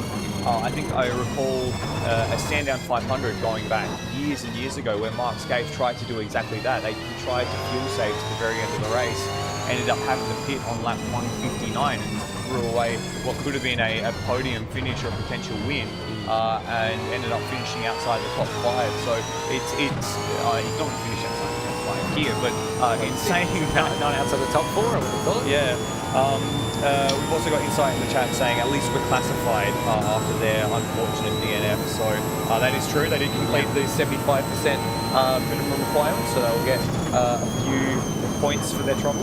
The other thing, I guess, to highlight is I did ask Kurt what the protocol would be if there was a red flag situation caused by something like the server crashing, and he said to me that if it happened before they reached 75% distance, then they would attempt a restart to complete the remaining laps. We've now passed the 75% distance, I believe, and so if it was to finish now, we would take the running order right now as the result.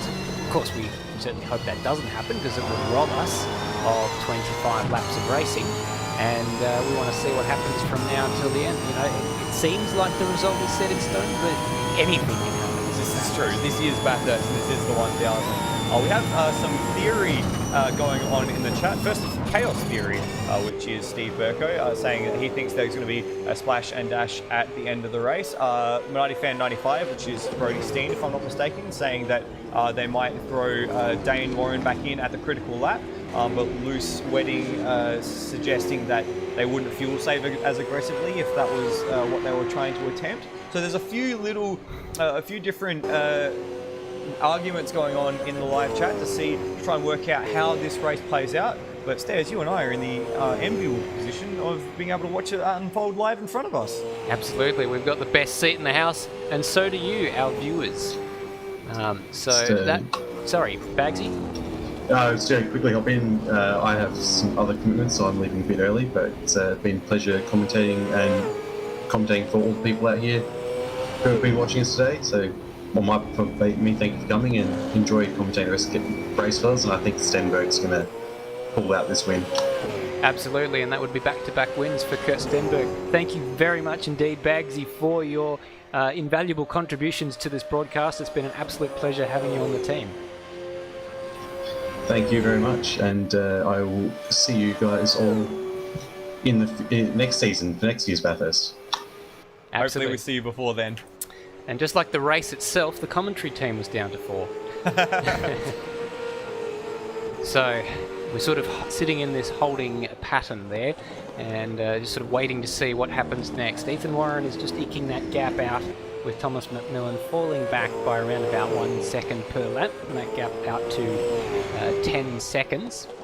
And we know Ethan Warren kind of committed to that, like that sort of that short strategy, stint strategy till the end by pitting on lap 121. And that was after he pit before that on lap 108, so that was quite a short stint.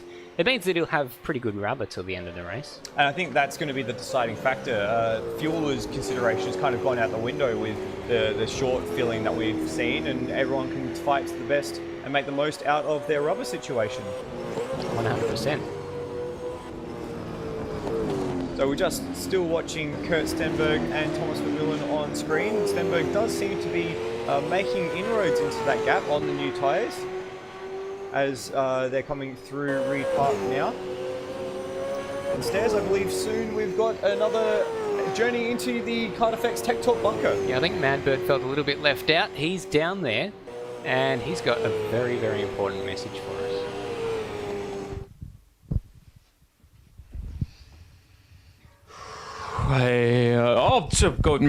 Sorry. I just let me just get rid of this. Let me get this crap out of the way. So we've been drawing Bathurst during our broadcast today, and honestly, Stairs and Floody have had a go, and they've been all right. You know, they've been I've seen worse Bathursts, that's for sure. But I reckon I can do better. Now, Stairs, like the pussy he is, he started from the straights, which, you know, if you want to start from the straight bits, you know, that's your prerogative. I think that it makes you a soft cock. So I'm gonna opt for the risky strategy. I'm gonna start from the wiggly bits. So we've got Forest Elbow here. And then you go, and then big one, and then that skyline, and then you go all the way around this way, and then that's Forest Elbow. No, that's the cutting. You go up this way, that's Griffin's, all the way down, and then that's Hell, and then that's Murray's, and then that's the Chase, and then that's Conrad all the way up there. Now, it's not perfect, but, you know, it took guts to do what I did. Whereas I think really, if you look at the things that Stairs and Floody put up, I think that it was entirely uninspired. Whereas, you know, I think I've got me and this whiteboard, we've got an understanding, and I think that you know, we really understand each other. Back to you guys in the commentary box. I am speechless. That's 2 for 2. Was that intentional? I hope it wasn't. That was great. That was quality programming there. I can't even. Thank you, Pablo Picasso, for... We got a stream of Rhodiums in the live chat as well, and Rhodey's Racing saying, "I really loved you for a second." Yeah. Beautiful. I'd love to see the community here at ASC joining us together for this race. It's been a long season. It's been a tough season. There's a lot of F's in the chat right now. Paying respects to Madbird there, says Lewis Wedding.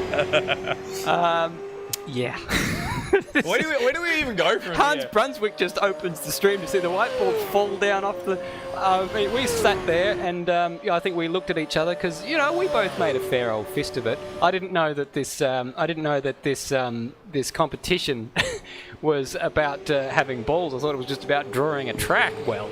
But nonetheless, he sure told us. Yeah, well, and he showed us as well. He showed us how he put it all out on the table, balls and all. Yeah.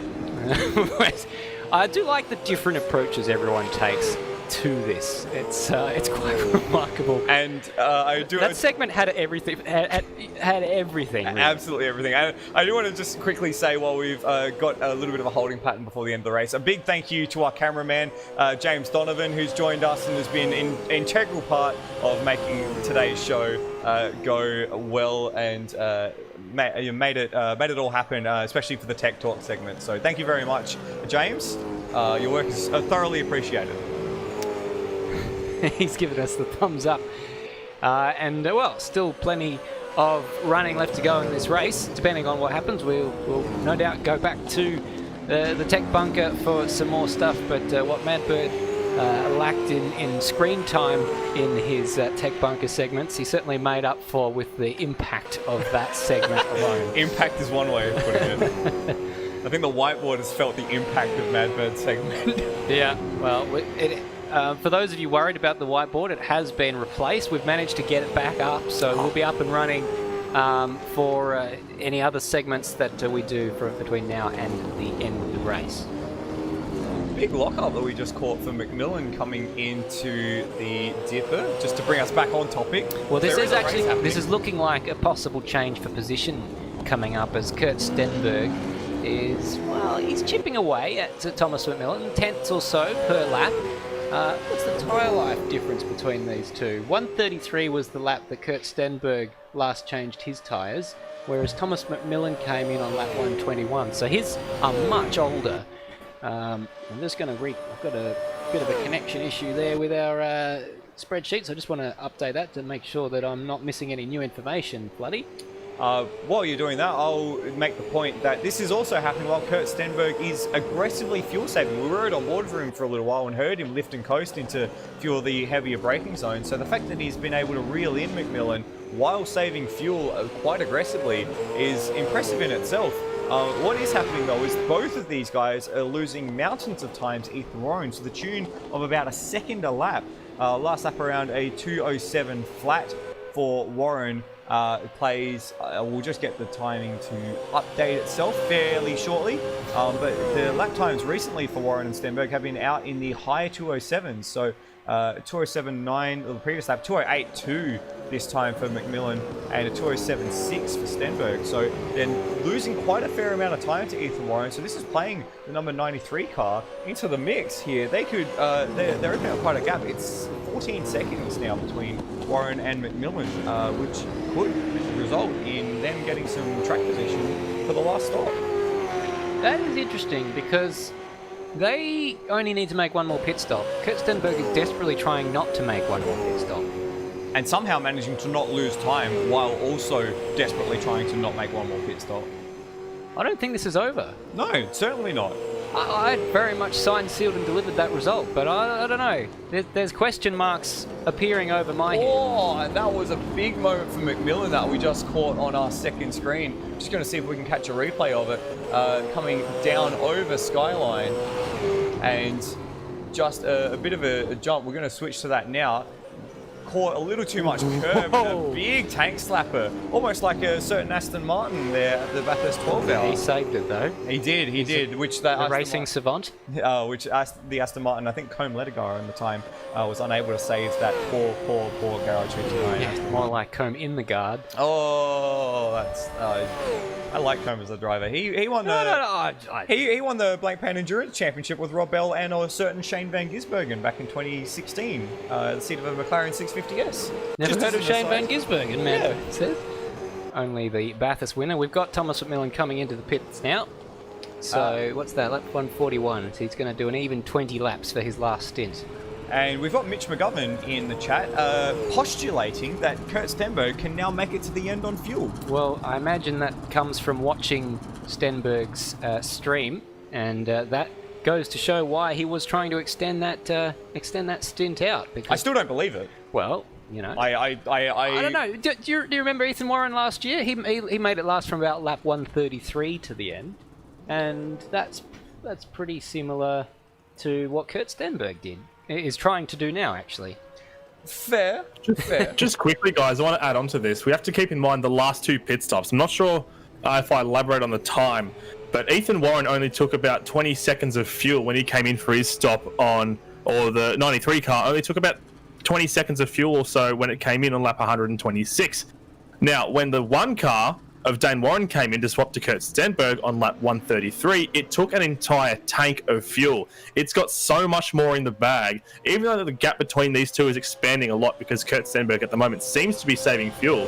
Last lap for Ethan Warren was a 206.95 compared to a 207.7 for Kurt Stenberg, a difference of 0.8. Even with those differences, the sheer amount of fuel means that even if Kurt does have to take another stop, he's going to be in the box for a lot less time than Ethan Warren is going to be. So it may even prove to be Kurt Stenberg's benefit to just speed up and take another stop. But he must be pretty confident in this strategy that he has at the moment.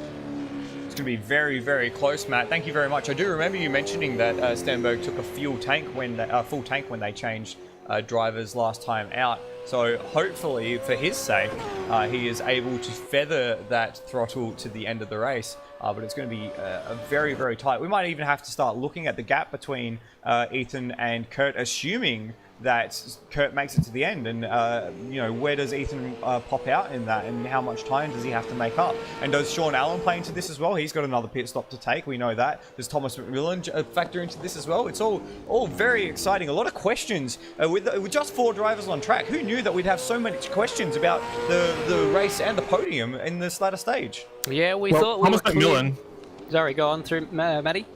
Thomas McMillan can run it all the way to the end now. He's taken his final pit stop. He should have enough fuel in the tank. I didn't actually time his stop to see how much fuel he took, but I imagine he would have filled it up to get to the end because he could go to the end of lap 166 if that existed and he wanted to, because he's past the critical lap. We have to keep that in mind. So the gap between Thomas McMillan and the leader is 37 seconds or thereabouts. If Ethan Warren doesn't gap him too much, Thomas McMillan might even be with a chance at the win here. Oh, so we've got a 3-way fight for the lead. Yep. Unfortunately, Sean At this Allen stage, really I'm isn't going in to it at count all. Sean Allen and Brody Steen out, unfortunately, because they do have that one more stop they have to take. That's right. That's right. That pit stop blunder at the beginning of this race has really plagued their chances, and it really... Well, now is where we start to see the pain. They're going to take the pain by having that extra stop now rather than doing it earlier on before those 3 safety car periods. And that was really unfortunate because it's a snap decision. You don't really know that early in the race how it's going to play out. And it was only 3 or 4 laps later into the safety car that you realise, oh wait, this is a problem. So their own hubris came back to bite them. Their own fuel economy came back to bite them in the end. Not wrong. Not wrong. Mitch McGovern's jumped in the chat saying tyres will make it interesting too. And the tyres are something we haven't really talked about much because pretty much whenever you come into the pits to take fuel, you're going to take tyres either way. And there isn't a huge amount of a drop-off in terms of a cliff on these tyres, like what you might see with Formula 1, for instance. But there is a big difference. A fresh tyre that's up to temperature after a lap out of the pits versus a tyre that's been well through the entire stint and is ready to go in the bin is about 2 seconds. So that can be crucial as well in these gaps. And by the time we get to the end of these pit stop cycles and all 3 of these guys are on track at once, we are truly going to see what difference these tyres are going to make. Yeah, thanks for that, Matty. It's an interesting point that you bring up the tyres, because I remember in the first stint we were umming and ahhing and awing about how Zach Baker managed to keep control of his car after running through his tyres very early on in the stint. He was struggling on his tyres early on. I remember jumping on board with him heading down the S's and being amazed at how he kept it out of the wall. We haven't really talked about tyres too much since then, Stairs. They've managed to keep their tyres in fairly good nick throughout the rest of the race. Well, they have, yeah. I think it's been very much not a story of tyres at all, considering that they've cut a lot of their stints short. And so that basically means that it's a non-issue. So if they are, if someone like Kurt is going longer on this final stint, it will certainly make a difference. He's been fuel saving though, so I don't know.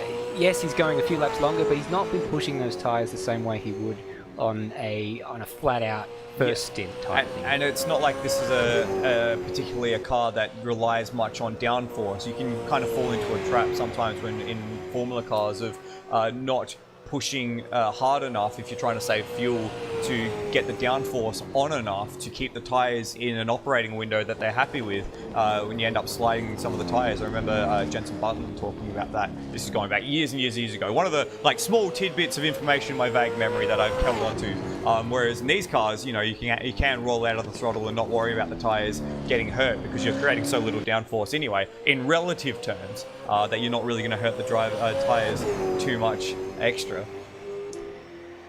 Bit of Thomas shenanigans going on down in the chat. Sorry, Matty, what do you have for us? Thomas McMillan was the fastest guy on track last time around with a 205.695. That's the first time I've seen anybody dip into the 205s for quite some time. Compare that to Ethan Warren with a 206.9 and Sean Allen with a 208.44, plus Kurt Stenberg himself with a 208.3. So Thomas McMillan has the pace. He may even catch these guys up, and this could bring him, right back into the fight. What do we have in the chat? Yeah, Ethan Warren has pulled the trigger on his pit stop. Now, you might have seen on the graphic there it said drive-through penalty. Don't worry about that. He got a drive-through penalty earlier in the race, and that's a quirk of Automobilista, is that every time they tour the pits, after they've had at least one drive-through penalty in a race, that graphic will come up, regardless of whether they're actually serving one or not. He's already on the move, as we can see on screen. Whereabouts is Sean Allen and Thomas McMillan? They haven't been able to pass him just yet. Sean Allen's coming into the pits now to serve his final stop. Where is Thomas? He's coming out of the chase now. He's not. It's gonna be Ethan Warren by the full length of the front straight and then some. So Warren and Warwick have played a masterstroke here with the strategy. They've gotten out at least 20 seconds ahead of Thomas McMillan. That's a real gap. That's a real gap on track. It's pretty big.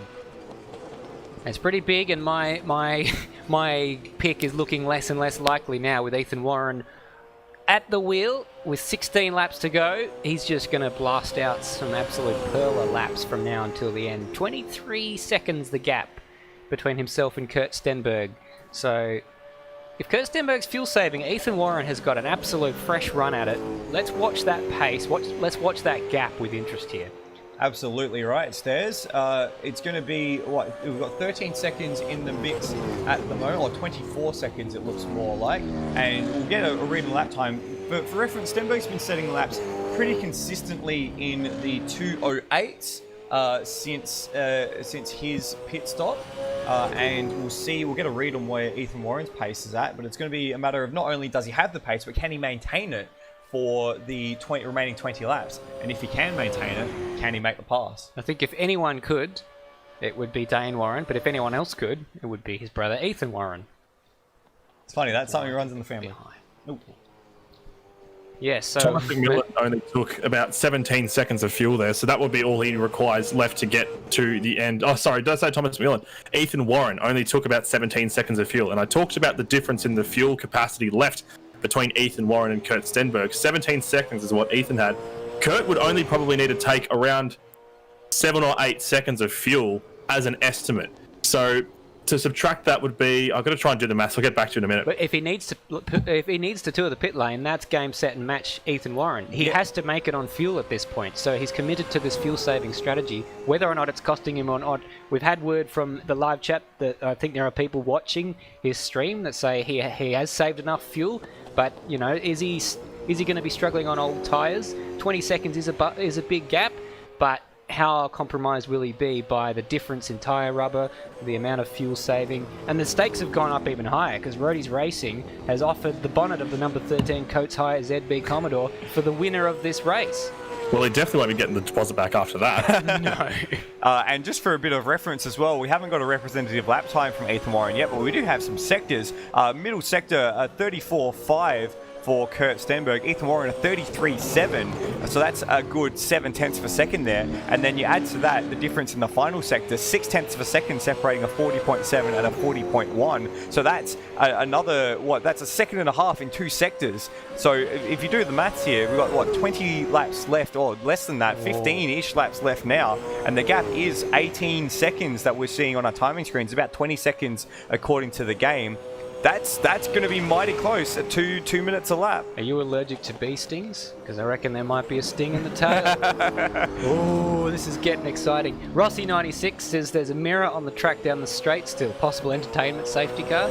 We actually had a safety car since that mirror has been there prior to lap 100, actually. It was lap 91, if I recall correctly. That's right. And personally, I think this race is perfectly set up without another safety car. Yeah. I don't want to see a safety car because this is going to intrigue us till the end of the race.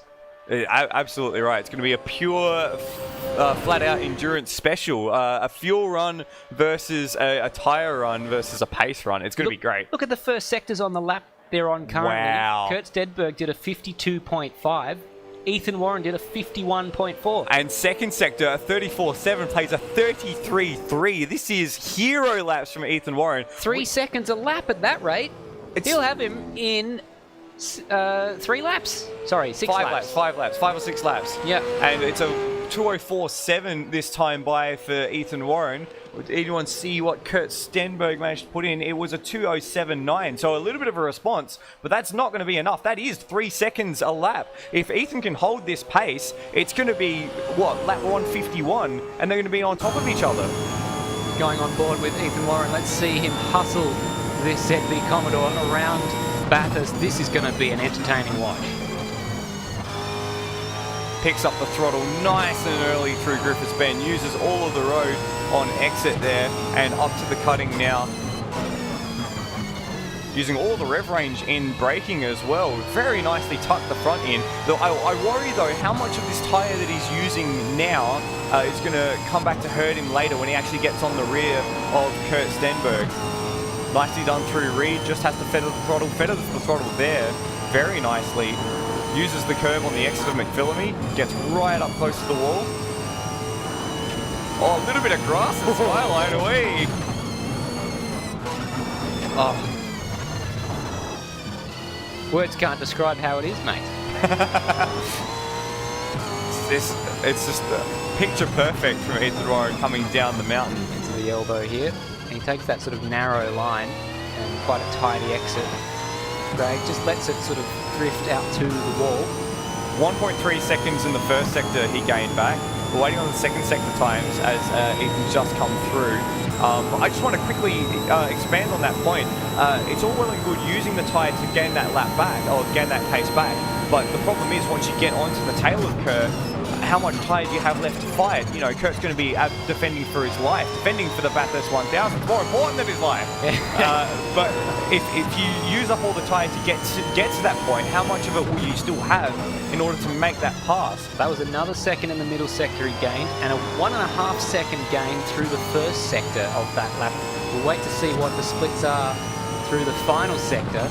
A 4.7 for Ethan Warren. So Ethan, we can see him coming out of Hell Corner right now. Kurt is just at the top of Mountain Straight coming through Griffins right now. And an 8.2 for Kurt Stenberg. That's 3.5 seconds. The gap is now less than 15 seconds, Stairs. So do you think this is tyre life, or do you think he's fuel saving? Oh my goodness, he's very... Maybe that answered my question for me. Are the tyres giving up on him? It's a classic adage, show don't tell, and there was the exhibit A of the tyres causing a few problems. Because that tyre stint now, lap 133 was when he last pit, so the tyres are getting to the end of their serviceable period. They're at, 14, 15 laps, so not quite at the very maximum, but Kurt would be concentrating hard to keep the fuel saving high. And that makes the lift and coast so much more difficult when you're doing it from that far out. You're really asking a lot of your concentration levels and of the tyre, as Ethan Warren again uses the grass at the entry to Skyline. Ooh, Blair Warren in the chat, he's watching along with rapt interest as his son tries to beat the teammate of his other son. Because, of course, either way, he's got two horses in this race and they're first and second. One of these two is very likely to be the winner of this race, but Ethan is in the zone. He's been lapping very, very quickly in the mid to high fours. I don't think we're going to get into that fabled 203 land today, Michael. Oh, should Kurt Stenberg need to make a splash and dash and they put Dane Warren in the car, we could see the fabled 203 land, but no, after getting deep into the 203 land, almost into 202 land last night for qualifying, we haven't been able to replicate that pace again today, unfortunately, so we'll have to shelve that one for next year. So... I thought Kurt Stenberg had responded there with a middle sector, but I was looking at the tenths and not the seconds. That was 1.3 seconds through the middle sector that Ethan Warren gained on Kurt Stenberg through there. And 1.1 in the 1.4 in the first sector. So it's coming down hands over fist. The gap now just over 11 seconds. It's going to be 2 or 3 laps. It's going to be lap 152, I reckon they'll be in contact. But whether or not the pass gets made then is another story. There you go. I'd take your word over AWS Insights. I'll take that one. I don't know. So striking distance of 4 laps. What do you put the what did put the probability of overtake? Oh, I'd put that as high. Yeah. The Kurt is going to be on his last legs, I think, at that point, and he's committed very hard to this. Almost as hard as Ethan Warren's committing to the cutting, to this one-stop strategy, or sorry, this long stint at the end of the race. It's risk versus reward. The risk is that Ethan Warren could put it in the fence, but the reward would be victory in the in the ASC Bathurst 1000 with Colin Warwick. Colin Warwick will be watching this. His job's done. I don't know whether he would prefer to be in the car or sitting on the couch nervously watching. And Colin, if you are watching, give us a message in the live chat. Just tell us how you're doing. Yeah, are you nervous or are you just sitting back thinking, how good is this? How good is this, though, Stairs? This is exactly what you want to see. We're at, how long has this race been going? 5.5 hours that this race has been going, and we're enthralled by the possibility of a late pass. This is cracking stuff. This is brilliant stuff. This is exactly what you want. It's no sun, it's a space station. This is Chaos Theory. A big black square one in the sky above the cutting, which we've been seeing on the onboards. Ethan Warren's coming out of the chase right now, so we're going to get another indication of how much the gap has come down. Last time I looked at it, it was over 10 seconds. It's 8.1 now. It's coming down in leaps and bounds. Remember, we were only talking 3 laps ago of it being 18 seconds. Wow. It's an incredible effort from Ethan Warren here. 204.9, another lap in the 204s. And this will be playing... we're going to have to wait longer for the lap time now for Kurt Stenberg because the catch is just that quick. Wow. I wonder if Ethan caught my constructing a pass segment before the race. I wonder if he took any notes. Maybe he learnt something. He's going to have to use some elements of it. I think Kurt's probably hoping that you would do one on defensive driving when you've got very old tyres and a very fast driver behind you. Well, we did see Kurt do a great job of defending some positions earlier on the race and positioning his car very well at the cutting and at Griffin's Bend. I wonder if he's able to do that, though, for what will be about 9 or 10 laps on aging tyres while having to save fuel to the end. Look at the last lap time. Sorry to cut across you there, Michael. 2:08.5 from Stenberg. Ethan Warren did a 4.9. It's incredible. That's 3.5 seconds. That's the difference. It's absolutely crazy, the difference in lap time at the minute. The problem is, though, for Kurt, if he does have to pit again, he might even be vulnerable to McMillan or to Sean Allen. McMillan's only 20 seconds behind, so that's within the pit stop delta, and Sean Allen as well is just over a minute and coming down in terms of the gap. So while we're fixated on the battle for the lead of the race, there is still this factor of the other guys who are remaining potentially having something to play, something to say in the latter stages. That's right. If Kurt can't make the fuel stretch, then Thomas McMillan could pick a position up there. Wow, we've got down to the final stint, and the lead is still in dispute. I believe, Michael, that Madbird's going to come in for the last few laps, but thank you for your commentary. Well, I think we'll see you in for one last Tech Talk segment after the race. Maybe we'll see how I'm feeling. But thank you very much for having me on board and giving me this opportunity. It's been a lot of fun, and I love the setup that you guys have put together, and it's been an absolute privilege to offer some of my expertise, in inverted commas, to the broadcast. Thank you. It's been an absolute pleasure having you. All right, so let's have a look at the sector times now while Madberg gets settled next to me. So again, the trend is not diminishing. You see this sometimes happen when someone comes out on fresh tyres, that they get those initial gains and then it sort of equalizes a little bit. That hasn't happened so far in this case. Basically, every time we look at the stints, it's about a second per stint. So if we look at the current lap as an example, another second in the first sector, another second in the second sector, and then another 7 or 8 tenths in the final sector, Ethan Warren taking. So it's averaging out to about 3.5 seconds per lap. And so at the moment the gap is 4.5 seconds. That's pretty close to Michael's prediction of about lap 152 that Ethan catches Kurt. I feel like I've cheated a little bit. I've gotten into the box just as they're about to catch each other, whereas Paul Michael's been kicked into the KART FX bunker. Well, it was looking like there were a few lulls here and there. We were worried with the DNFs that were happening during the race, but we still end up with a cracker finish. Yep. So 3.3 seconds now, according to the game. You can see from this shot here of Kurt Stenberg, maybe no, not quite, but there is how close they are, almost by the width of a painted Dixon sign, as Ethan Warren storms down Conrod Straight in pursuit.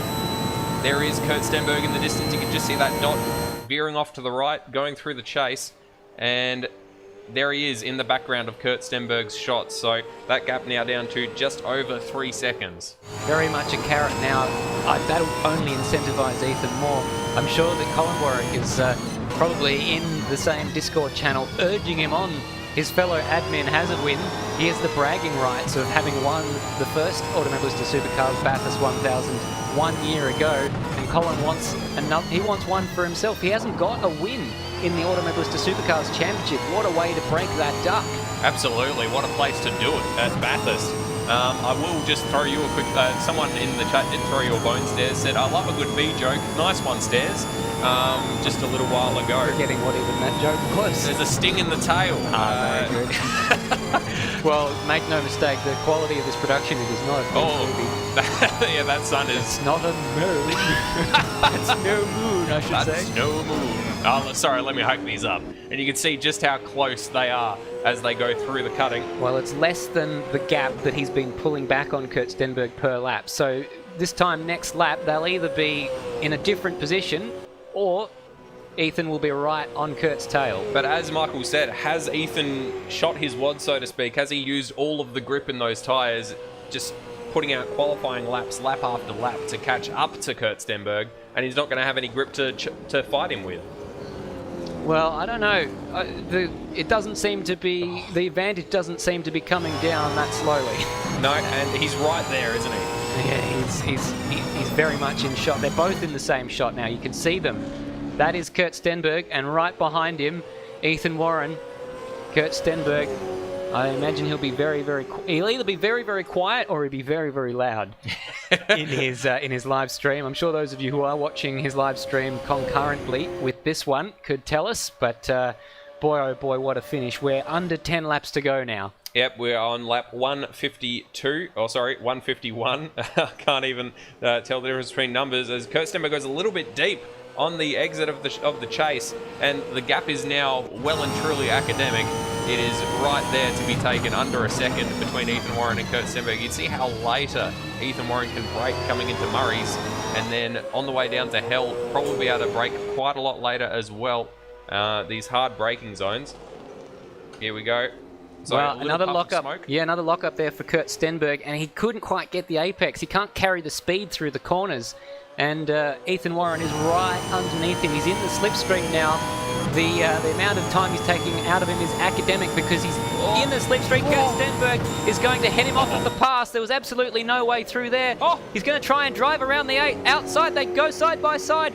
Ethan Warren gets driven to the outside, manages to fall off the camber from the inside of the corner, and Kurt Stenberg has been watching the segments of our colleague Michael Zalavari about passing through Griffin's Bend. He's kept him behind him. Every lap he can keep him behind him is a win from Kurt Stenberg's point of view, but I don't know how much longer he can do it. Nah, I'm not sure how well he can defend down Conrod, considering Ethan is climbing all over him, coming across the top of the mountain through all the spots where you can't overtake.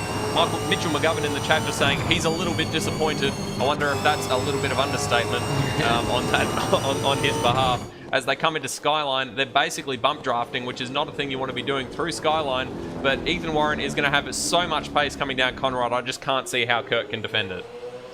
Wow, this is absolute scenes here at Bathurst at the ASC. Incredible Bathurst scenes. 1000 in 2020. It is still Kurt Stenberg by a nose, but this will be the best opportunity yet that Ethan Warren has had to make a pass as they come down Conrod Straight for the 153rd time this afternoon.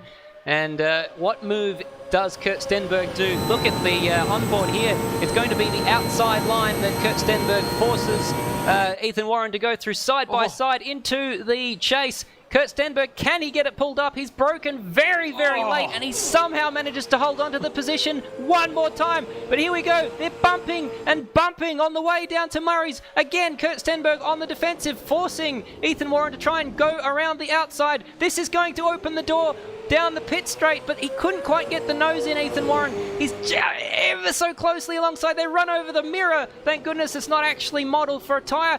Side by side through Hell, and they're going to run up Mountain Straight exactly even. No, Kurt Stenberg has to slot in behind, so Ethan Warren with just so much more grip on those fresh tyres, but Kurt Stenberg getting as much slipstream as he can, gets run all the way to the edge of the track by Ethan Warren, but he's going to try to sneak up the inside. He watched Michael Zalavari's setting up a pass video. You've got to go for the inside or the camber forces you wide. Kurt Stenberg, a little bit of a slide, but he's managed to hold on to it, and he's in the lead again as they come up and into the cutting. He wants this, and no amount of lack of rubber is going to force him to give up unless the final nail is in the coffin. So I don't know how Kurt Stenberg got that one back, but Ethan Warren's probably thinking, how did he get back when I've got such an advantage? We're now on lap 154 of 161. If it was 2 more laps, I think maybe, but another 5 or 6 laps of this, I just don't see how Kurt Stenberg can do this for another 6 laps. He's going to go down the Skyline. They're side by side. Unbelievable.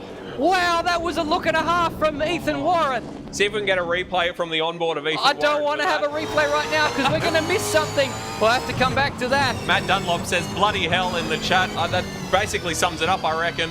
As he slows him down as much as possible coming through Forest Elbow. Smart.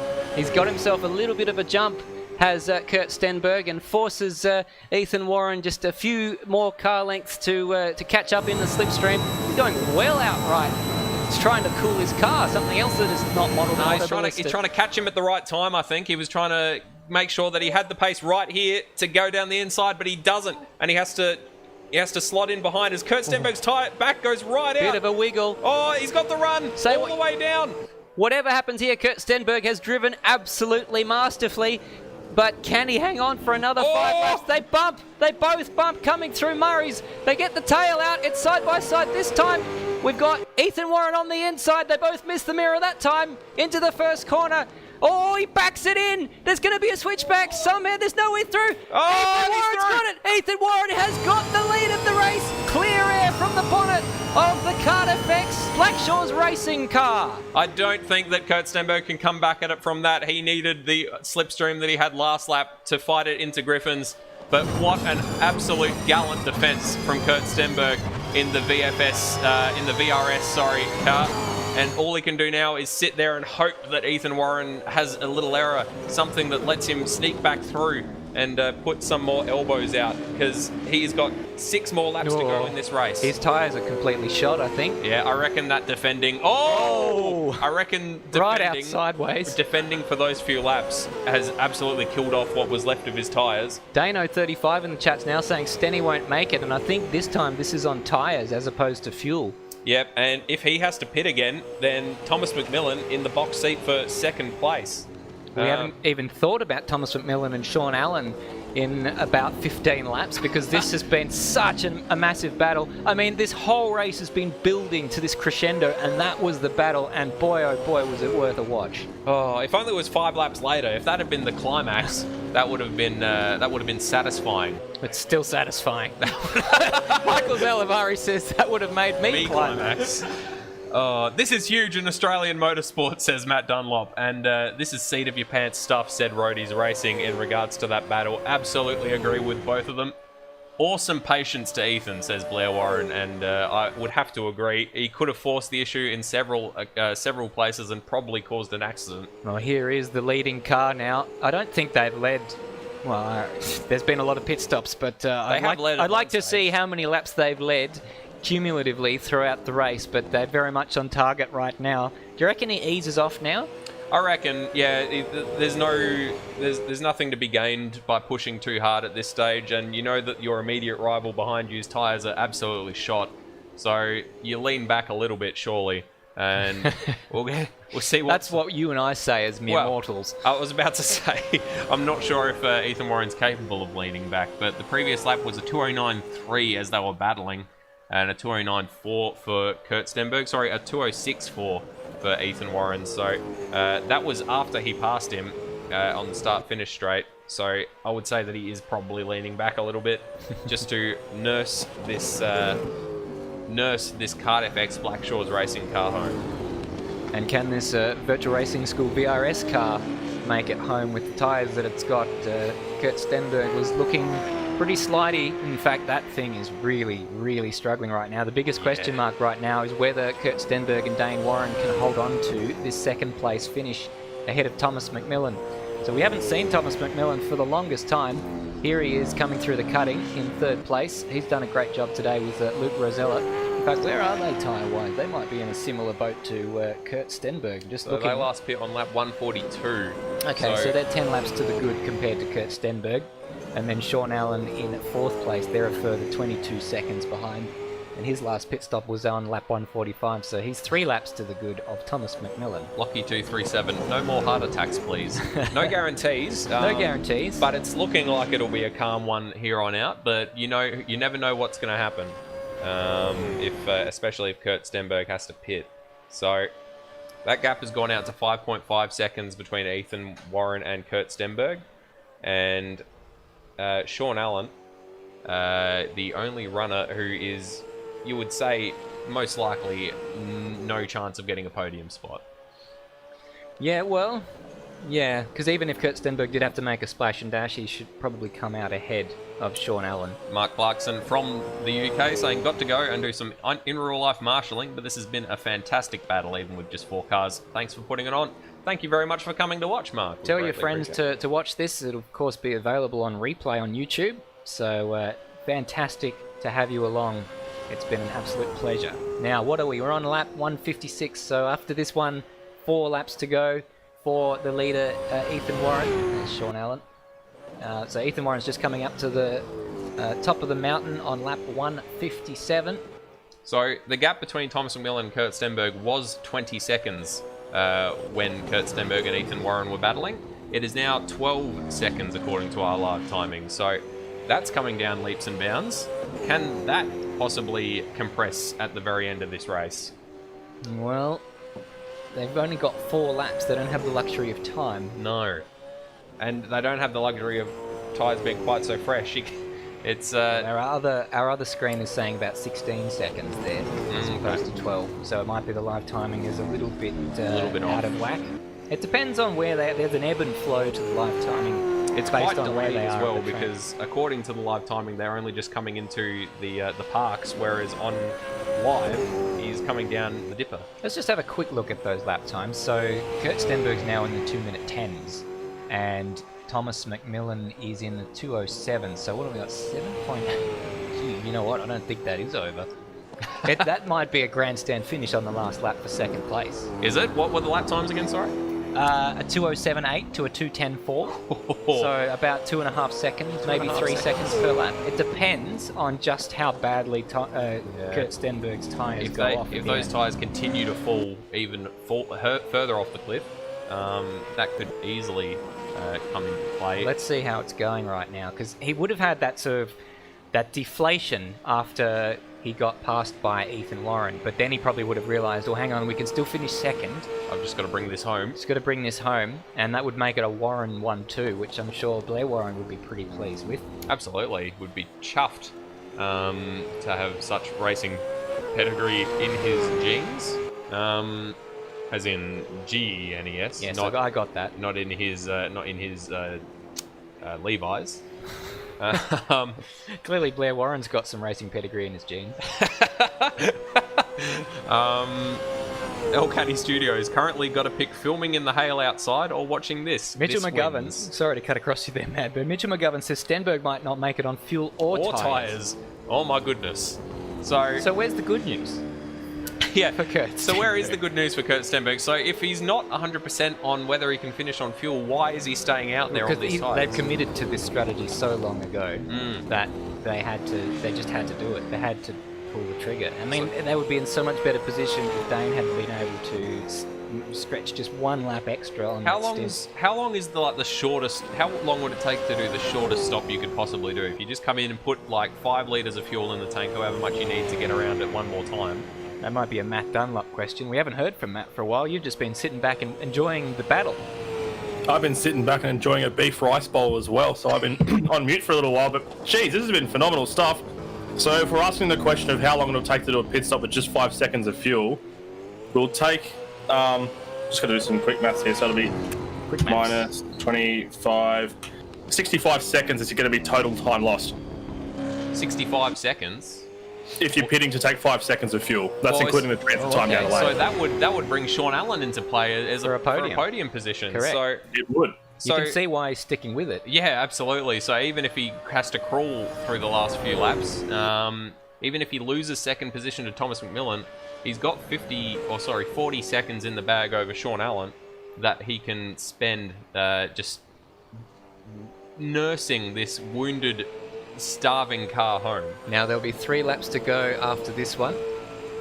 Ethan Warren has just started lap 159, and Kurt Stenberg will start lap 159 in a few seconds' time. So we can look at the gap there across the line between Kurt Stenberg and Thomas McMillan and mark it at about 11 seconds. And that was a 2-minute 10.6 for Kurt Stenberg. Thomas McMillan did a 7.7, so 3 seconds. More or less. So I think this is lap 158, not 159. The leader's on 159 according to the other screen. No, that's 158 completed. So. I do apologise. I'm a fool. So that means that there's 3 laps to go, and that's still more or less. We're looking at Ethan Warren. Ethan Warren had a bit of a moment coming out of the cutting, so his tyres might be starting to get a little bit second-hand. Yeah, but they're the after newest. that battle. They're the newest of anyone. But yes, he has been pushing incredibly He has hard. used them about as much as you can possibly use a set of tyres. Yeah, it was out of the cutting that we saw a moment. This replay goes back a fair way, but there is the sideways. A little bit of a kick out of the back. For Stenberg, for Ethan Warren, for KART FX Black Kurt Shores. Stenberg wishes he had those tyres. Yeah, he had those tyres back when I was a fair bit younger. Back when you were in university. Now, what is the gap? It stayed It hasn't come down, has it? It's about 12 seconds, I think. Yeah, Kurt we need to see some more sector times. They're a little bit behind, as you said before, Madbird. Yep. But it's the cliff. That's what I'm thinking about. Yeah. You know, we have seen this happen in Sydney, but of course there's been an updated tyre model for this. So this is all a little bit new to these guys, how the tyres behave. A lot of work has gone into this mod to provide us with this incredibly good racing like we're seeing today. Lockheed 237, Stenny is going to end up like WinCup in 2014, which would be music to the ears of Michael Zalavari, I'm sure. Well, he's got all the figures in front of him. I'm sure he'll know what his number is that he needs to save. I think Michael Zalavari is feeling the pain of that 214 race that you keep referring to. I've only brought it up once. The greatest. Well, we all have brought it up a few times, I think. Yeah. So cumulatively, it has an effect. Personally, I think the greatest Bathurst ever. Ozrob just saying, Media School have just added this broadcast to their curriculum, how to make 4 cars sound like 25. You'd never know. Greatly appreciated. We try to make it as... It helps when the 4 cars that are left are still putting on a fantastic show Yeah, for well, there us. was a lull in proceedings about 40 laps ago, I think. It was. We were thinking, ooh, Oh, God. Dane Warren's going to walk away with this. Look what's happening. We were penciling together quite a few whiteboard segments in preparation for, bringing us home. Levi McMillan just saying, will we be seeing any whiteboard segments other than for Bathurst? It's quite hard to set It's that up. quite a bit of logistics to put them together. Maybe we could try, but yeah. This is the penultimate lap for Ethan Warren. And so he's just coming across the top of the mountain. So after this one, there'll be one more lap for Ethan Warren. So I think that Kurt Stenberg, as long as his tyres don't completely fall off a cliff, he's not been caught by Thomas McMillan fast enough to lose that position. The gap is about 8 seconds.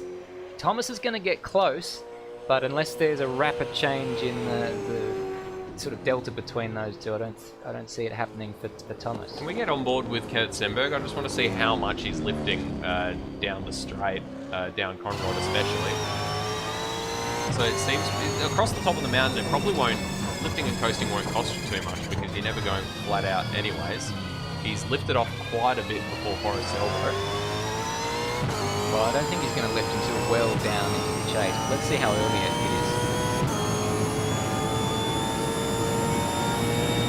Because you've still got to be full throttle through here. He's short shifting just a little bit.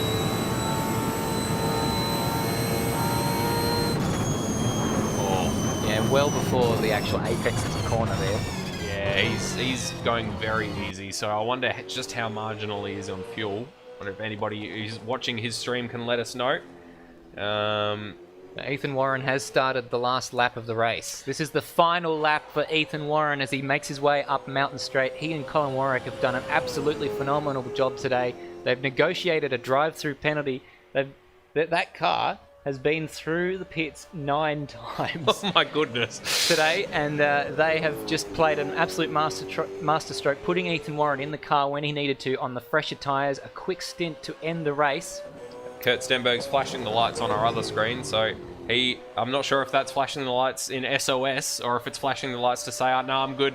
5.8 seconds rather to Thomas McMillan. He should be okay. Should be okay. Easy on fuel, Mitch McGovern says. So that has turned around some very good fuel saving for Kurt Stenberg. The gap, though, to Ethan Warren is 18 seconds. That's how much Ethan Warren has just motored away. Just loped away as soon as he got past him.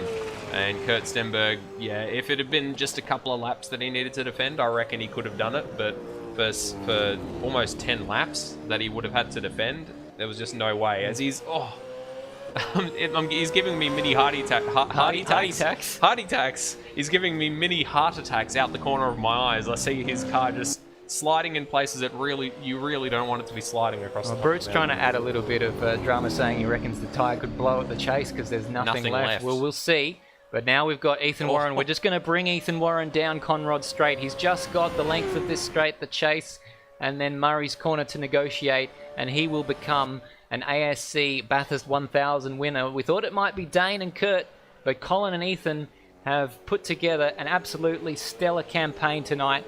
It is just one of the best drives I've ever seen. One more corner to go. It's getting darker, and one more braking zone. He's absolutely easing it in now across the line. Ethan Warren, the only mistake I've seen him make. He crosses the line, and there it is. Victory in the ASC Bathurst 1000. Incredibly drive for Ethan Warren and Colin Warwick, who immediately get to work putting down some 11s. And Kurt Stenberg is going to bring it home in second place. You can see how close Thomas McMillan was in the background there as Kurt Stenberg crosses the line to take second place. Thomas McMillan's coming out of Murray's and crosses the line to make it his first podium at Bathurst after his DNF last time out. Sean Allen, unfortunately, by virtue of being the only other runner, looks like he's miles behind, but he's on the lead lap. He's only 40 seconds behind the leader.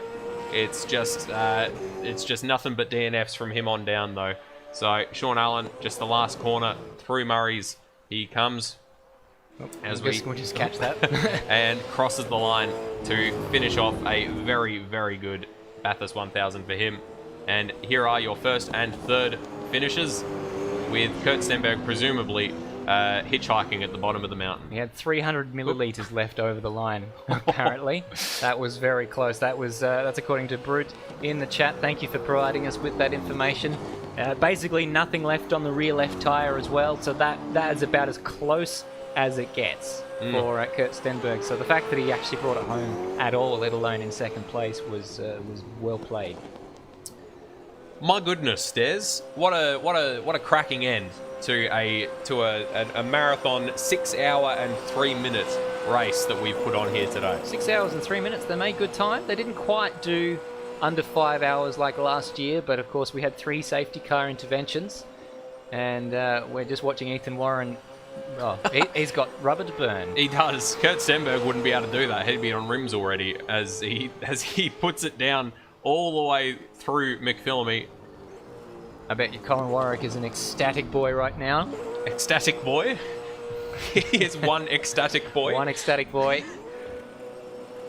And it's twilight here in the server. It looks absolutely splendid. We'll catch a bit more of this action as Ethan Warren celebrates another win for the ZB Commodore. Absolutely awesome race, says Josh Anderson. Kurt Stenberg says, everyone who said I couldn't make it, you're a dog. I thought he could. I was on the fence, in fairness, and Josh Anderson saying awesome race. Michael Zalavari definitely didn't think he could make it, and he's just shaking his head in amazement. Yep. What a great start there. What a great start there. What a great end. What a great end. Well, it was a good start as well. Yeah. What a great race. I mean, from the start, we saw, remember Ethan Warren and Dane Warren drafting up Mountain Straight on lap 1? Yeah. There were some great battles through the midfield. Remember with Luke Rosella and Colin Warwick, the 3 of them after the safety car. They tried to get past Colin Warwick on old tyres. Yep, that was the battle of the race. Kurt Stenberg, Luke Rosella and Colin Warwick. Basically line astern for several laps, all of them trying to get past Colin Warwick, and they did eventually get past Colin Warwick, but Colin Warwick's laughing at the end because himself and Ethan Warren here on screen have got the win here at Bathurst 1000. Holden flag out the door, arm out the window. You tell him, Kurt. Well done, buddy, says Blair Warren. This is exemplary car control. It is. He's not leaving anything on those rims. And the fact that we've seen him do this many skids and not blow a tyre just goes to show how much tread he had left on those tyres. That is it. So, that was the Automobilista Supercars Championship Bathurst 1000, and I'm I need to drink some more of my water, I think, Stairs. I'm still trying to come to terms with what we've just seen. Yeah, well, we've got, of course, Matty's been watching along. We've lost Baggs, of course. He said goodbye. But we've got Matty in Discord via video chat. Matty, what are your thoughts on the end of that race? Well, I knew the end was going to come to a pretty close conclusion like that, but that was something just special. The racing that we saw between Ethan Warren, who is on fresh tyres, plenty of fuel, and Kurt Stenberg, who, like I said, was defending for his life. It was nothing short of spectacular. I had no idea Kurt was going to be able to hold off that long. And I did have a little bit of faith that he was going to be able to pull out that one-stop stint after the safety car. I don't think anybody else was convinced at that point. But as he said, everyone who said I couldn't make it, you're a dog. And I'm not going to... And I mean, look, I'm not going to say that I knew all along that's what's going to happen. But I had a pretty fair indication that's how he's going to handle things. And it paid off. He didn't get the win, unfortunately. But second place in the Bathurst 1000 is still a phenomenal achievement on its own. Got to give kudos as well to Thomas McMillan, Sean Allen for finishing the race. Everyone else who entered the race and got a fair distance. I just want to give another shout out to Rhodey as well. I know we've been singing the praises for him in the chat all the time, but 99 laps of Bathurst without changing drivers at all consecutively is a fantastic effort from him. So great job to him. Well done. And that isn't just the end of the Automobilista Supercars Bathurst 1000. That's the end of the Automobilista Supercars Championship for 2020. So let me just give you a quick rundown of the top 10 of the points as they stand now. So Dane Warren, who already clinched the championship after the bend, I think it was round 2, finished on 3,581 points. He's 391 points ahead of Sean Allen, who finished in second as a result of that fourth place at Bathurst there. Kurt Stenberg, 499 points behind in third place, with Brodie Steen 824 behind Dane Warren in fourth. Colin Warwick there, one of the winners of the race, ended up fifth in the championship, 1,093 points behind. Zach Baker and David Nenadich followed in sixth and seventh in the points. RSM Latino was eighth in the points ahead of Ethan Warren, who is one of our winners for tonight, ahead of Thomas McMillan, who crosses the line in the championship standings in 10th. We've got so many other drivers who made a start, who qualified for events this year. 49 drivers I've got on the roster. So for everyone who participated in the Automobilista Supercars Championship, all 49 of you, thank you so much for making this series what it is and for producing some of the best racing we've seen here today. Thank you very much, Matty. I don't think I could say it better myself. Thank you very much to everybody who's come along and participated. But it has been some cracking racing all season long, not just today. But there's something special about Bathurst, isn't there, Stairs? And it's always good to see some cracking battles occur here. So I think we've got one last whiteboard segment with Michael Zalavari in the KART FX bunker. So we'll throw over to you, Michael, and take it away.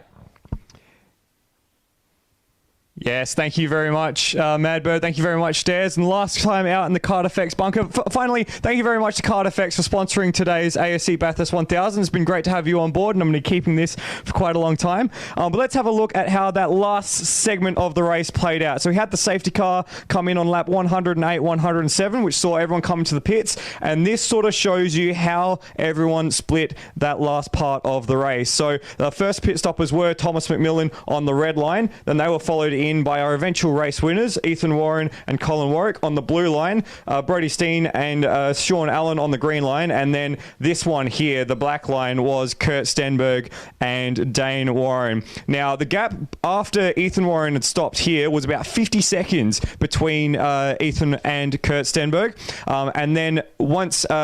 This gap in here is really interesting. It was 11 seconds back the other way after Kurt Stenberg came into the pits, which grew out to 20 seconds. So Kurt did a really good job here, keeping the pace on a very encouraging fuel run to not lose more than 9 seconds to the guys on the shorter stints here, 18 laps and 20 laps for Ethan Warren. So when Ethan Warren came into the pits, he had a 20-second advantage, which turned into a 24-second disadvantage, which Ethan Warren managed to build into and tear back at the rate of almost 4 seconds a lap. And we were talking, Stairs and myself, on commentary about how unbelievable those qualifying laps were. And I predicted he could catch them at the end of lap 152, and that he did. Kurt held on for 3 laps to get past on lap 155 and managed a 28-lap stint to the end of the race. An amazing stint, but unfortunately just not close enough in the end. In the end, your race winners were Ethan Warren and Colin Warwick, and it was all because of this effort here and some great strategy from the pair of them. An amazing job and an amazing finish to the the ASC Bathurst 1000. Thank you very much to KART FX, and thank you to everyone involved for making this event such an awesome one today. Thank you for that, Michael. Fantastic analysis and great analysis throughout the broadcast. We've now been joined, Madbird, by some of our race podium sitters. And Liam, or Madbird, who do you want to speak to first? Well, I guess let's start off. Who have we got? I mean, the person I want to talk to most, to be honest, is Kurt Stenberg, because that last stint on what I can only assume by the end of the race were basically the width of chewing gum. Those tyres that you were on, Kurt, they must have been absolutely gone by the end of that race. But you did an incredible job to bring them home for a very long stint. How did you handle that, and how marginal were you on fuel at the very end there? Hi mate, across the line with 0.3 of a litre left, so she was coughing already coming down the hill, but I must admit I did give it a bit of stick on the last lap, because why not? But yeah, the tyres weren't very good either, which is kind of a surprise. I kind of expected them to hold on a bit longer, which would have made my life a bit easier, but unfortunately not to be. You put up a fantastic effort defending for those few laps that you were able to, but it was just a little bit too much. 10 laps was probably a little bit too much to ask of those tyres in that battle with Ethan. Yeah, exactly right, mate. Well, we put me in the car because we knew that Dane, he was more heavy on fuel and was not going to make 28 laps at all. And I knew I could get 27, so I went, okay, I'll have a go with it at the 28 fuel saving. I got the laps in, but yeah, we thought we were going to have a bigger gap back to Ethan, and unfortunately we didn't have that gap, so he caught us a bit earlier than we expected, and then I just went, well, screw it, we'll race him to the death, try and hold on to the spot, try and conserve fuel over the top where he can't overtake us, but yeah, it was never going to... I locked the rears into one, and that was it. He had the race, and then I just thought back out of it, make sure that we get P2 and don't let Thomas steal that one off of us.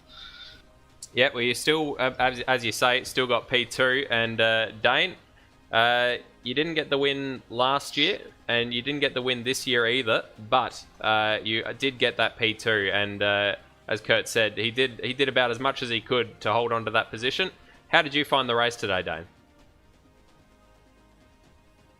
Yeah, let me unmute. It was pretty good overall, I think. Massively disappointing for me and Stenny though, because obviously the car speed was immense all day. But just some oversights towards the end there. We were expecting at least like a 50-second or so gap to Ethan to allow for that time to save the fuel and make it to the end. But yeah, just very disappointing is all I can say. Fair enough. You're still on the podium at least, albeit only out of the 4 finishes. But still, second place at the Bathurst 1000. There's worse things, isn't there?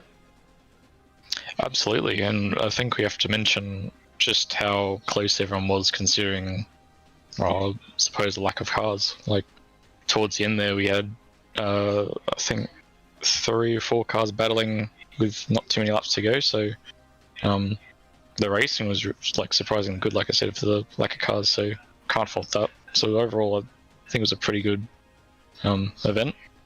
Yeah, just disappointing we didn't come out with a win. Fair enough. Very, very sorry to hear it, and commiserations, but still, second place, not too bad.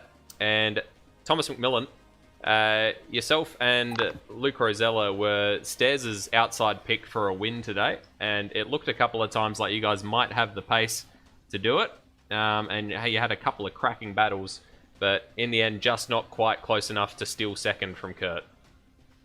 Yeah, we've been pretty slow all day. I don't know, the car was a bit slow in the race. We're struggling all day, but we found a bit of pace mid-race by upping the tyre pressures, and then obviously we didn't pit in that last safety car, and that messed us up, I reckon. But, yeah. Anyways, what can you do? I'm buggered after that. Fair enough. It looked like a pretty difficult race physically. But yourself and Luke both absolutely smashed your stints. Luke, you got anything to add? Thomas did a fantastic job. I was pretty happy with my stints. But it was a really fun event. I want to thank Kurt and Cole for organising such a fun event today, and had fun. So bring on next year.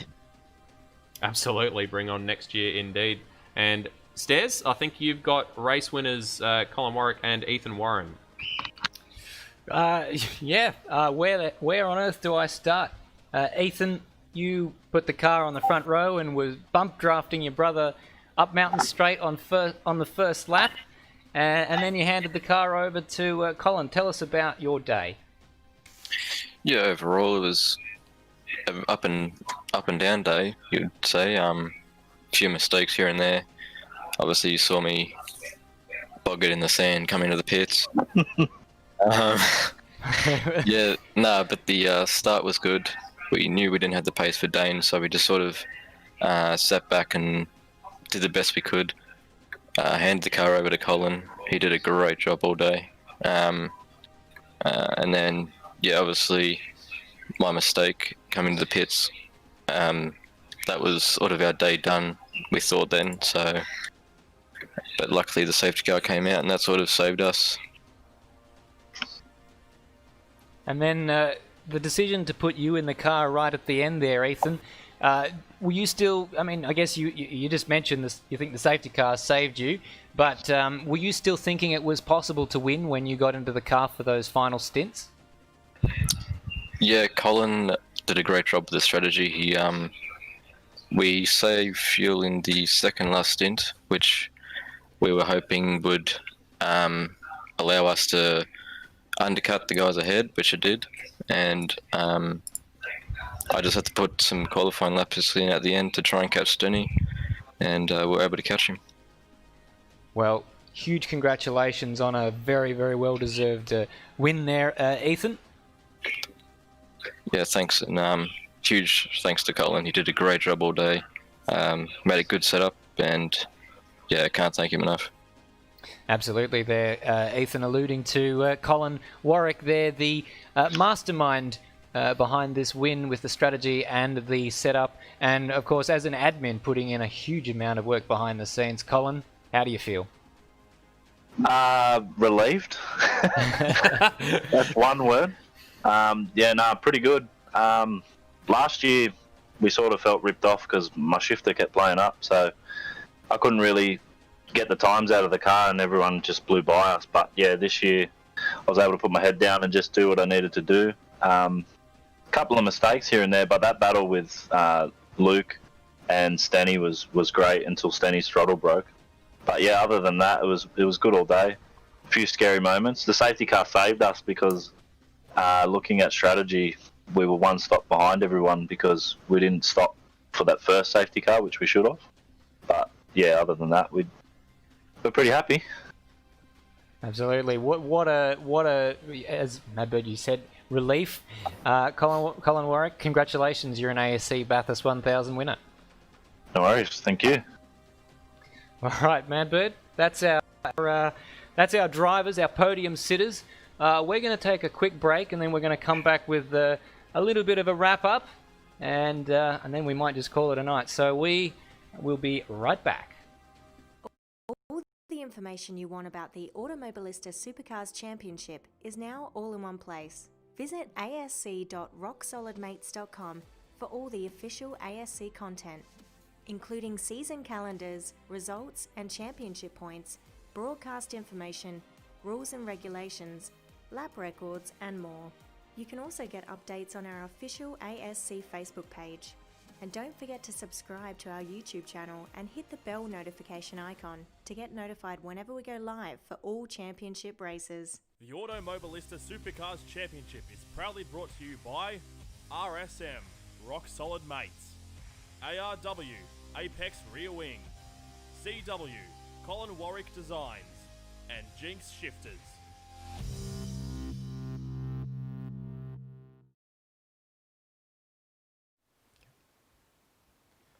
Well, that is the ASC Bathurst 1000 done and dusted for 2020. Madbird, the whole year has been building up to this, and it did not disappoint. It did not at all. That ending, for some reason, even though we only had 4 cars, we still ended up with a battle at the end that we just couldn't tear our eyes away from. So we are so lucky to have such a great set of drivers to watch and to talk about week in, week out. So